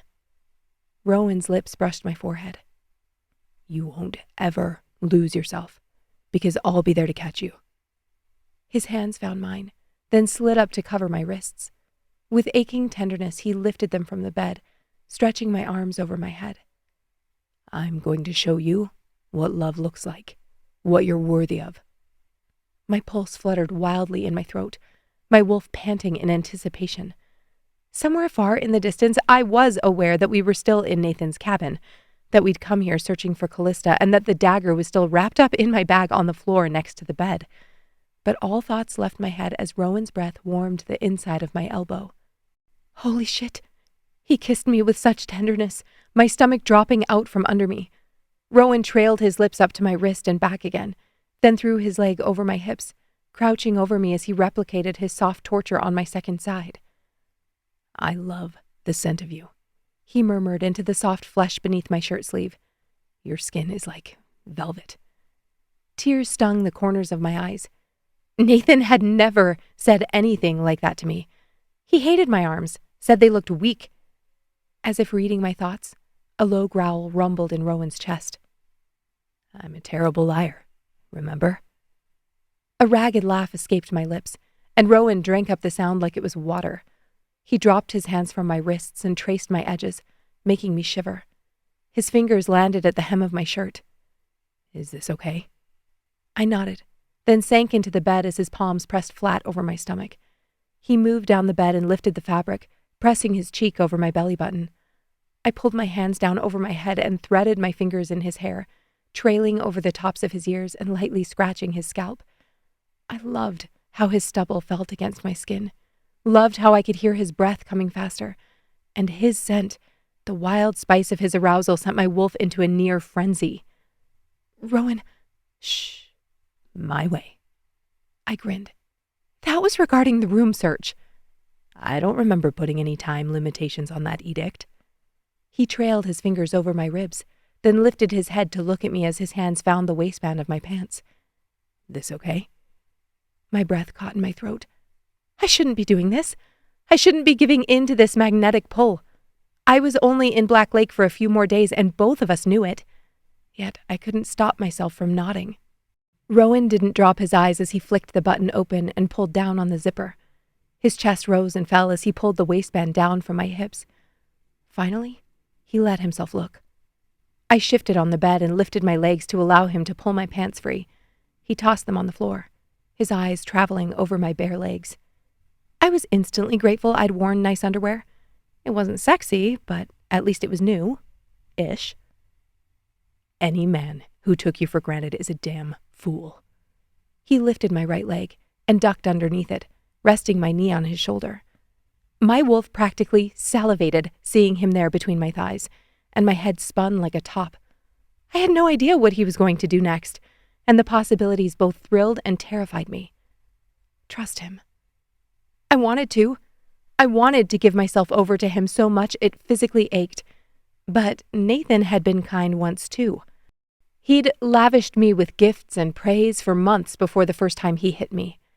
Was that what alphas did? Lulled you into a sense of security before they took everything they wanted? A desire to please him flooded me, making me desperate to keep this feeling, to keep him interested, so this would never end. I put my hand out, feeling for his belt, but Rowan circled his hand over mine. No, Strawberry, you don't need to lift a finger. He placed my palm on the bed.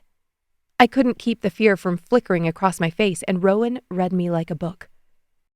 There is nothing you could do, or neglect to do, that would make me walk away right now. Do you understand? I bit the inside of my cheek, and Rowan slid closer, draping my leg over his back. You deserve this. You deserve to lie back and close your eyes and be touched, be kissed. You don't have to earn this, Evelyn. A tear slipped from the corner of my eye and rolled down my cheek. Rowan reached out and swiped it away with his thumb, then pressed it to his tongue. I want to believe you. My voice was barely a whisper. He nodded and turned his head, pressing his mouth against the inside of my knee. Wanting to believe is enough. His eyelids shuddered closed as he wrapped his hand around my thigh, rolling his tongue slowly over my skin. Rowan took his time, kissing every part of me. Almost. He never flirted with the lines of my underwear, even when I was desperate for him to try.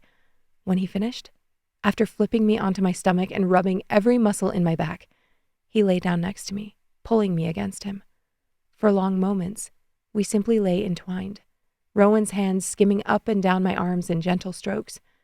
My core felt like it was filled with hot coals, but all the tension had seeped from my limbs, and I breathed deeper than I had in years. Tell me a story, I whispered into the silence. Something happy. Rowan hummed thoughtfully, the sound rumbling against my shoulder blades. Remember that summer before? He trailed off, and I knew he meant before everything fell apart, before the pack splintered. It's okay. I ran my fingers over his. It was. Somehow hearing Rowan talk about my past didn't seem nearly as scary as it had the first time that topic had been broached. He cleared his throat. We found that hidden swimming hole in the woods. A smile tugged at my lips, the memory rising hazy and golden. I remember. You dared me to jump from the top of the waterfall. And you did. Pride warmed his tone. Fearless, even then. I think. He exhaled, and I squeezed his hand. You think what? Maybe my wolf knew something even then. My breath caught as Rowan's arms tightened around me. I know this isn't the time or place, he whispered. But I need you to know, Evelyn, how I feel won't change. I won't ever force you to accept this, but I'm not going to stop trying. Tears pricked my eyes, emotions too tangled to name rising in my throat. Rowan shifted, tugging me until I rolled over on my back, then cupped my face, tilting it up until our gazes locked. No expectations, no alpha demands. I just want you to know that you're loved, unconditionally, irrevocably. A sob hitched in my chest. I pressed my face into his neck, letting his heartbeat anchor me. I don't know what to say, I rasped. And for the first time in longer than I could remember, I felt exactly what he'd set out to do. The first sentences of a new story, one where I was cherished, treasured, safe. Rowan held me until my breathing settled, then pulled back to look at me. I do have one request, though. I raised an eyebrow and flicked my gaze down to his hips. He laughed and shook his head. I know you're curious, but you're going to have to wait. I smacked his chest, and he held onto my hand. As much as I love sleeping on concrete or tree branches, you were sleeping outside my room. His grin widened. I think you should stay with Will and Marissa. I frowned. I'm not going to be a charity case. It's not charity. Actually, it's a favor. Marissa's within a month of delivery. I'd love to know someone else was watching out for her. And they live down the street from me, so I can keep an eye on you. There it is. He pressed his lips against my forehead. I'm going to do it either way. This option gives you home-cooked meals and better carpet. Well, when you say it like that, how can a girl refuse? Relief eased the tension in Rowan's broad shoulders. Thank you. You have no idea what this means to me. I managed a smile, but it felt brittle. Trepidation still churned in my gut. Trust him. Rowan rose and found my clothes. I thanked him, and then, as I dressed, I ignored the warning bells clanging in my head. I pushed aside the reminders that I was heading back to Seattle, that it wasn't safe for me to be here. Mostly, I prayed that by letting Rowan in, I wasn't making the same mistake over again. Chapter 18. Rowan. With Evelyn standing on the step next to me, I rapped my knuckles against the solid wood of the front door. It swung open almost immediately, revealing Will, his warm smile welcoming us in. Beside him stood his wife, Marissa, cradling her swollen belly with a gentleness that spoke volumes of the precious life growing within her. Rowan, Will greeted me, clasping my forearm in a firm grip. Marissa. I nodded toward her. Normally I'd hug her too, but with Will on edge, I didn't want to give him something to grumble about. I'd spoken with him through the pack bond on the way over. He was nervous to have someone staying with them, and I understood that. I promised I would be watching closely. We only had a few pregnant she-wolves, and each one was a treasure to be cherished and protected. Truthfully, it was a compromise to have Evelyn even a few doors down from me. I wanted her next to me at all times, in my bed, where I could watch over her. But based on the emotions that poured out of her at the cabin, I knew she was fragile. I didn't want to push any more than I had to. Will, understandably, didn't want the dagger anywhere close to his pregnant mate.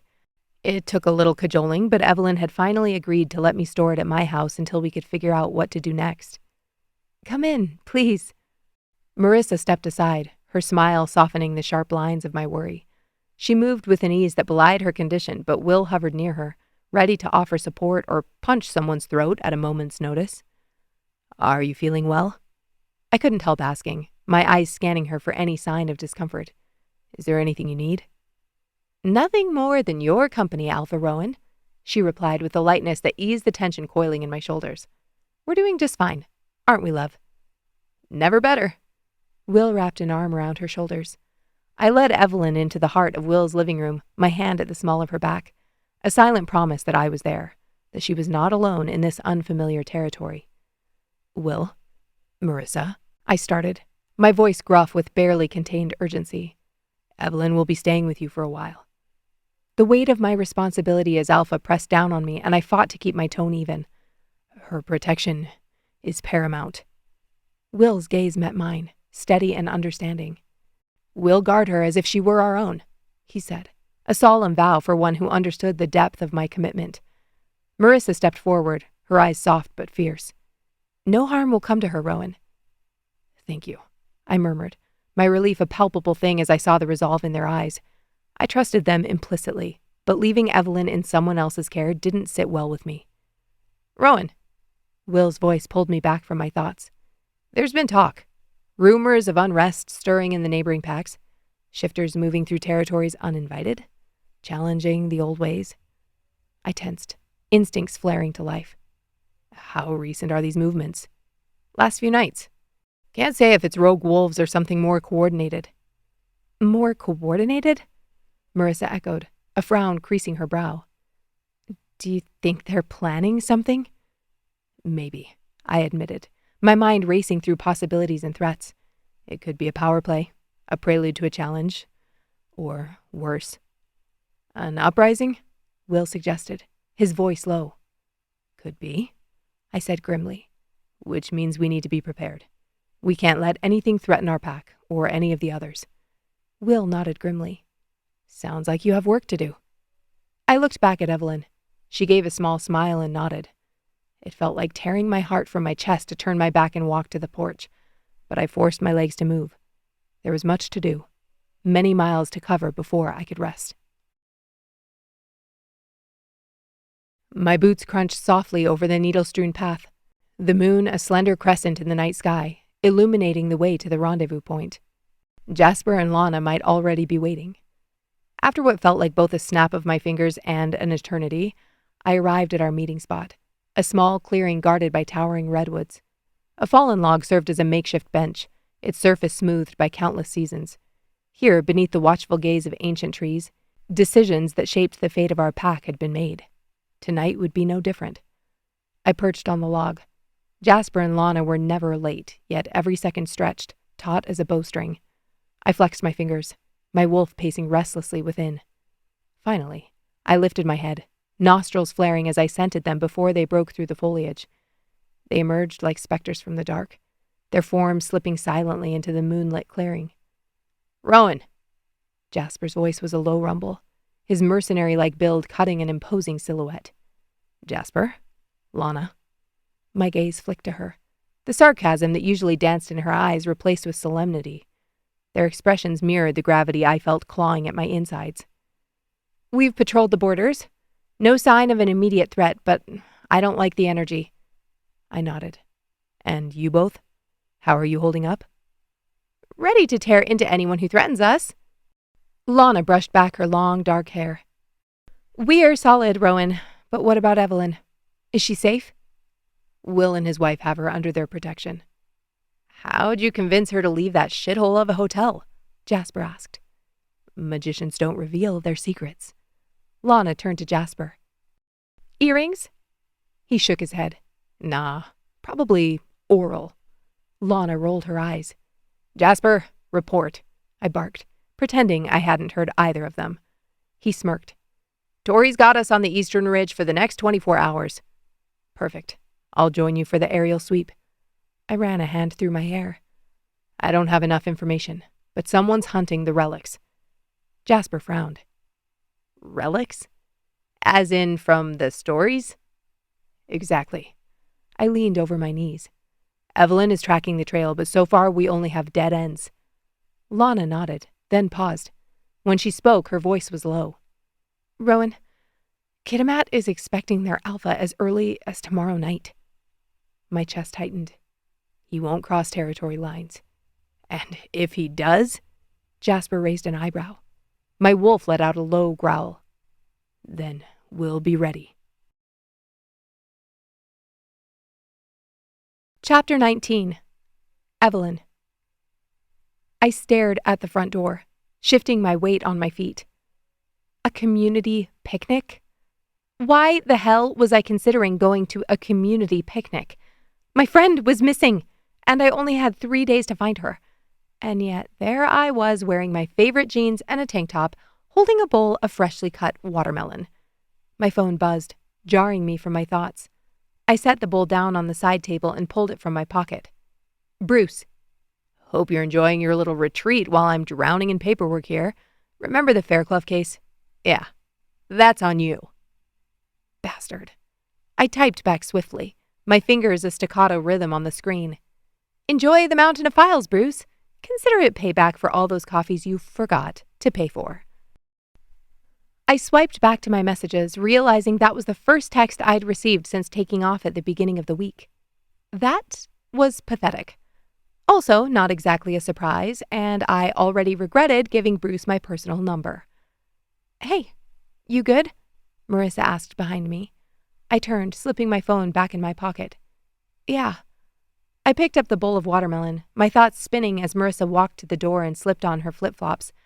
I didn't have another lead. I wanted something to do, some other clue that would lead me back to Callista's trail, but I had nothing. Going out into the community would give me a better chance of finding something than sitting here in Will and Marissa's house. "Ready?" I nodded, then followed Marissa out the door. We made our way toward the communal space where the lunch was held, guided by the sound of laughter and the welcoming aroma of home-cooked food. Not the scent I should be following, But who was I kidding? Smoked meat? Yes, please. The clearing was abuzz with activity. Pack members and humans mingled.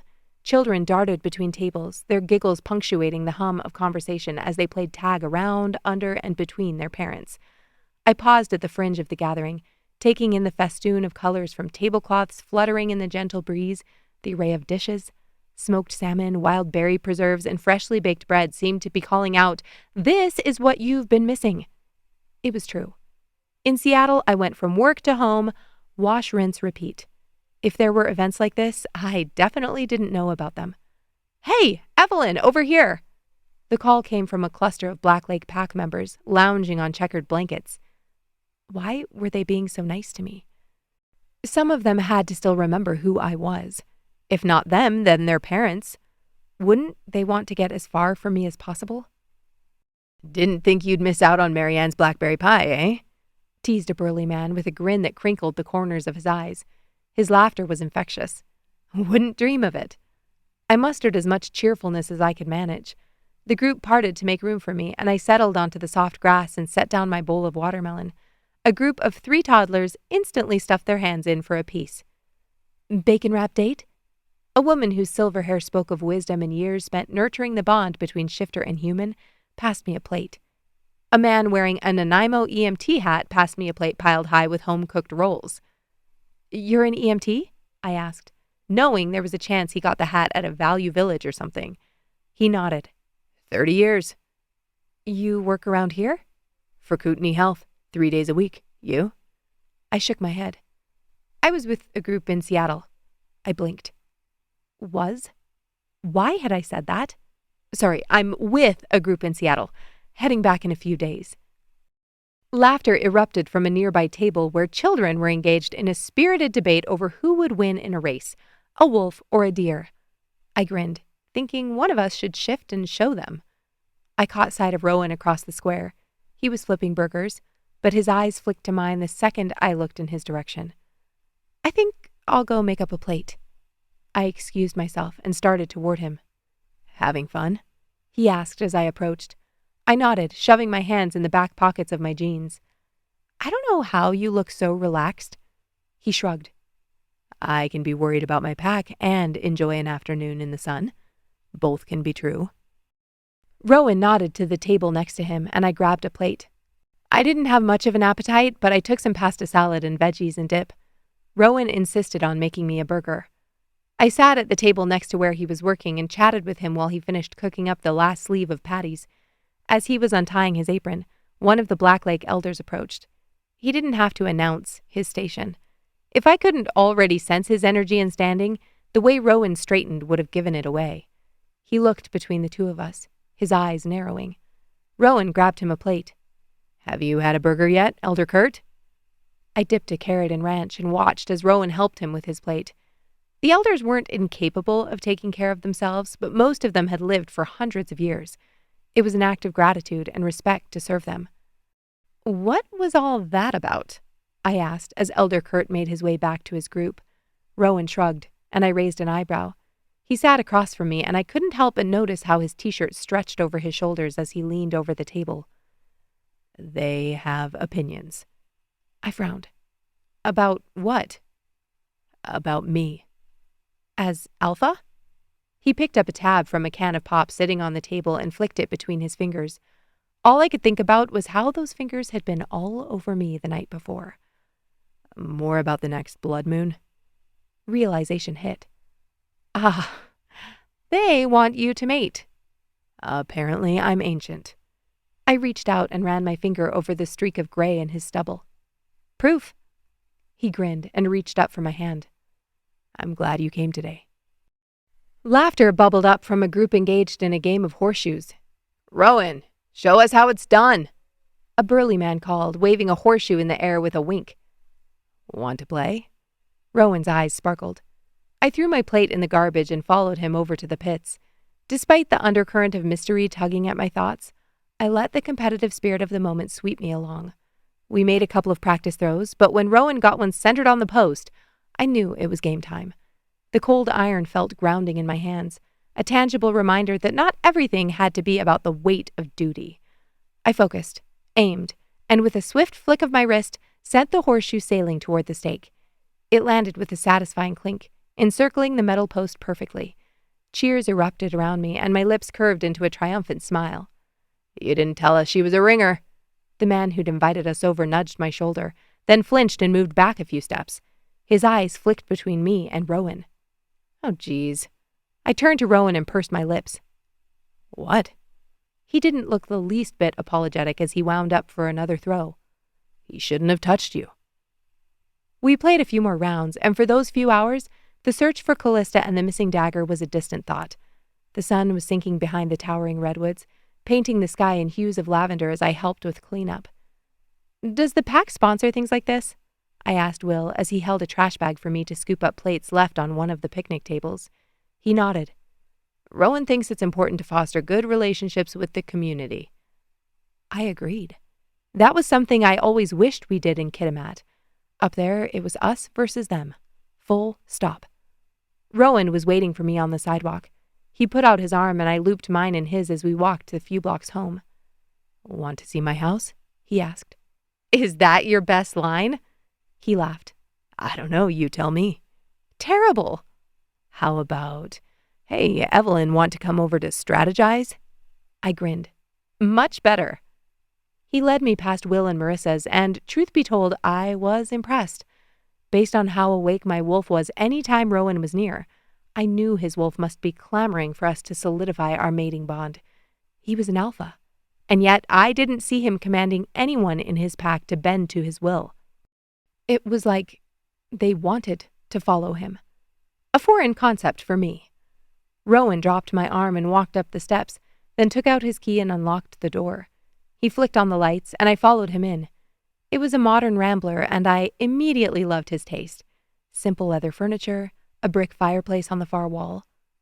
"You have curtains? I thought bachelors weren't supposed to know about window treatments." "That's what Lana's for." Rowan set the keys on the island in the kitchen and opened the fridge. "Seltzer?" I nodded and took a seat on the bar stool. He opened the can for me and set it on the counter. "Can I see the dagger again?" I asked. I doubted I would notice anything new, but it was currently our only lead. Rowan nodded and disappeared into the hall. A moment later, his footsteps came quick. The moment I saw his face, a chill settled in my bones. Rowan raked his hand through his hair, stalking into the kitchen. "Evelyn, I'm so sorry. I put it in a hidden drawer in the back of my closet. I don't know."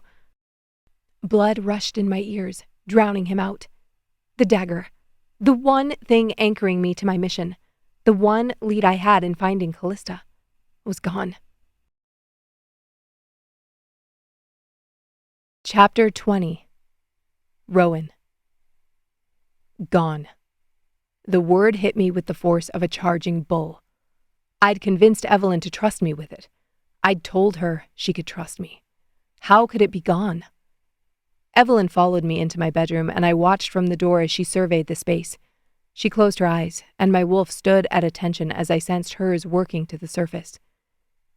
"Do you smell that?" Evelyn asked. I drew a breath.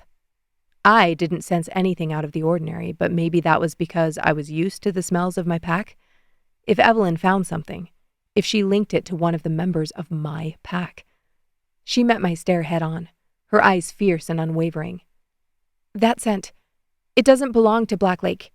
It's different, strange, and it's intentionally covered like someone's trying to mask their trail from us." Masked? My senses were sharp, honed by years of leading my pack, yet this scent eluded me completely. A cold finger trailed down my spine, awakening a primal unease. Why can't I smell it? Whoever it is, they're clever. They've managed to conceal their scent, but not completely. There's a trace. Something synthetic, maybe, that I can follow? She rushed out of the room. "Where are you going?" "To get my backpack and med kit." She threw on her shoes and ran down the steps. "Evelyn!" I raced after her, and when I arrived at Will's, she was already throwing her backpack over her shoulder. "Come on!"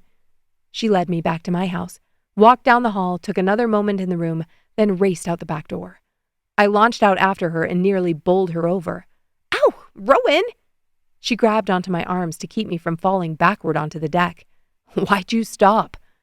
Evelyn tilted her head up and met my eyes. "I was waiting for you." I stood there, the weight of her admission anchoring me to the spot. Just yesterday she'd been sneaking out of a hotel room, and now? My heart thundered, a wild rhythm against my ribs. This fierce, lone wolf, a beta without a pack, had chosen to lean on me. In that moment, our bond solidified, another thread snapping into place as tangible as the boards under my boots. "Let me carry that." I pointed at the bag. She didn't argue. We jogged down the path behind my house until we were concealed by the trees. Without hesitation, Evelyn began to strip. I turned my back and did the same, using every shred of self-control not to turn and look at her. "You good?" I asked. Evelyn barked in response. She'd already shifted. I turned and saw her back to me, her clothes in a neat pile on the ground. I shoved them in the bag and added mine, then zipped it. I barely had to think it before my wolf flew forward, bursting out of me. I picked up the backpack with my mouth. "What the hell is happening?" Jasper's rough voice echoed in my head. "If this is a sex thing, you need to shield your emoting," Lana added, a smirk in her mental tone. Right. That surge of emotion from the time I chased after Evelyn to me standing on the back patio, my second and third, possibly further down the line, felt it. "Not a sex thing. We're following a lead," I growled back. "It felt too warm and fuzzy," Jasper snarked. Evelyn nudged me with her nose. I nodded, and the forest swallowed us whole. Dense foliage blurring into a sea of green and brown as we bolted forward. Evelyn led the way, her keen tracker's nose scanning the underbrush for any sign of the trail she'd found earlier. I trailed behind her, feeling like a novice rather than the alpha. It was disconcerting, being unable to smell what she could. My heightened senses were useless against whatever magic veiled this scent from me. Evelyn slowed, sniffing the ground, then yipped as she veered sharply to the left. I followed, watching the determination set in her shoulders, the athletic grace with which she navigated the uneven ground. She was a force of nature, unstoppable. Yet, when we passed the same fallen log twice, frustration crept into her movements as the trail led us in circles. "It doesn't make sense. The scent is here, then it's not," she pushed. "I'm sorry, I'm no help." The woods were nearly dark. Evelyn put her nose to the ground and retraced our earlier steps. She turned left like we had the first time, then halted abruptly, her body tensing. She bolted, and I followed. This time we went north, then curved east. It was when we crossed the creek that recognition tickled the back of my mind. That scent. I'd missed it the other night when Evelyn and I walked through the same section of woods in our human forms. Kitimat. Strong and clear. Evelyn slowed as the trees thinned, and I stopped beside her, following her gaze. In front of us was Nathan's cabin. Chapter 21. Evelyn. I shifted back to my human form, the forest floor cool on my bare feet. I reached back for the backpack. Rowan handed it to me, and I pulled out my clothes, dressing as quickly as possible with my shaking hands. Why were we here again? We'd scouted this place. Every scent was a dead end, and there was nothing to go off of. But the scent I found was leading straight to it. We looped the perimeter, this time hearing nothing. I unlocked the window again. "When we left last time," Rowan whispered. Last time. I thought about his lips on my skin, his hands curled around my thighs. I had a feeling this was not going to be the same experience. The pungent odor hit my nose as soon as we stepped inside, that same masked, synthetic scent that had led us here before. I inhaled deeply, trying to pinpoint the source. It seemed to be emanating from the kitchen. I stomped over, growing more irritated with each step. There was nothing here. I crossed the room and yelped as my foot caught the edge of a rolled corner of the rug. My knees hit the ground with a hollow thud. I winced, but before I could register the pain in my knees, my wolf whimpered. I heard it, girl. I crouched down and flipped up the rug, examining the boards more closely. There. One plank was slightly uneven, the grain not quite matching up with its neighbors. I dug my nails in and pulled. The board came free with a groan, revealing a dark, gaping hole underneath. A trapdoor. I growled under my breath. No wonder we hadn't found it last time. It had been concealed so cleverly I never would have noticed it if not for the scent. Rowan, look at this, I called over my shoulder. There's a hidden tunnel. The scent is coming from down there. He came to peer into the darkness beside me. I don't like this. Yeah, I didn't like it either. But what choice did we have? There was something here, and I could almost taste it. Rowan pulled up the next floorboard and lowered himself into the hole. I followed, finding rungs on a solid iron ladder. Rowan's hands were on my waist before I hit the final 3 steps, and he didn't let go until I was safely on the ground. The tunnel was narrow and musty, the earthen walls pressing in on either side as we moved deeper underground. The air grew thick and heavy, and the only sound was our muffled footsteps and the occasional drip of water. Even with my enhanced vision, I could barely see a foot in front of me. I kept one hand on the wall, the other outstretched to maintain my balance. Remember when we snuck into that abandoned factory as kids? Rowan's voice was close. Looking for buried treasure or something? Even though I knew he was trying to distract me, it still worked. I drew a deep breath. I'm pretty sure the only thing we found was a colony of bats and some rusty nails. He kept a hand on my lower back as we pressed forward, and after what felt like an eternity, the tunnel began to widen. A faint light appeared ahead. I held up a hand, signaling Rowan to slow. Cautiously, we inched forward and peeked around the edge into the chamber beyond. The room was small and bare, lit by a single lamp. The walls were rough-hewn stone, the floor packed dirt. And there, in the center of the chamber, lay a glinting object. My heart stuttered. It was the dagger. I glanced back at Rowan, seeing my own shock and excitement mirrored in his eyes. Hardly daring to breathe, we stepped into the room. It was empty. Nothing to clear. Rowan gripped my hand as we walked forward, and just as I crouched to pick up the dagger, a strange, sickly sweet scent suddenly flooded the chamber, yanking me out of my trance. I froze, all of my training snapping to the forefront of my mind. That scent. I knew that scent. 6 months ago, Bruce and I had responded to an urgent call late one night in Seattle, a routine check for an unresponsive individual. We'd knocked with no response, then used the landlord's key to enter the small apartment. The air was thick with a sweet chemical scent that immediately set me on edge, but Bruce was already charging ahead. I'd called after him, but it was too late. He'd already reached the unconscious man, crouching down to assess him. A sudden wave of dizziness hit me, and I realized what was happening. "Fentanyl!" I shouted, but Bruce was already sagging to the floor, the powerful opioid overwhelming him almost instantly. My heart pounded as I fought to stay conscious. Who the hell hotboxed an apartment with that shit? I grabbed my radio, called for backup, and pulled the naloxone from my med kit. I moved quickly, jabbing myself and then pulling Bruce back toward the door to get him out of the contaminated area. The world was spinning, but I administered a dose to him too. That had been the second time I saved his life. "Rowan, don't breathe!" I shouted, immediately clamping my mouth shut and holding my breath. My mind raced as I spun around, searching for the source of the vapor. There wasn't time.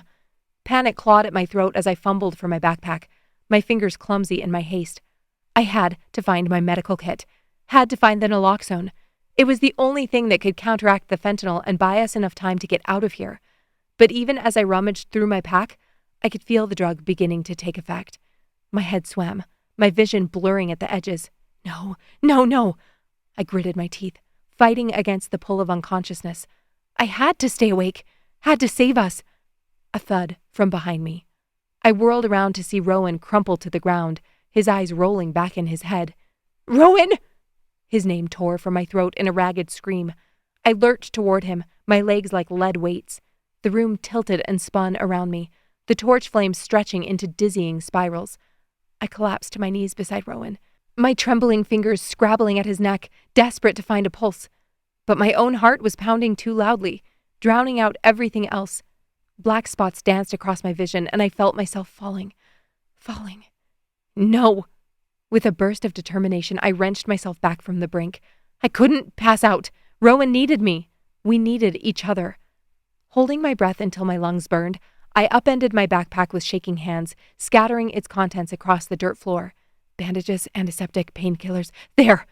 My fingers closed around the small naloxone kit. Put on your own oxygen mask first. But even as I fumbled to open it, I could feel my grip on consciousness slipping, the edges of my vision tunneled, narrowing to a pinpoint. Rowan's face swam in and out of focus, his features slack and pale. I had to. Then naloxone slipped from my numb fingers as the darkness rushed up to claim me.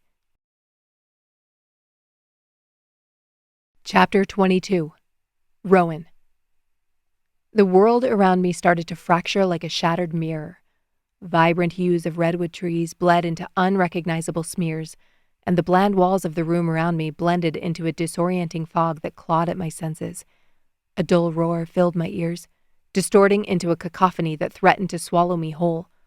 Pain lanced through my skull, sharp and persistent as if my wolf was clawing to break free, to run from whatever was causing this upheaval. But even he seemed lost in the chaos, his primal instincts dampened by whatever magic or ailment gripped me. I staggered, my legs suddenly insubstantial. I reached out for something, anything solid to anchor myself to reality, but my hands grasped only empty air. As hard as I tried to will my alpha strength to the fore, to command my body to obey, my knees buckled, and the ground rushed up to meet me. In the fragmented haze of my vision, memories flashed, flickers of life in Black Lake Pack, the faces of those who relied on me, their alpha. The pressures of leadership, the weight of expectations, they all dissolved in this maelstrom, leaving behind a hollow feeling where once there had been purpose. I didn't care. None of it mattered. Who was Rowan Steele without his pack, without his role as protector and provider? A phantom sensation brushed against my skin, the touch of a mate I had yet to claim, and it stung with a yearning that felt like another piece of the puzzle slipping away. My thoughts chased the fleeting comfort of that imagined touch, spiraling at dizzying speed. And then, heat exploded in my thigh, sharp and brutal. I gasped, the pain a lifeline that hauled me back from the brink of unconsciousness. My mind cleared, sharpening as if drawn from a sheath, and I clutched at my leg, probing for the cause of the sting. "Rowan!" The voice cut through the remnants of my stupor, tethering me to the here and now. It was her, Evelyn. The sight of her ignited a rush of relief through my veins, her hazel eyes locked with mine. She was above me. Was I on the ground? How had I gotten there?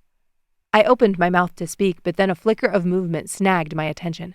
A shadow, detaching itself from the wall behind her. I tensed, every muscle coiled tight as instinct screamed a warning through my blood.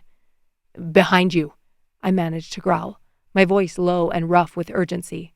Evelyn didn't hesitate, didn't falter, merely shifted her stance. My wolf bristled beneath my skin, eager to leap forward, teeth bared in defense. A shifter, in a gas mask. I forced myself up and lunged, wrapping my arms around his waist and tackling him to the ground. I was weak, clumsy. My wolf clawed at my consciousness, demanding release, but this fight needed precision over brute strength. He landed a blow against my temple, and I faltered, then twisted, throwing him sideways. I blocked a kick, pivoting to strike back. I scrambled to my feet and let my instinct guide me as I sidestepped a wild punch. My counter was swift. A palm strike to his sternum that sent the man stumbling backward. He was strong, but I was the alpha for a reason. "Yield!" Alpha energy poured out of me, and I felt him flinch. The man lunged, a desperate edge to his movements, but I read them like the open pages of a well-thumbed book. I dodged and wove through his attacks, my own blows landing with satisfying thuds against his flesh. A hook to the gut, a jab to the throat. I was a tempest, relentless and unforgiving. The taste of victory was on my tongue as the man faltered under the barrage. His breaths were ragged, his stance unsteady. I could end him, let the beast within loose, and watch as he crumbled before me. But we needed answers. With a final surge of control, I slammed my fist into the side of his knee, bringing him crashing to the ground with a howl of pain. The fight left his eyes, replaced by the dawning realization of defeat. I hauled him into the tunnel to get the hell out of whatever mist still hung in the air, then reached down and stripped off his mask. "Justin!" Evelyn hissed his name, then snatched up what looked like an aluminum pill bottle from the dirt floor. He looked up at me then, hate mingled with fear, and I knew I had won. Not just the fight, but the upper hand in whatever game he thought he was playing. This might be his territory, but he attacked my mate, and that meant He would pay. Chapter 23. Evelyn. The weight of Rowan's presence was a living thing in the cramped room, his strength a palpable force that both grounded me and set my nerves on edge. I leaned back against the wall, trying to steady my breath as I watched him, tall and commanding with those piercing blue eyes that seemed to cut right through the dimness. It was easy to see why the Black Lake Pack followed him so loyally, why I found myself drawn to him despite the chaos swirling around us. He hauled Justin up and slammed him down onto a chair, yanking his hands back and fastening them with a bungee cord he found in the pantry. "You shift, I tear out your throat." Justin winced as Rowan knocked his injured knee. I doubted it was an accident. My wolf howled in approval. I glanced down at the dagger on the table. The one thing we thought could help us. It was a fake. A decoy. My pulse hammered in my ears, betrayal stinging like a fresh wound. How had we not seen it? How had I let my guard down? "Start talking," Rowan growled. He pulled out a chair and sat in front of him. Justin gave us both a look of disdain. "Where are they?" I snapped. "Who knows?" Justin drawled, shrugging as best he could with his restraints. "Wolves disappear all the time." "Not like this," Rowan countered, his tone icy. 3 from the lower province, 2 from the north. It's no coincidence." He flipped the metal canister in his hand. It had been sitting outside the door in the tunnel. I wanted a better look at it when we were done here. "Maybe those wolves just wanted to be free," Justin suggested, his eyes boring into mine. I swallowed hard. "Stop playing games." Justin's eyes glinted, but he said nothing. "Talk!" Rowan's command echoed off the walls, his power vibrating through me. "Fine," Justin spat, the veneer of cockiness slipping. "All I know is that the full moon is important. More than usual." His eyes darted to mine, holding a flicker of something unreadable before he looked away. "Because?" Rowan prompted, his fists clenched, his knuckles white. "Because it's the August moon." Justin spat blood on the kitchen floorboards. "And there's power in that, isn't there? You tell me, Evelyn. It's your birthday soon, isn't it?" His words slithered through the room. My heart stuttered in my chest, and my blood ran cold. My birthday. How had Nathan woven that into his vile plans? The memory of Nathan's words clung to me like a shadow as I paced the room, Rowan's gaze heavy on my back. His obsession with the August moon, a power he believed could unlock ancient magics, suddenly took on a sinister new meaning. August, the month of my birth. The month Callie was born, too. A chill skated down my spine as the pieces snapped together with a clarity that left me reeling. "Rowan?" I turned to face him. "He knows? Nathan knows I'm here?" Rowan's eyes narrowed, and a low growl rumbled in his chest. Before I could elaborate, a fist pounded on the front door. Rowan whirled, throwing himself between me and the door. "Justin, I swear, if you don't open this damn door, I'll—" Rowan was there, throwing the door wide. I'd recognized Blake's voice, and so had Rowan. Blake stood in the doorway, heaving like he'd just sprinted through the woods. "What are you doing here?" Rowan moved, giving Blake a better view of the scene in the kitchen. Blake rushed in, holding out his arms to hug me when Rowan snapped, "Don't touch her, Ash." Blake froze. "I'm just glad she's okay. Be glad on the other side of the counter." Blake's nostrils flared, but he nodded once and did as he said. I swallowed hard. "Blake, I think Nathan has Callista," he finished, throwing his arm out and clamping his hand around Justin's throat. "If anything happens to her, I'll kill you both." Rowan didn't stop him. Even when Justin's face turned purple and he made a sound that made my insides twist, finally, Blake dropped his hand. "Where is he?" Justin's eyes were bloodshot. He coughed, trying to drag air into his lungs. Blake barely let him recover before slamming his fist into Justin's stomach. "I asked you a question!" "Blake, stop!" I took a step toward him. For all we know, Nathan's forced his pack to comply with whatever this is. I didn't know if I believed Justin was only obeying orders, but I'd had enough experience with Nathan's manipulation to give him the benefit of the doubt. Plus, we didn't need him. I knew where Nathan would be. "He'll be at White Swan," I said. The place that Nathan would seek out was a geothermal pool nestled in the Rockies. It was known for its healing properties. Nathan had talked about it obsessively, how the magic pulsed through the earth, alive and breathing, how the veil grew thin there. I thought he'd been speaking in hypotheticals, until he'd tried to haul me there against my will, until he'd tried to force me to bond with him under the full moon. That was the last night I'd spent with Kitimat Pack. "Lyra spoke of blood and sacrifice," I whispered, recalling the witch's words. "It has to be there, Rowan." Chapter 24. Rowan. I hated every second I had to be away from her, especially knowing that someone had been in my damn house. I needed to seal our bond, but more than that, my wolf wanted blood. I would let him have it as soon as we figured out who the hell was behind this mess. I had my guesses, but couldn't decide if I wanted to be right. Nathan Black would pay for what he did to Evelyn, and for his involvement with the dagger. But was he following orders? Was he so blinded by power he'd gotten wrapped up in dark magic himself? Would he put his entire pack at risk for his own gain? The idea made my stomach twist. Lana nudged my shoulder. "You good?" "What do you think?" She nodded, and I leaned over the sturdy oak table, arms crossed, eyes scanning my most trusted allies. I hated that after the dagger had gone missing, I questioned whether that trust was misplaced. Evelyn didn't recognize the scent, I reminded myself. Even though it was masked, she would have known if it were someone in my pack, wouldn't she? I had to make a choice, and for better or worse, I was choosing them. "White Swan Lake." I watched their expressions as they took in the words.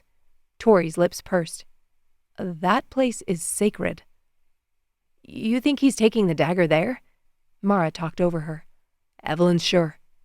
I shuddered as my wolf gnashed his teeth. As our bond strengthened, I felt more from her, and the sensations that flooded the bond as she spoke of the pools made my spine turn to ice. Nathan had planned to take her there, to force her into being his mate. "Ready to crash their party?" Lana quipped, but her humor didn't quite reach her eyes. "Something like that." My jaw tightened at the thought of Evelyn caught in the middle of this mess. I met each gaze in turn, letting them see my resolve. "They're going to be ready for us." "Nathan knows I'm here." I needed to hit something. "Easy." Jasper braved a hand on my shoulder, and I flinched. "You'll get your moment, Alpha. I swear it." "Anyone want to fill me in on the actual plan?" Lana muttered. "Simple," I growled. "We take the fight to them before they can bring it to us." "Suicide mission, then?" Jasper's eyes gleamed. "Just another Friday." "Better than waiting for whatever power they're working to unleash," I shot back. He was kidding, but I wasn't in the mood, especially since Blake Ash was insisting on being a part of our group. "We've got 48 hours. That damn clock ticked in the back of my mind. 2 days. I only had 2 more than that. If Evelyn didn't accept our mating bond, if we didn't consummate it, it would begin to fade for her. I couldn't accept that, but I also wouldn't force her paw. My wolf whimpered at the thought. Mara's face hardened. "I'm ready to tear Nathan apart." "You can start with Justin." Tori's eyes flashed. "We have him sedated and restrained. Happy to let you have a go." Blake had already called dibs on him, and I was happy to acquiesce. I wondered how much it was costing him to betray his alpha. As third of Kitimat, he had to be suffering. I didn't fully trust him like Evelyn did, but I could respect him for that. Just like I respected Evelyn for finding a way out. "Patience." I lowered my voice. "We move as one, or not at all." The meeting broke soon after. I was the last to leave, the weight of leadership heavy on my shoulders. As I passed through the doorway, Jasper's voice halted my exit. "Rowan." He jogged up behind me. "What's your play?" "I already told you." "No, dipshit. Your play with Evelyn. If I keep feeling all of this," he circled his hand over my chest, "through our bond, I'm going to lose my ever-loving mind. Or sleep with someone I shouldn't." "Please, don't piss off the mayor again." Jasper threw his hands out. I'm just saying, under your control, buddy. I scoffed. Clearly. You need to lay all that alpha charm on thick. Terrible advice. That was probably the worst thing I could do with Evelyn, but I didn't correct him. Jasper hadn't found his mate yet either, and he only wanted to help. Thanks, bud. Worst case, she dumps your ass, right? He gave a lopsided smile that I guessed was supposed to be comforting. You say that like it won't damn me to an eternity of loneliness. Jasper clapped his hands on my shoulders. You'll never be lonely, and there are plenty of she-wolves that would be happy to— Not going to happen. I clenched my fists at my sides. I knew what he was thinking. Our pack was already struggling. We needed new strength, new numbers. As alpha, I would need to strengthen the pack. I'd need to procreate. Revulsion twisted in my gut. The thought of taking anyone else. I couldn't finish. It was unthinkable. The very idea scraped against my insides like thorns. My wolf snarled within, possessive and single-minded. I'll win her over, I vowed, more to myself than to Jasper. Something flickered in his eyes. What? He took a step back, shoving his hands in his pocket. I'd never question you, never. But as your second, I have to ask you to consider— Spit it out, Jasper. Can she commit to this pack? She sure as hell seems strong enough to lead if she can keep you at arm's length. But will she be loyal? I ground my teeth at the criticism. But it was a fair question, one I had to consider. I'll make sure, before we bond. Even if she's topless? I shoved Jasper against the closest tree. The pub's dim light spilled onto the street as Jasper and I approached. I pushed the door open, and the scent of beer, peanut shells, and warm bodies hit me like a physical force, carrying with it the undercurrents of her. My eyes dragged to her like iron filings under a magnet. Her long auburn hair cascaded down her back as she leaned over the pool table, cue in hand. Eyes focused, mouth slightly parted, her ass tilted in a way that made my jeans tighten. Her shot was smooth, precise, but her shoulders never relaxed as she stood. I loved that she was there with my pack. Loved that she still trusted them even after the events of that night. The fact that she wasn't at home, curled up after the attack at the cabin, showed her strength. It showed her desire for a pack, even if she didn't know it yet. She's trying to unwind, Jasper murmured beside me. Trying and failing. She straightened up, revealing the faint crease between her brows, the subtle clench of her jaw. Will laughed at something she said, and though she smiled back, it didn't reach her eyes. The pull of her hit every fiber of my being, an invisible tether that yanked at my chest with every breath she took. It was painful to watch her like this, wrapped in layers of stress she couldn't shake off. My wolf prowled restlessly within, instinct screaming to go to her, comfort her, protect her. You've got a little— Jasper reached up, pretending to wipe drool from my mouth. I slapped his hand away. Asshole. His chuckle faded behind me as I stepped forward, closing the distance between us. Evelyn straightened up and turned, her hazel eyes locking onto mine. There was a flash of something. Surprise? Maybe even a hint of pleasure? Before she schooled her expression into one of casual indifference. Mind if I watch? I leaned against the edge of the pool table. Only if you promise not to critique my technique, she shot back. Wouldn't dream of it. I grinned, watching as she chalked the tip of her cue stick. Although if you wanted a few pointers, I'm sure I could— From you? Evelyn raised an eyebrow, amusement flickering in her eyes. The last time you played me in pool, I recall a certain someone ripping the felt. That was one time. The table was defective. Will laughed next to her. I want to hear this story. Evelyn shot me a look. I'm sure Rowan can tell you his version. What? Not in the mood to embarrass me? Her lips twitched as she drew a breath.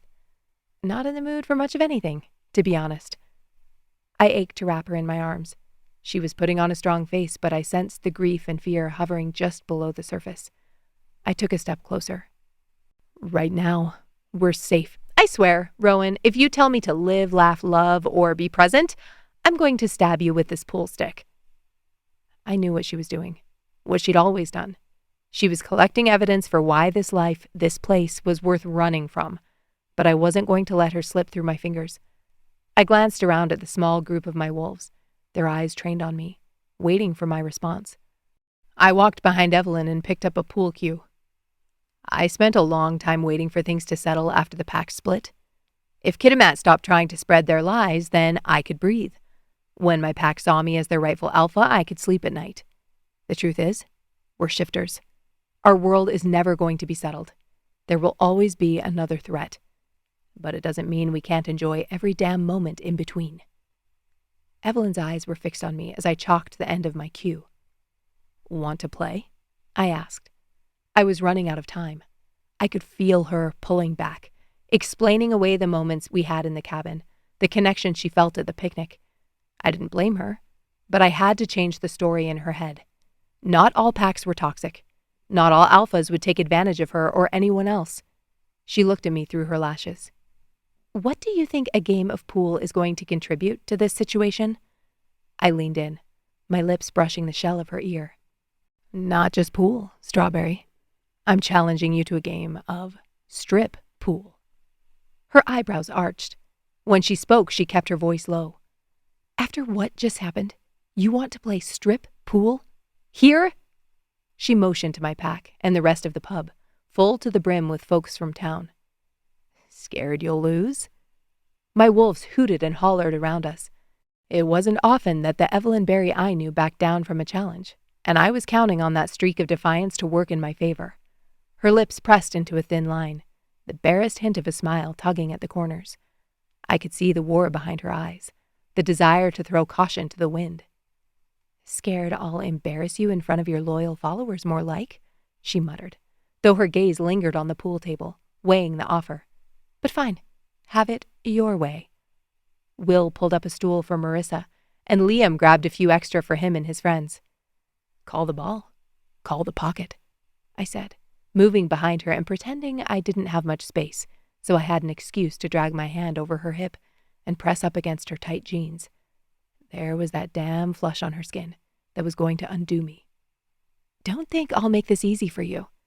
She grabbed the triangle rack and started dropping in balls. Wouldn't dream of it. Chapter 25. Evelyn. The cue ball cracked against the striped orange ball, sending it careening toward the far corner pocket. I held my breath, willing it to drop.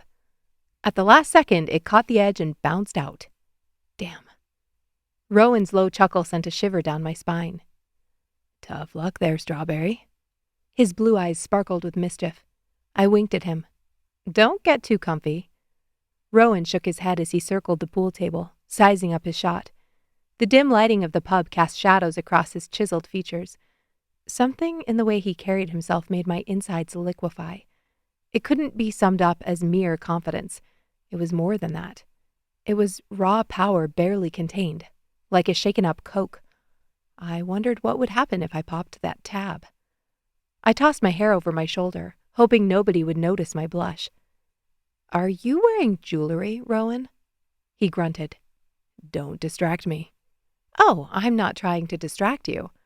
I leaned low over the side of the pool table, knowing exactly how much my bra would be peeking out of my shirt right about then.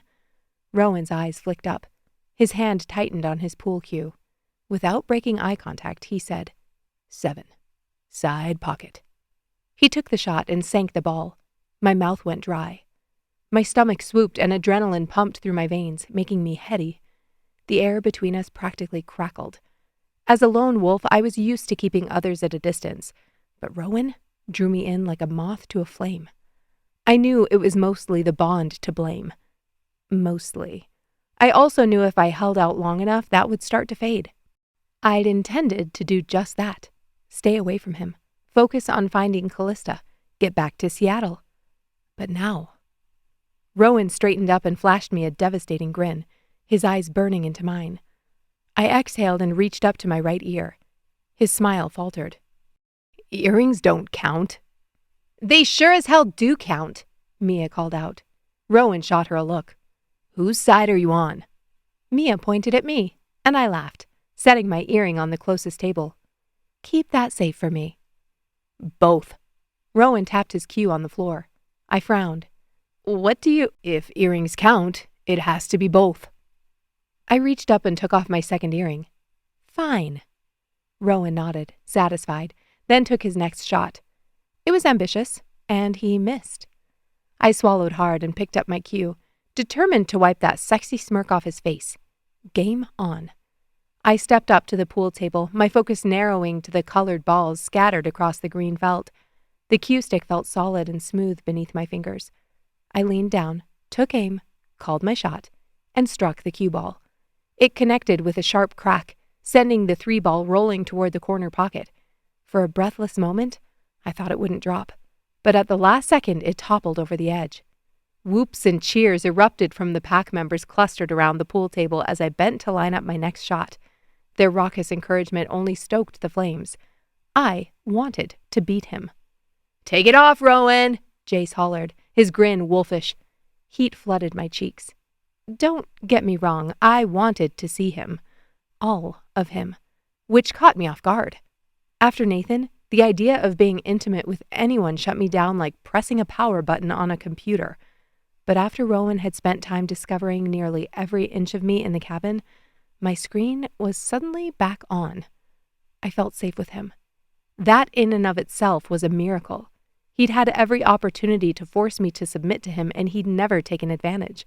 He had a damn mating bond in his pocket, a justifiable reason to push me, and still, he'd allowed me to be the one in control.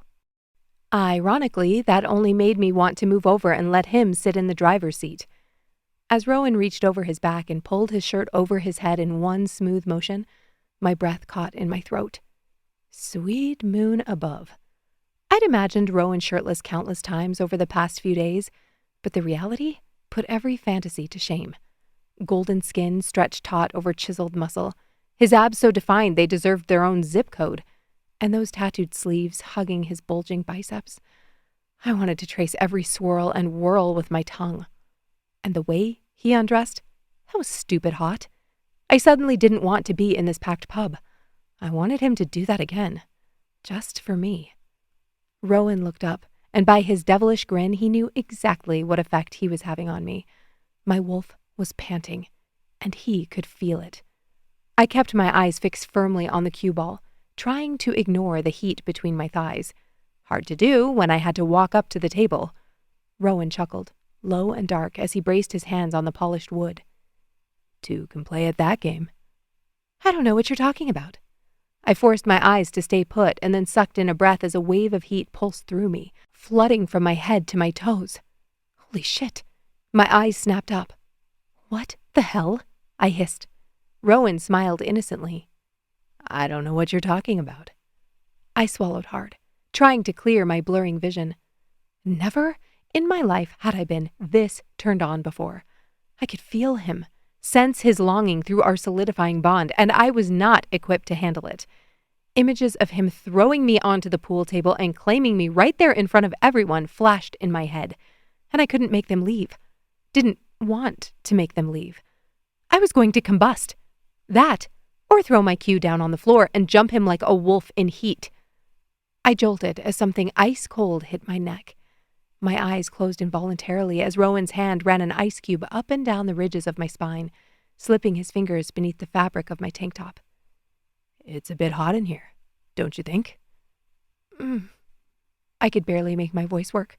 My breath came in quick bursts as the melting ice dripped down my back.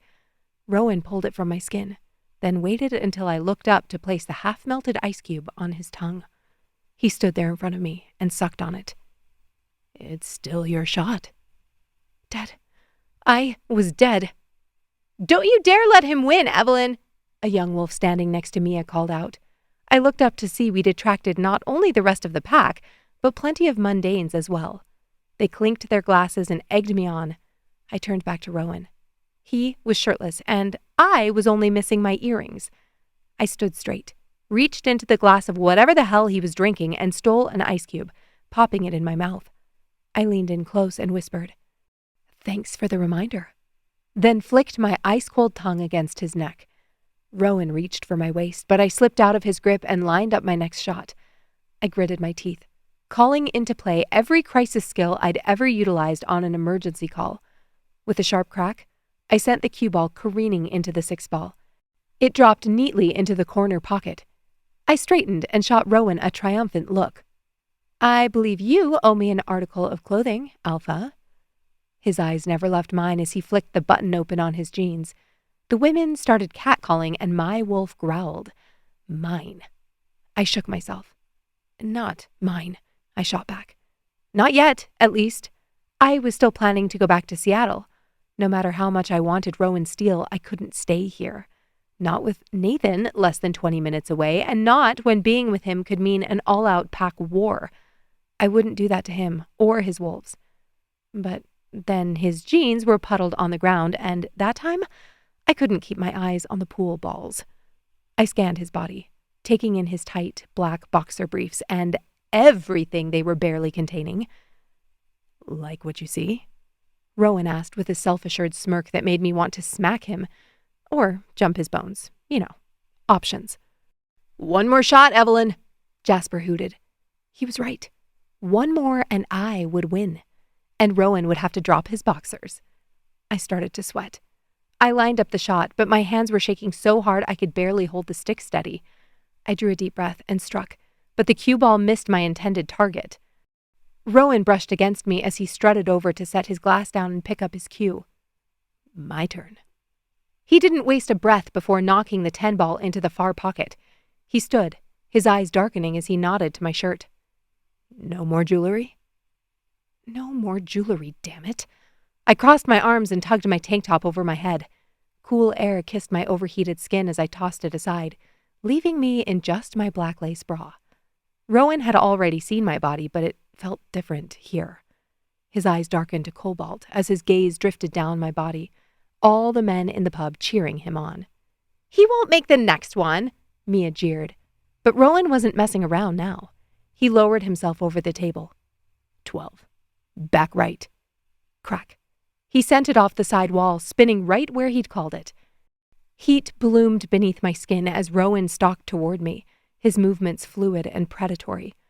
I stood my ground, refusing to back down even as my heart hammered against my ribcage.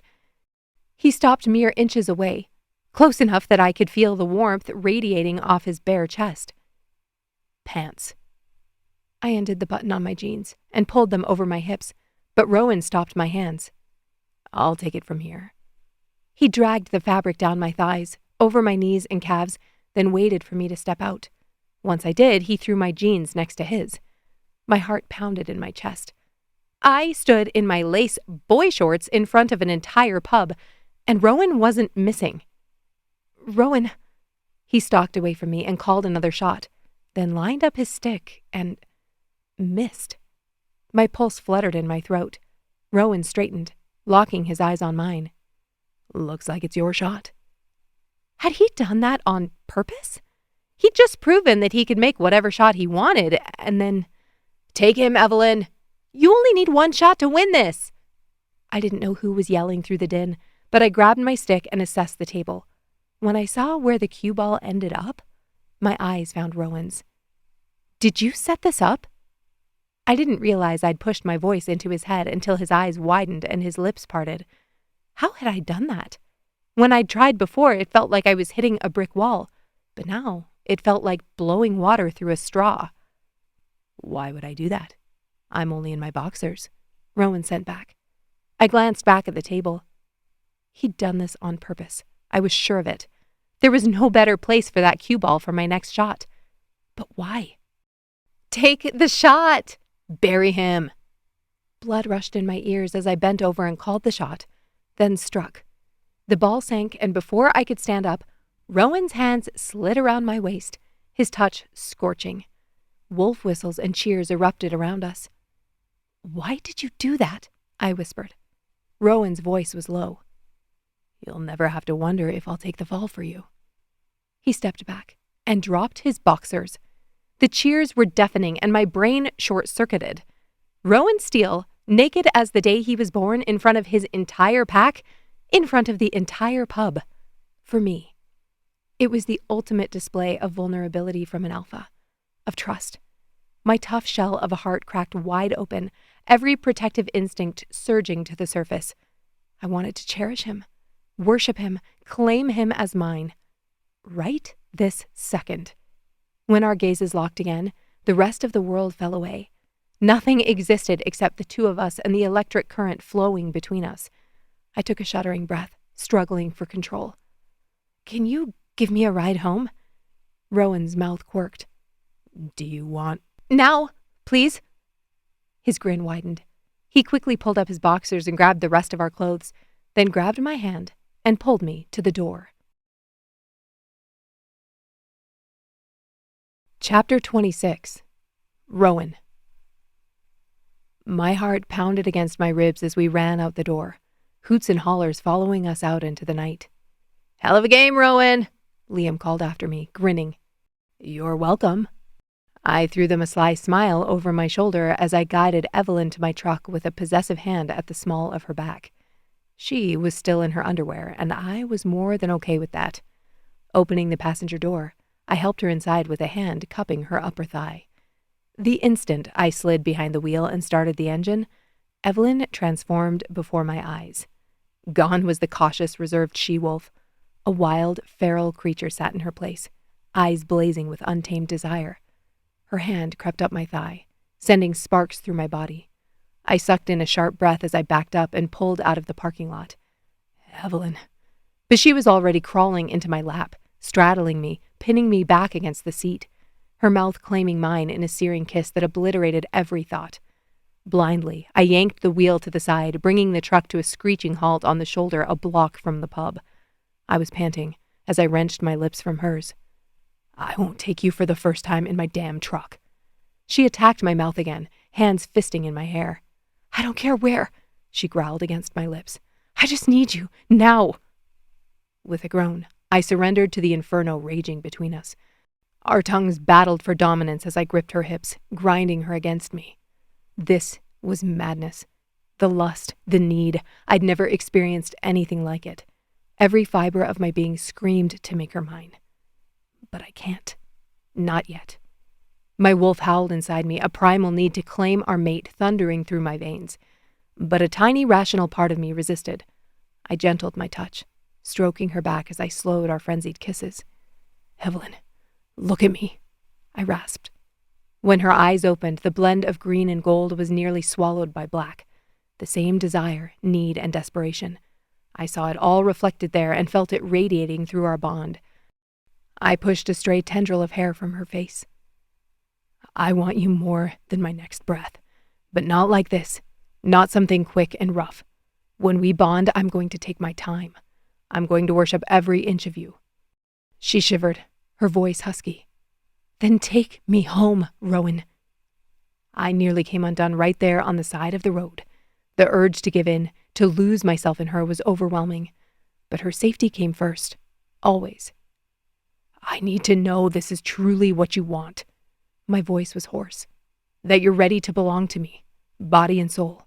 Because once I claim you, there's no going back, not for me. Uncertainty flickered in her eyes and she bit her lip.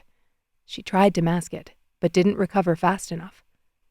If you're asking if I want you... She dropped her head, running her tongue over my lower lip. She knew what I was asking, and that wasn't the answer I longed to hear. But it was enough for this moment. I couldn't push her. I wouldn't risk scaring her off. I wrapped my arms around her waist and squeezed, then helped her back to her seat and waited for her to buckle up. I could barely see straight as I put the truck into gear and peeled away from the shoulder, tires spitting gravel. The drive back to my place was a blur, my focus split between the road and the maddening temptation beside me. Evelyn's hand rested high on my thigh, tracing idle patterns that sent jolts of electricity straight to my core. Keep it together. I reprimanded myself even as a low growl built in my throat. My wolf paced restlessly beneath my skin, desperate to lay claim to our mate. Soon, I promised him. And I believed it. Every day Evelyn drew closer. Every day she let a little more of her guard down. What felt like an eternity later, we pulled up to my door. I barely had the engine off before Evelyn was out of her seatbelt straddling my lap, her lips finding mine again in a searing kiss. I groaned into her mouth, my hands spanning her waist, the heat of her sinking into my palms.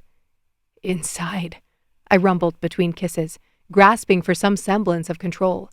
She reluctantly slid off my lap and we stumbled out of the truck. I reached back in to snag our clothes off the seat and followed her up the steps with unsteady legs. The moment we crossed through the door, I dropped everything and pressed her back against it, caging her in with my arms. I drew a deep, shuddering breath, struggling to master myself. I wanted her so badly I was shaking with it. But I couldn't consummate our bond fully. Not until I knew she was ready. Not until I knew she was fully mine. Evelyn trusted me. She wanted me. But something was holding her back. And I knew exactly what it was. Nathan Black. Kitimat Pack. She'd left to escape them, and they still loomed over us like a shadow. So tonight, I would show her what she had to look forward to. Then tomorrow, I'd do whatever it took to make her safe here in Black Lake. I'm going to take such good care of you, Evelyn. I nuzzled into her throat, reveling in the sigh that left her lips. Picking her up, I carried her to the bedroom and laid her back on the bed. My bed, where she belongs. The possessive thought sent a thrill through me. I took my time undressing her, revealing her curves inch by tantalizing inch, until she was bared before me, flushed and wanting. My eyes drank their fill, committing every detail to memory. So beautiful, I breathed. I worshipped her slowly with my hands and mouth, stoking the flames higher and higher. Each breathy sigh and moan I coaxed from her lips sweeter than the last. I picked up where I'd left off in the cabin and learned her body like a map. Every freckle, every sensitive spot, the sounds she made when I touched her just right. Her taste on my tongue was pure ambrosia, and I toyed with her until she was writhing, until the only word falling from her lips was my name, a desperate prayer. Every beat of her heart thudded through me, and as she released control, her ache and desire flooded our bond like I'd broken through a dam. I flowed with that current, responding to every want, every ache, until she arched off the bed, shattering apart in my arms. I pulled her into my chest as she shuddered and rode out the waves. I've got you. I've always got you. As she lay there quivering and boneless, I quickly shucked off my own clothes and wrapped her body with my own. She tipped her chin, and our eyes locked, the rest of the world falling away. In that moment, nothing existed but her. Us. I pulled her close, and we rested tangled together, gasping for breath. I felt her heartbeat gradually slowing beneath my cheek where it rested on my chest. "Rowan," she whispered, threading her fingers through my hair. "That was—" "Yeah." I lifted my head to meet her gaze, stunned anew by the vulnerability I saw there, the trust. I brushed a thumb over her kiss-swollen lower lip. She reached up to cup my face in her hands. "Can I, please?" I shook my head. "No." My wolf growled, pressing forward until I could barely keep him at bay. "No." I couldn't solidify this bond until she was sure. If she left now, I would be torn apart. But if she left after that, I didn't know if I could survive it. Her eyes were glassy. "I want you. All of you. But—" She bit her lip, hesitating. I kissed her forehead. "I know." A piece clicked into place in my heart. She wanted me. She would choose me. But I had to make her and my pack safe first. I was the alpha. That responsibility had never rested so heavy on my shoulders. As she drifted off to sleep in my arms, a sense of rightness, of completion, settled into my bones. I didn't have all the answers, but this was exactly where I was meant to be, where we were meant to be, together. As the first rays of dawn filtered through the curtains, I extracted myself from Evelyn's warm embrace. She murmured, but didn't wake, her face peaceful and content. I could watch her like that for hours, but there was work to be done. Silently, I moved about the house, gathering supplies. My mind raced with plans and contingencies, mapping out every possible scenario.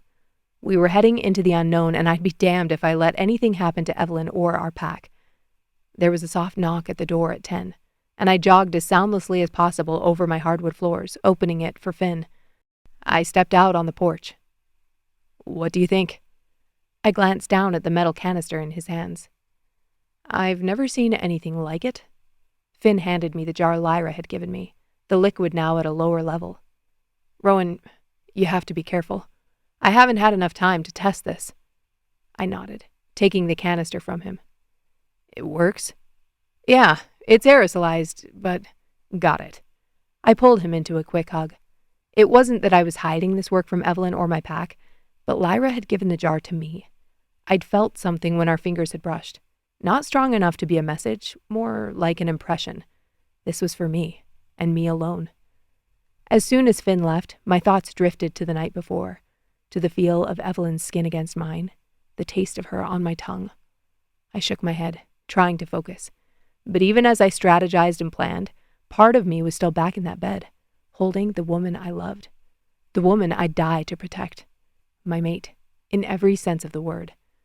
I finished my preparations and made us breakfast, just as Evelyn began to stir. I felt her awareness surfacing in the other room. Grabbing the plate with eggs and sausage, I strode back to my bedroom and perched on the edge of the bed, brushing a strand of hair from her face. Morning, beautiful. She blinked up at me, a slow smile spreading across her lips. Morning. Then she took in my appearance, the packed bags against the wall outside the bedroom door, and her expression sobered. Is it time? I nodded solemnly. Yeah, it's time. We have to move. I took her hand, lacing our fingers. But I want breakfast with you first. Chapter 27. Rowan. Every crackle of a branch underfoot felt like the ticking of a clock counting down to the confrontation we were approaching. Evelyn's hand sought mine, her grip tight and grounding. Our footsteps were silent, barely whispering against the blanket of fallen leaves as we advanced toward the geothermal pools through the woods. Nathan knows I'm here. Evelyn's words circled back to me. We had Justin, which meant Nathan had to know our plans. From the sounds of it, he'd welcomed them. That sent ice slipping down my spine. There was so much we hadn't understood, and we still didn't have satisfactory answers. I worried we were walking straight into a trap. I hadn't wanted Evelyn to come, but she refused to be left behind. Truthfully, I'd had no argument when she'd said that Nathan might have wanted to separate us. I didn't have any answers, and that was eating me alive. The only thought I clung to was trusting my mate. If I was going to ask her to lead Black Lake with me, then that trust had to start now. Above us, the moon rose, a massive orb casting an ethereal glow through the trees. Its light seemed to hum with power, coating everything in a silver sheen that made our already heightened senses sing. Energy coursed through me, a torrent of strength and raw dominance that surged to new heights, knowing my mate was next to me, possibly at risk. Positions! I pushed to my pack, a chorus of affirmatives echoing back to me in a symphony of mental whispers. We moved separately but as one, shadows flitting between the redwoods.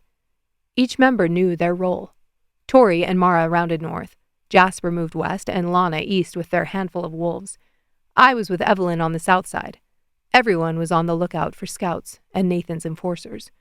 Blake had given us all the information he could, which meant we should get through their patrols without an altercation. All of it made me nervous. He'd offered to stay back with Justin, but that sent off warning bells in my head. Kitimat guarding Kitimat? After he'd given us intel? Hell no. No matter how much Evelyn trusted him, and no matter how much motivation he had to betray his alpha, I wasn't leaving that up to chance. Liam, Finn, and 2 other enforcers from Black Lake were guarding Tories. Jasper had the pleasure of babysitting Blake. If anything went wrong, I trusted my second. Evelyn stayed close, her presence a constant flame at my side. The connection between us pulsed with every heartbeat, a tangible thing that had only deepened after last night. The memory of her next to me, the taste of her skin, the sound of her pleasure. It all lingered, fueling my need to shield her from whatever darkness we were about to face. East flank ready! Lana's voice cut through the mental link, her position secure. West in position, Jasper added. North secure, Tori reported, her message only flowing through me. She wasn't linked to the rest of my pack, and if I was ever released as her regional second, I'd no longer have access to her communication. I was grateful for it now. South is clear, I responded, my voice a low growl even in the mindscape. My eyes flickered to Evelyn, her gaze meeting mine. My own determination was mirrored there, along with a fierce courage that made pride swell within my chest. We strike as one, I reminded them all, my alpha command reverberating through the pack bond. The forest held its breath. the air thick with the scent of mulch and pine as we approached the edge of the trees. "Rowan?" Evelyn whispered beside me, her voice barely audible above the rustle of leaves. Her hand brushed against mine, a fleeting touch that sent a jolt of electricity up my arm. I nodded, tightening my grip on the mental reins of my wolf. He strained beneath the surface, eager to leap forward and claim his territory. But not yet. Control was crucial, and I'd been getting a hell of a lot of practice. We edged forward, our steps careful and quiet despite the urgency pumping through our veins. Then, we saw him. Nathan Black, his rugged form outlined by the ghostly light, his black hair and dark eyes almost blending into the dark tapestry of the night. "He smells like shit," Jasper sent through the bond. I almost snorted. "Body at his feet!" Tori's thought flashed through the link, sharp and quick. My gaze dropped, and there it was. A body slumped on the ground, ominously still. Rage and disgust flared within me, hot and demanding. This was not the way of the pack. We were guardians, protectors. What had led Nathan to this? Evelyn's hand flew to her mouth. "Steady," I commanded through the link, my alpha authority wrapping around each pack member. "Wait for my signal." Every muscle coiled, ready to strike, but we needed answers first. Nathan was an arrogant asshole, but an outright executioner? I didn't cast it out of the realm of possibility, but I didn't want to believe it. I didn't want to believe any shifter, especially an alpha, could turn on his own. "Is he alive?" Evelyn's question was a whisper in my mind. I moved closer, shifting to get a better view. Then, Nathan turned, the dagger in his right hand, though it looked different now, dark on the blade. And that's when I saw her. Long, dark curls splayed out across the figure on the ground, a slash of red blooming at her throat. The flashes from Evelyn that had filtered through our bond replayed in my mind. Nathan standing over her, Nathan's hand bruising her arm, Nathan pushing her up against the wall, and the last threads of my control snapped. And though I'd given the order to wait just moments before, all I saw was red.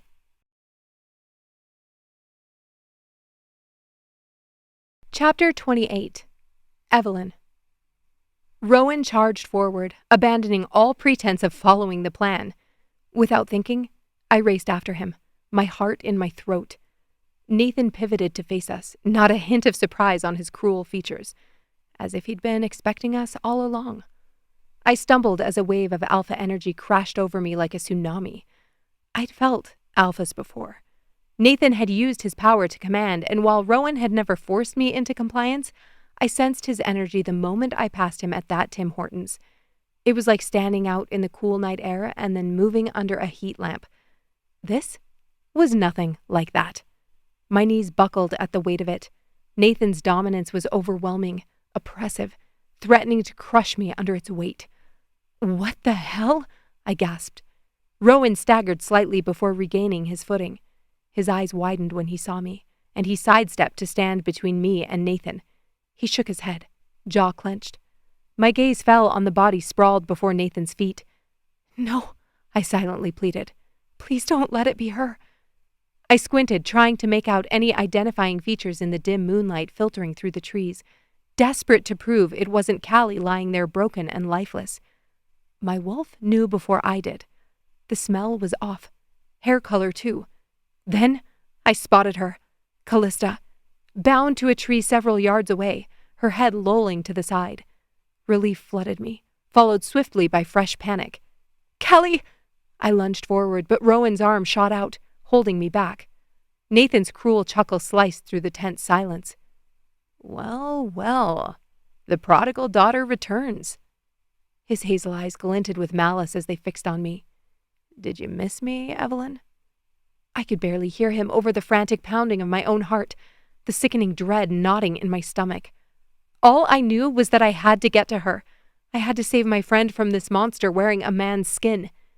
Rowan stepped fully in front of me, eclipsing me from Nathan's predatory gaze. "Leave her out of this." "Oh, but she's already so deeply involved, isn't she?" Nathan crooned.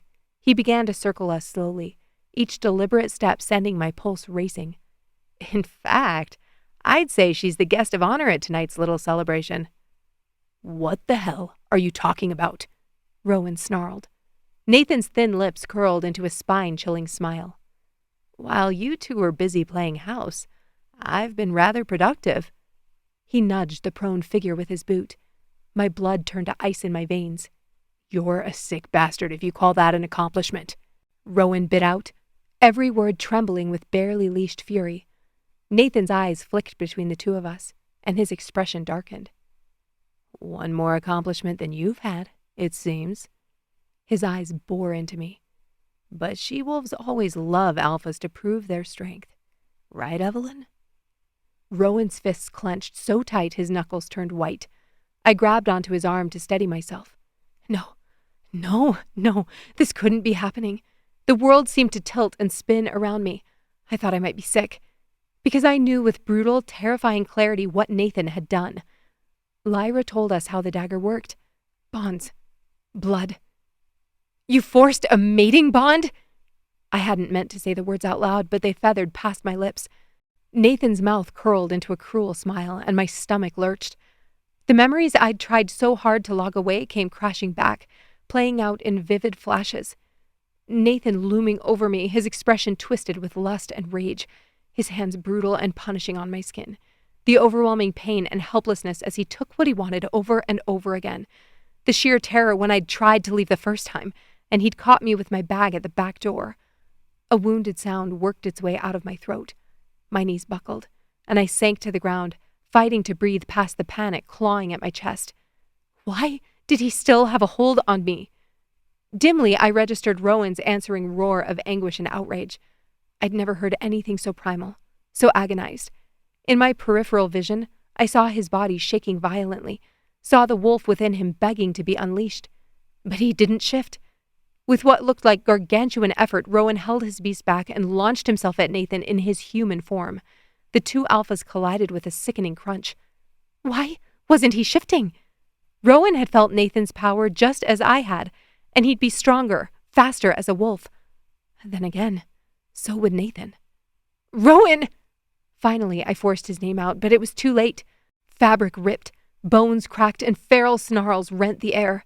The sounds of a brutal, no-holds-barred fight to the death. That's what this was. That's what Nathan had wanted, I was sure of it.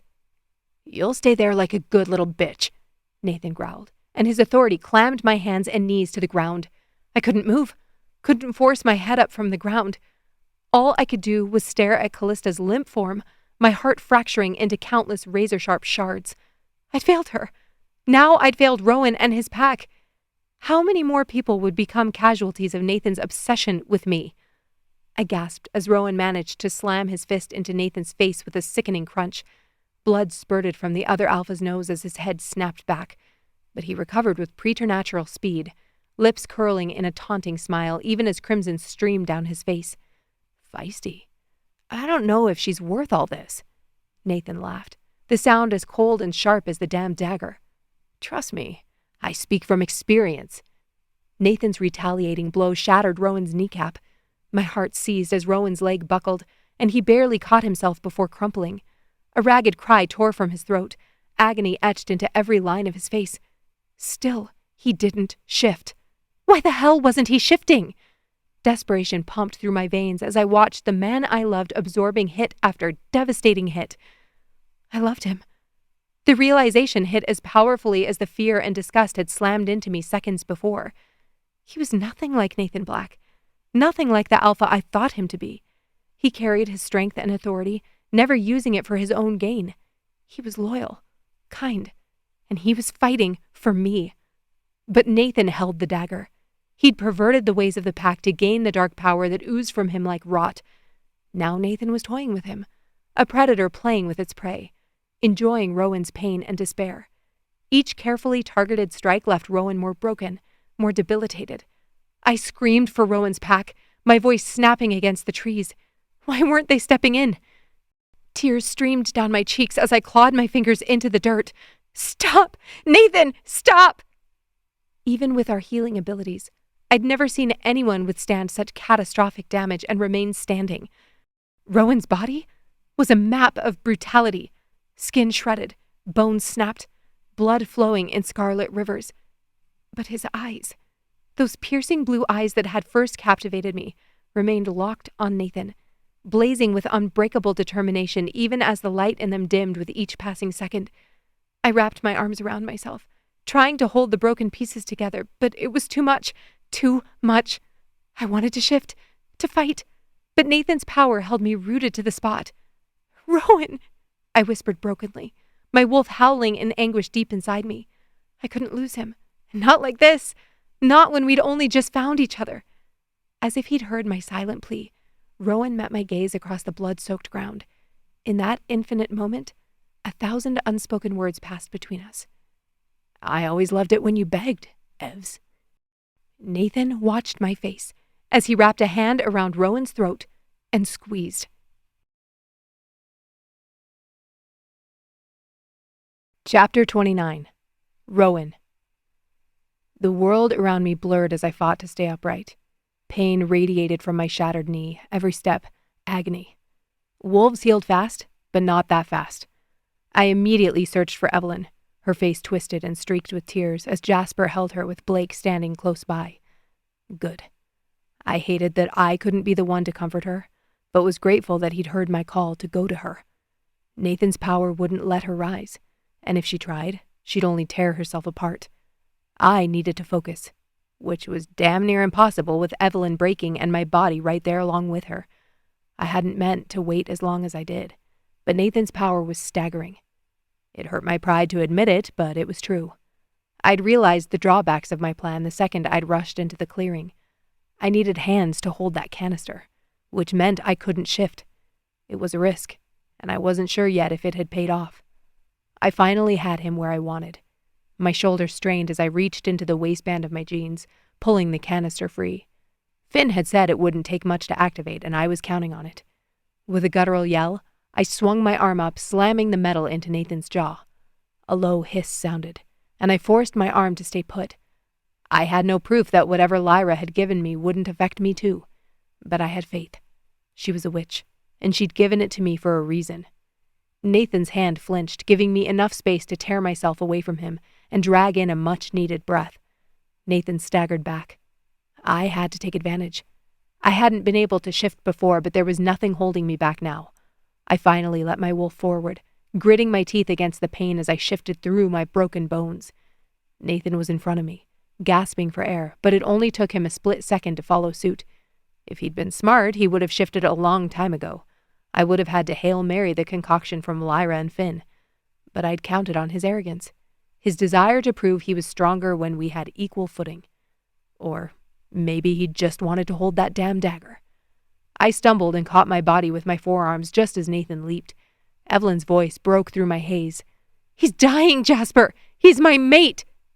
Jasper's voice was gruff, pulling her back. "You have to trust him." I gritted my teeth and forced myself to stand. I had to finish this.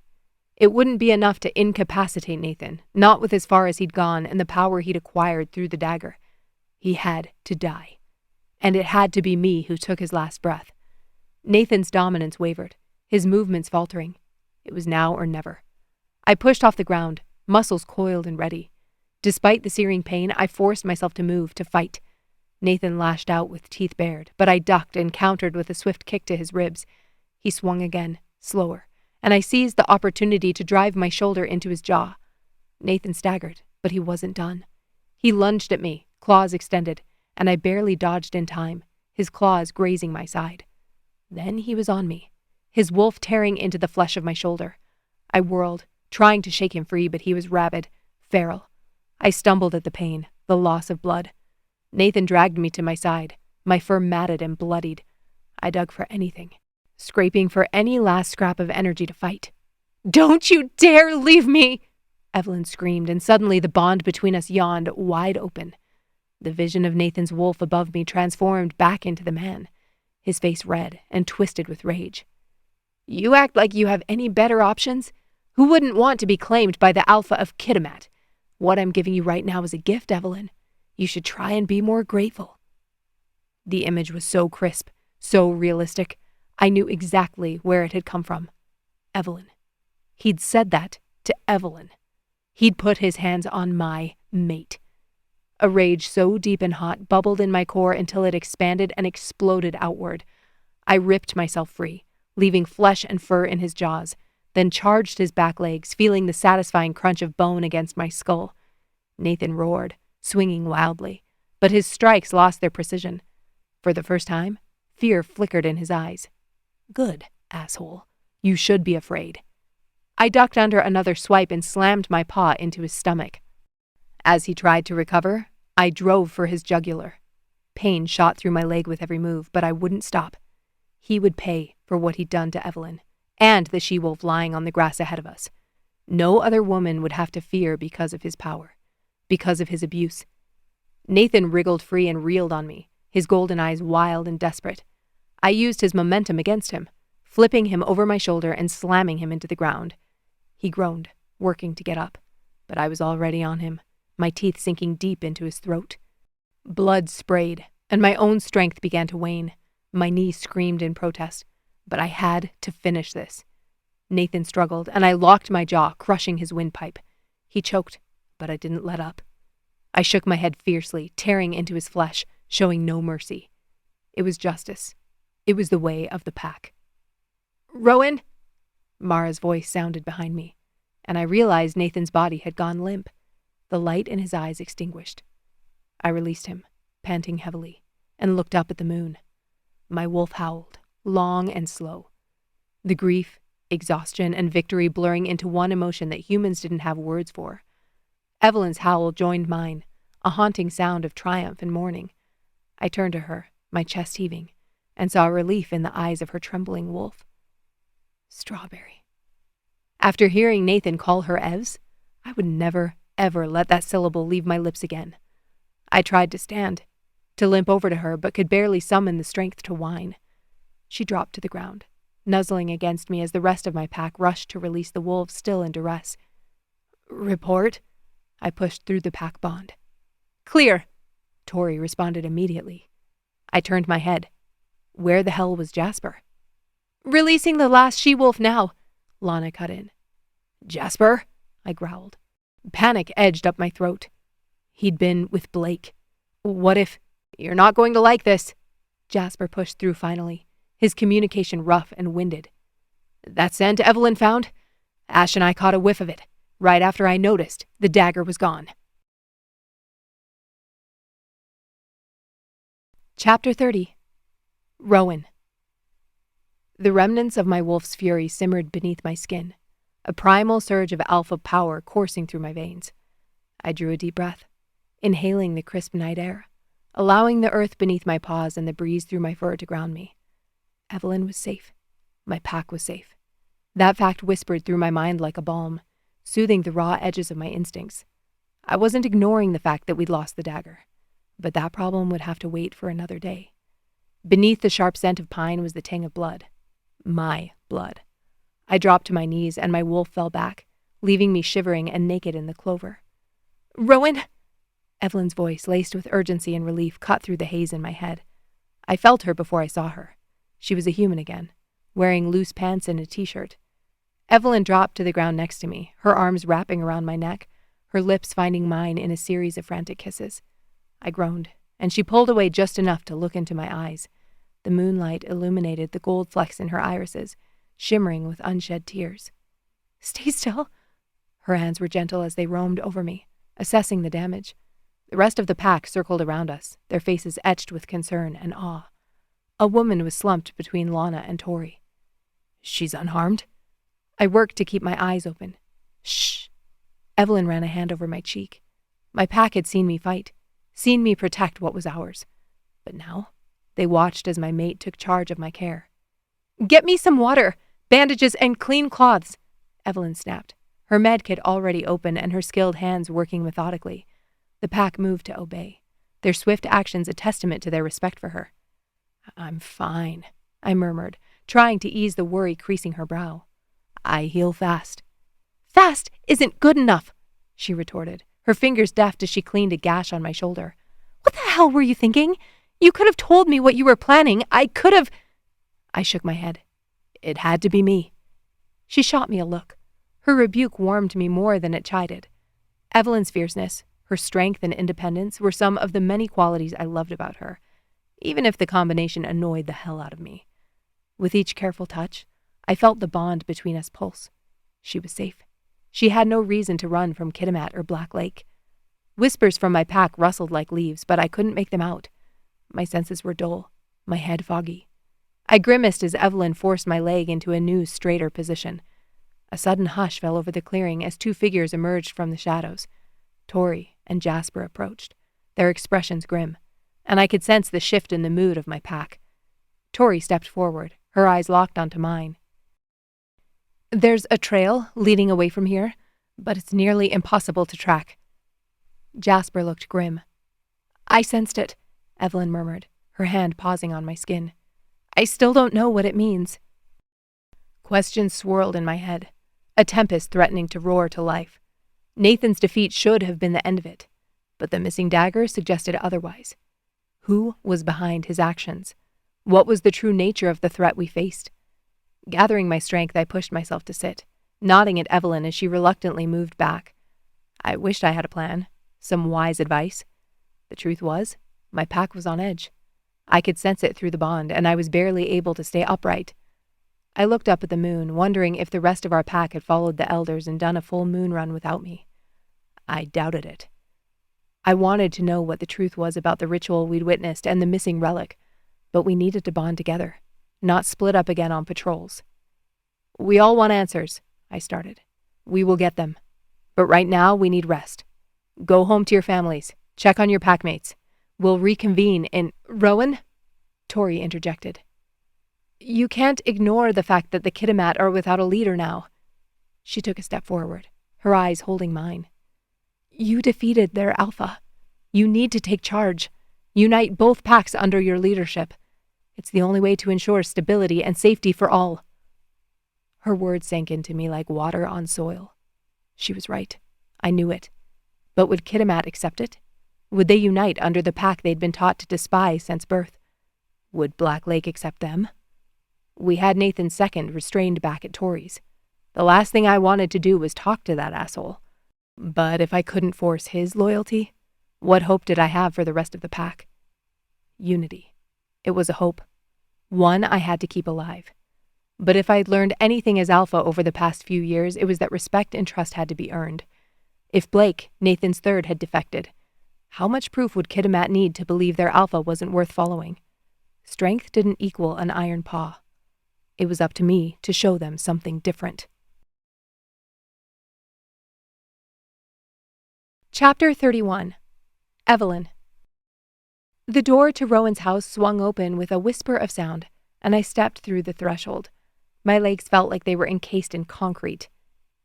"Rowan," I murmured, half supporting the weight of his solid frame as we shuffled toward the sanctuary of his bedroom. His breaths were labored, a sign of his still mending body, and yet there was strength in his grip around my shoulders, strength that spoke of an alpha who would bend but never break. "Easy," I whispered, guiding him down to the bed. His blue eyes met mine, a silent thank you passing between us as I gently removed the boots Jasper had lent him, setting them against the wall. My mate. The words pulsed with the beat of my heart. As I'd watched him fight with my palms forced to the dirt, I'd known the truth with every cell in my body. There was nothing else for me. I couldn't imagine my life without Rowan Steele, and I'd almost had to watch him be stripped from me. "Rest." My voice caught, and Rowan's gaze sharpened. "Evelyn, later, I promise." I leaned over him, pressing my lips to his forehead. Rowan sank into the mattress. I watched his eyelids shutter closed. This formidable alpha of the Black Lake pack laid bare and vulnerable beneath me, his dark hair on the pillow, his lashes brushing his cheeks. I settled myself into the chair beside his bed, watching over him as the moon rose high outside the window. There was nowhere else I'd rather be. As my breathing deepened, I clung to the stirrings of a bond that ran deeper than blood, a connection I planned to etch into my soul. The door creaked and my eyes shot open, my wolf jumping to the surface. I rose from my chair and shot into the hall, then froze. Two of Rowan's packmates stepped inside, their arms heavy with bowls and a casserole dish. The scent of roasted meat and freshly baked bread made my mouth water. "Morning, Evelyn." The woman with her hair pulled back into a braid gave a quick smile before heading to the kitchen. I didn't know either of them, but that didn't matter. They were my pack now. My throat tightened at the realization that they'd accepted me. A kitimat, a defector, long before I'd accepted them. "Thank you," I murmured as they set the feast down on the counter, steam curling in the air. "Make sure he eats. You too."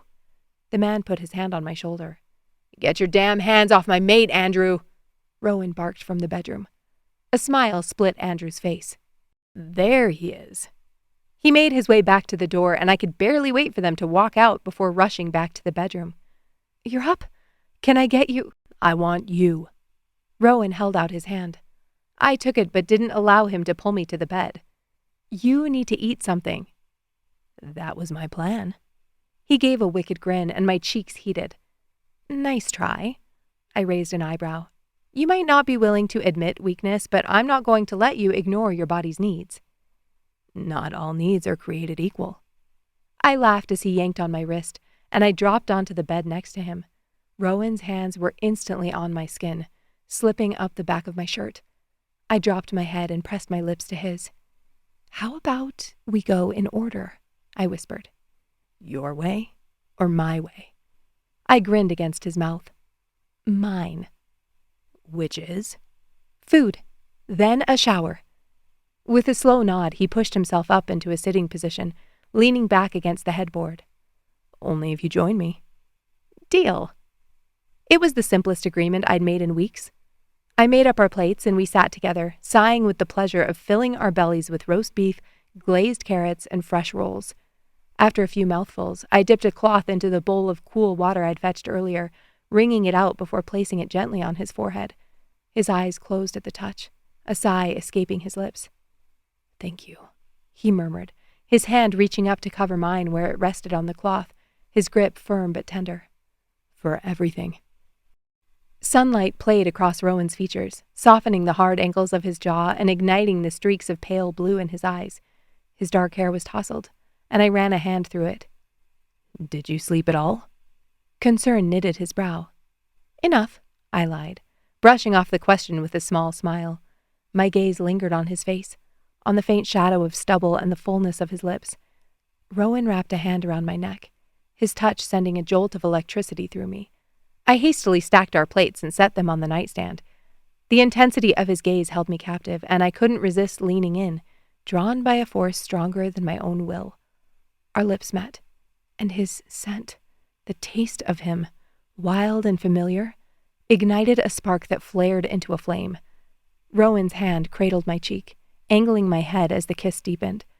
The world narrowed to the space between us, where every brush of skin lit me up like a flare. Desire curled in my belly. It was a need that went beyond the physical, echoing the call of our inner wolves, the primal part of our nature that recognized its mate. We were both starved for this connection, and now that I knew, nothing was holding us back. Rowan pulled away, his eyes searching mine. "Yes," I answered before he could ask the question. "I'm yours, Rowan." "Your life in Seattle." "I don't give a shit about Seattle." Rowan's grip tightened on my neck. "What about Bruce?" I laughed out loud, collapsing onto his chest. "I mentioned him one time. How the hell do you remember his name?" "You were talking to another man on the phone. He's on my kill list." I tipped my head and playfully nipped his jaw with my teeth. "Don't tease unless you're ready to pay the price." Rowan threw me over onto my back, covering me with his body. The weight of him pressed me into the mattress, stealing the breath from my lungs. He pressed his knee between my legs, and I arched into him. "We haven't showered." "You win some, you lose some." Rowan's lips were on my skin, his hands frantically pulling at my shirt. I grabbed at his gray t-shirt. "I thought you said we were going to take our time." "That was before I had to wait a damn week." With a growl of frustration, Rowan ripped my shirt open, pulling the torn fabric off my midsection. His eyes darkened, his breath coming in short bursts. "I never sleep in a bra," I whispered. The sheets caressed my skin as Rowan shuddered and pulled me further down the bed toward him. "What thread count are these?" "You're asking me about my sheets right now?" Rowan traced the lines and curves of my body with his fingers, his eyes hungry. They're soft. I like them. I like you in them. He lowered his head to my stomach, his lips grazing my skin and my fingers tangled in his dark hair, pulling him closer, needing to feel every inch of him. Rowan growled low in his throat, the sound igniting a primal fire deep within me. His strong hands roamed my curves. My mate. Rowan's hands tightened on my hips. My heart. My everything. He nipped at the bone of my hip, making me gasp. Tell me what you want. His voice was raw, pleading. I looped my calves over his ankles. Make me yours. Please. He lifted his cheek from my stomach, and his lips crashed against mine, his tongue slipping into my mouth. I gripped his neck and poured all my longing into the kiss, feeling the desperation radiating off him in electric pulses. Every brush of our tongues, every shared breath, deepened our connection until I felt both hollowed out and full to bursting. You're everything, he gasped, his hands roaming over my body, reading me like Braille. I've waited for this. I've waited for you. I didn't know it, but I'd been waiting for him too. My existence in Seattle was pond water, stagnant, starting to stink. But before I saw Rowan again, I didn't think I had another option. Now, I felt connected with a crystal-clear mountain stream, fresh and life-giving. Damn, Strawberry, he murmured, his voice thick with longing. The scent of our desire hung heavy in the air, a heady mix that filled my senses and set my blood aflame. We undressed each other slowly, deliberately, savoring that moment as though it were the last. My heart raced as his fingers brushed against my spine, sending waves of heat cascading through me. Rowan? His name scraped from me like a plea, an invitation. I leaned closer, feeling the warmth radiate from him. His fingertips danced along my collarbone, igniting sparks of desire that plummeted to my hips. My wolf thrummed beneath my skin, yearning to connect with her mate. She paced restlessly, whining with need, desperate to complete our bond. It was a primal, spiritual longing that transcended the physical. As Rowan pressed hard against me, I sensed the same desperation in him. His wolf called to mine, their spirits begging to intertwine. I can feel it, I whispered. Our wolves, our souls, they're meant to be one. Rowan's eyes shone with fierce love as he settled between my thighs. You're my soulmate, my other half. Without you, I'm incomplete. Tears pricked my eyes at his words, the depth of our connection overwhelming me. I pulled him closer, wanting to be filled, to be consumed by him. With a surge of urgency, our bodies moved as one, pressed so tight that our edges blurred together. In that sacred moment, we were no longer two separate beings, but one soul sharing two bodies. I clung to him, my nails digging into his back as my mouth filled with heat. My fangs lowered as pleasure coursed through me, my heart desperately trying to keep up. Mark me, I gasped, my body so tight and hot it didn't feel like my own. His eyes darkened with intent as I bared my neck for him, and he sank his teeth into my flesh, a sharp bite that sent a wave of ecstasy surging through my veins. Rowan! I was going to shatter. Rowan gasped, his eyes nearly black as he wrapped his hands over the crown of my head and rocked into me. My fangs retracted, and I wrapped my legs around his hips, crying out. My hands, my claws. His blood was hot and wet on my fingertips. I had marked him. My wolf was satisfied, and the world around us faded, dissolving into an ethereal haze. Together, Rowan gasped, our bodies wild and furious, his alpha energy washing through me like a drug. Yes, I moaned, our connection swelling like a rising tide, pulling us closer to the brink, crashing against the cliffs. I couldn't think except in colors. Rowan! My voice was swallowed in his flesh as I pressed into his shoulder, my teeth scraping against his skin, begging for release. You are mine. Lights exploded behind my eyes as we crested the peak, our bodies trembling as if caught in a tempest. Rowan's body bucked, both of us gasping for breath as my arms crossed over his slick skin, completely useless. I seemed to float, weightless and free, my cheek pressed against Rowan's flushed neck as his arms gave way. He collapsed against me, his heart gradually beginning to slow against my chest. I threaded my fingers in the damp hair against the base of his neck. Mine. Rowan Steele was mine. My wolf howled her approval as we lay there, basking in the afterglow, our bodies intertwined, our souls forever bound by our love and the mated bond of our wolves. "Did you have any idea?" I whispered, my voice raw. "Hell no, or I wouldn't have waited." I laughed as Rowan's lips grazed my temple. "Do you think it will be like that every time?" He grinned against my skin. "Damn straight." Chapter 32. Rowan. I opened my eyes to the room bathed in a soft golden glow. Sunlight filtered through the cracks in the curtains, casting dappled patterns on the walls. The bedding beneath us was in disarray, a testament to the 36 hours we'd spent there. The shower was running, for the 7th time. I grinned, stretching my arms behind my head. I could still feel Evelyn's body imprinted on my skin, the heat of her searing into my bones. This was what it felt like to claim and be claimed, to entrust the key to your heart to another and hope they didn't break it. "You gonna step out into the sunlight anytime soon, bud?" Jasper's voice hummed in my head. "Green isn't a good color on you," I sent back, then followed up with, "Weren't you the one who said I needed to take this mating thing more seriously?" "I regret everything." I chuckled, tossing off the sheets. "I'll meet you at the garage." As much as I didn't want to leave Evelyn's side, I needed to talk with Jasper and Lana. I needed to meet with Blake and have a heart-to-heart with Justin before approaching Kitimat. Some of their pack members had already come sniffing around. I needed to nail down a plan for integration. We would be one pack again. The thought made my throat tighten. It wouldn't be as simple as that, and I wasn't naive enough to believe it would be. Nathan had challenged my father, and we were still knee-deep in the fallout. But I'd learned from that experience. I knew we could do it differently.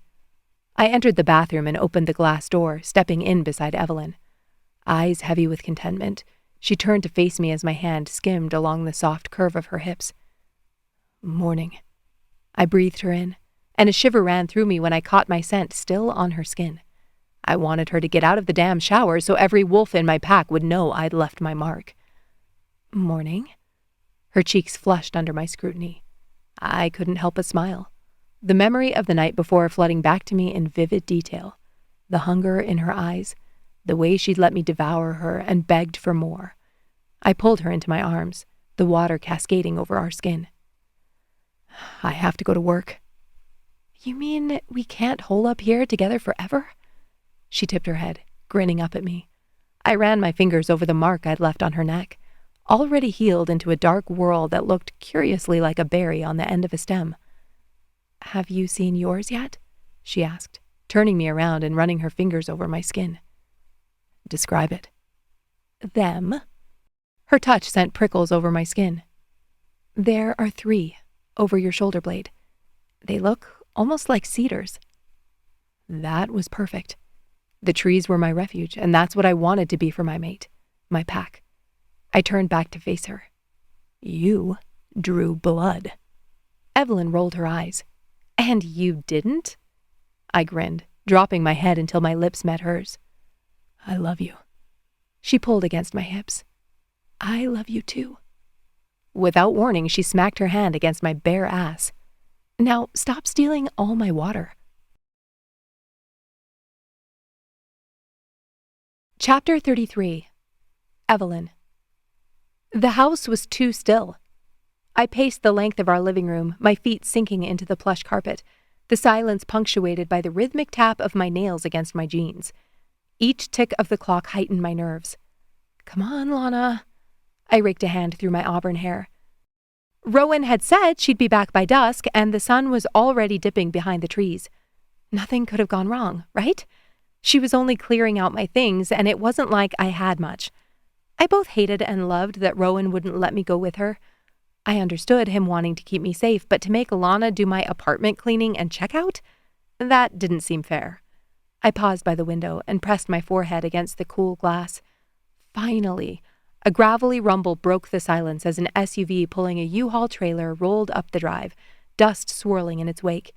My pulse quickened, and I swung the door open before the engine cut out, the crisp evening air a slap against my flushed skin.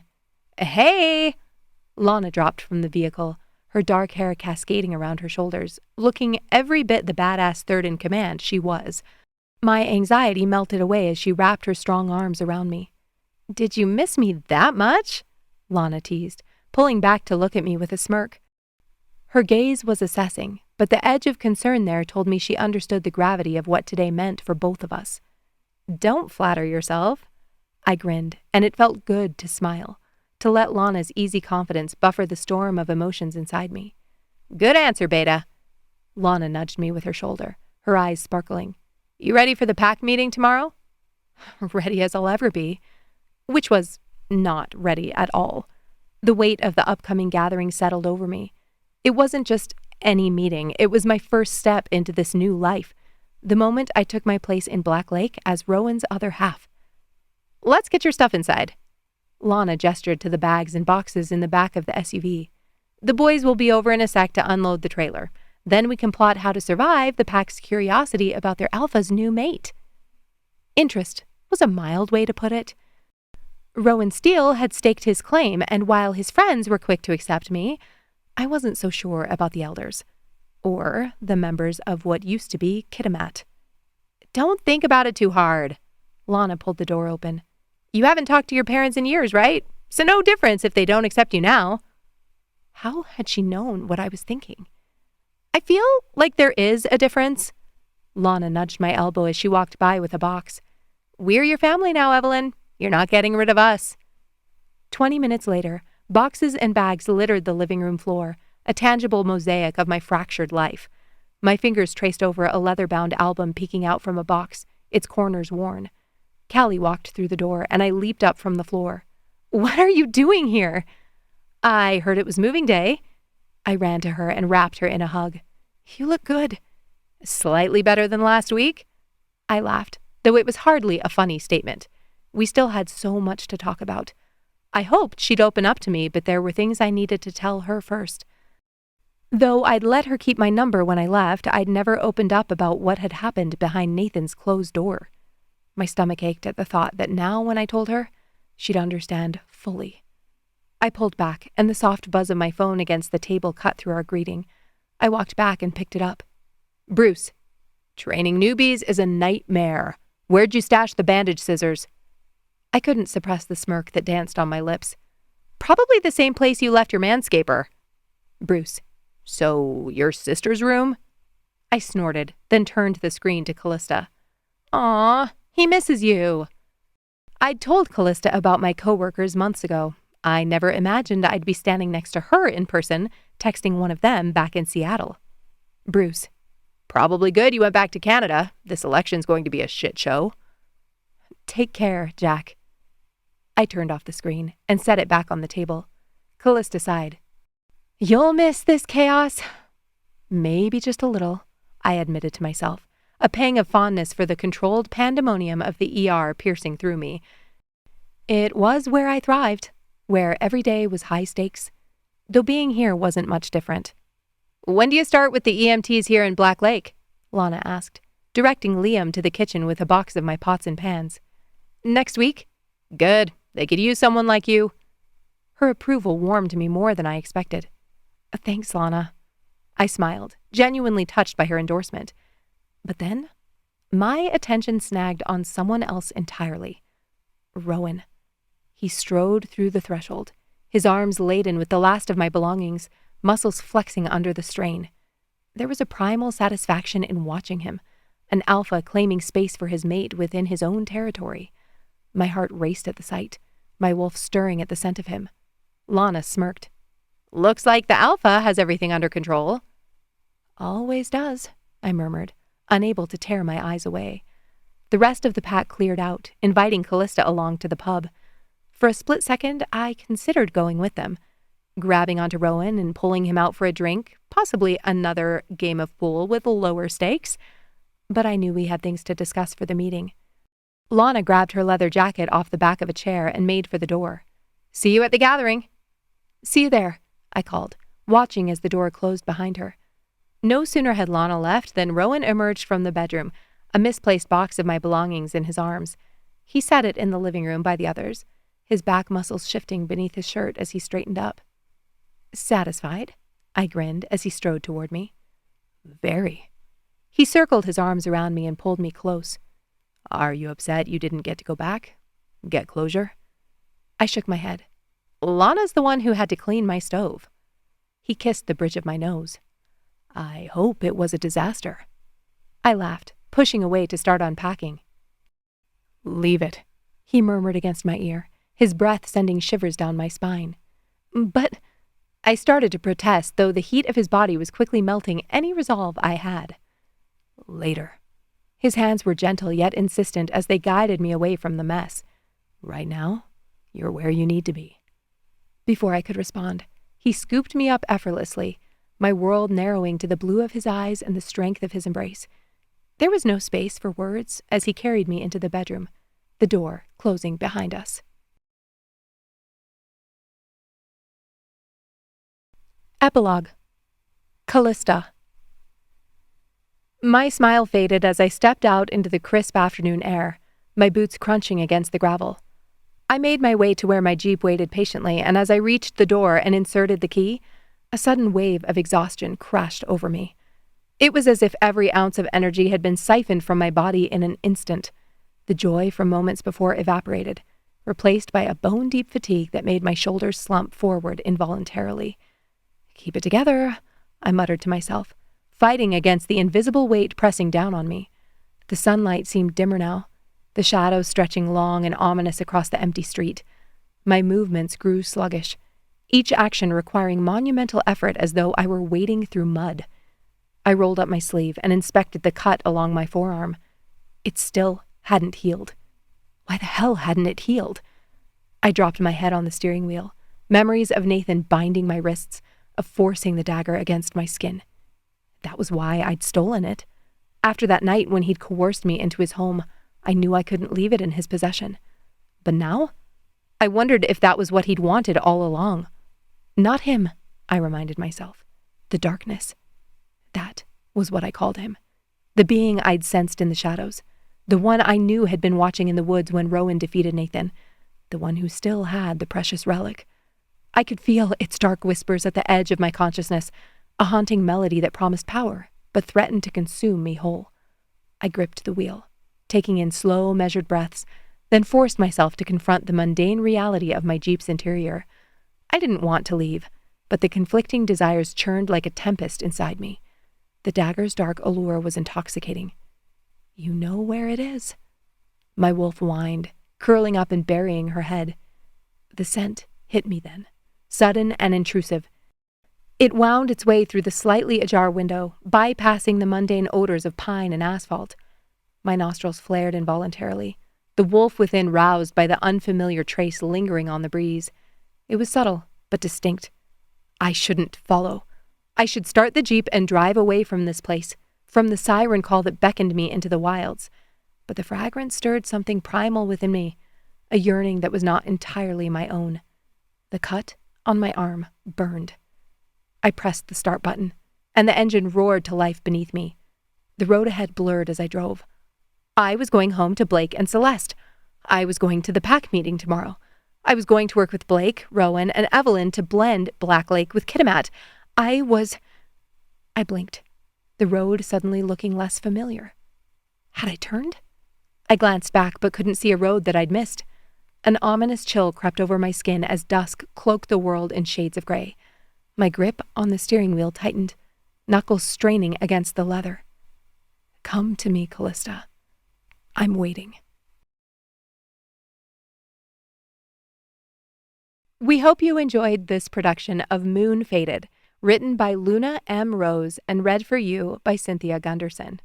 Copyright 2024, Luna M. Rose. Look for Book 2 in this series, Soul Faded, by Luna M. Rose.